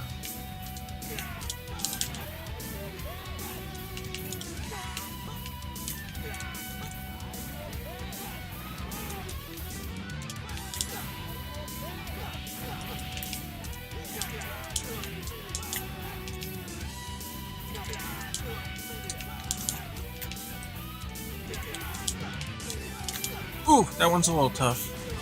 That one's a bit tough. Yeah, so let me make sure Ken's effects are actually working now too. I don't see a problem, but it's always good to test something when you change it. Because if you think it works and it doesn't, like I thought that one system worked earlier today and it didn't, and then you spend hours finding out that you're wrong.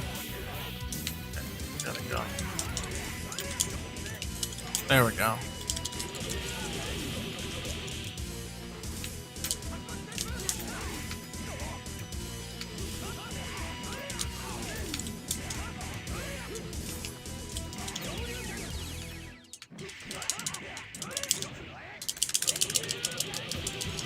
Oof. Big damage. And dead.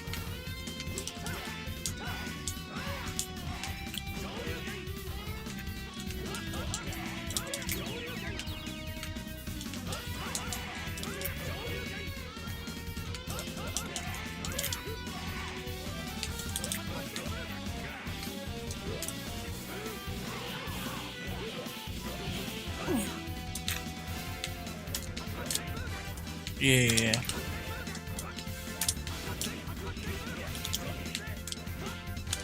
Ah, I screwed it up. This one's super hard.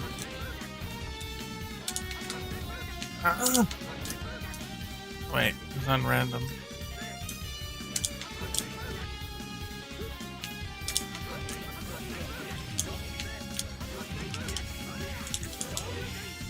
There. Missed the super at the end, but that's alright. My greasy gamer finger's falling off the analog stick.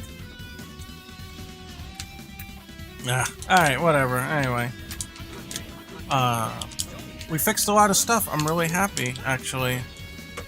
It's not the kind of stuff I was trying to fix, but at the end of the day, everything needs to get fixed one way or another, so there it is. Yeah, I guess that's a good stopping point. It's almost 1 in the morning here. So I need to get some rest. And I'll be back on Thursday for my platforming game, Retro Mansion game. And we'll be doing... We'll probably be setting up the official final like graphic settings for the game and transitioning to a clean project file. I've been talking about that for a long time, but I think it's finally time to actually go and do that. And then I'll explain the conventions that I want to hold myself to for formats for tile maps and stuff like that. And then we'll try to actually enforce them. And hopefully Tim will be around so that he can get the explanation for everything.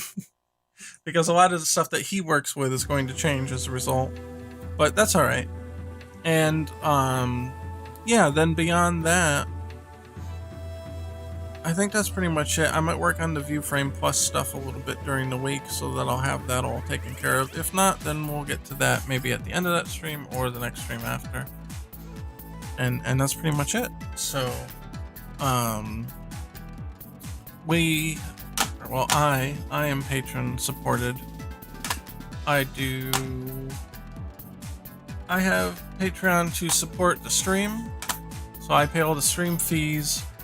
I pay like Photoshop fees, game dev fees, all that kind of stuff, and it does rack up.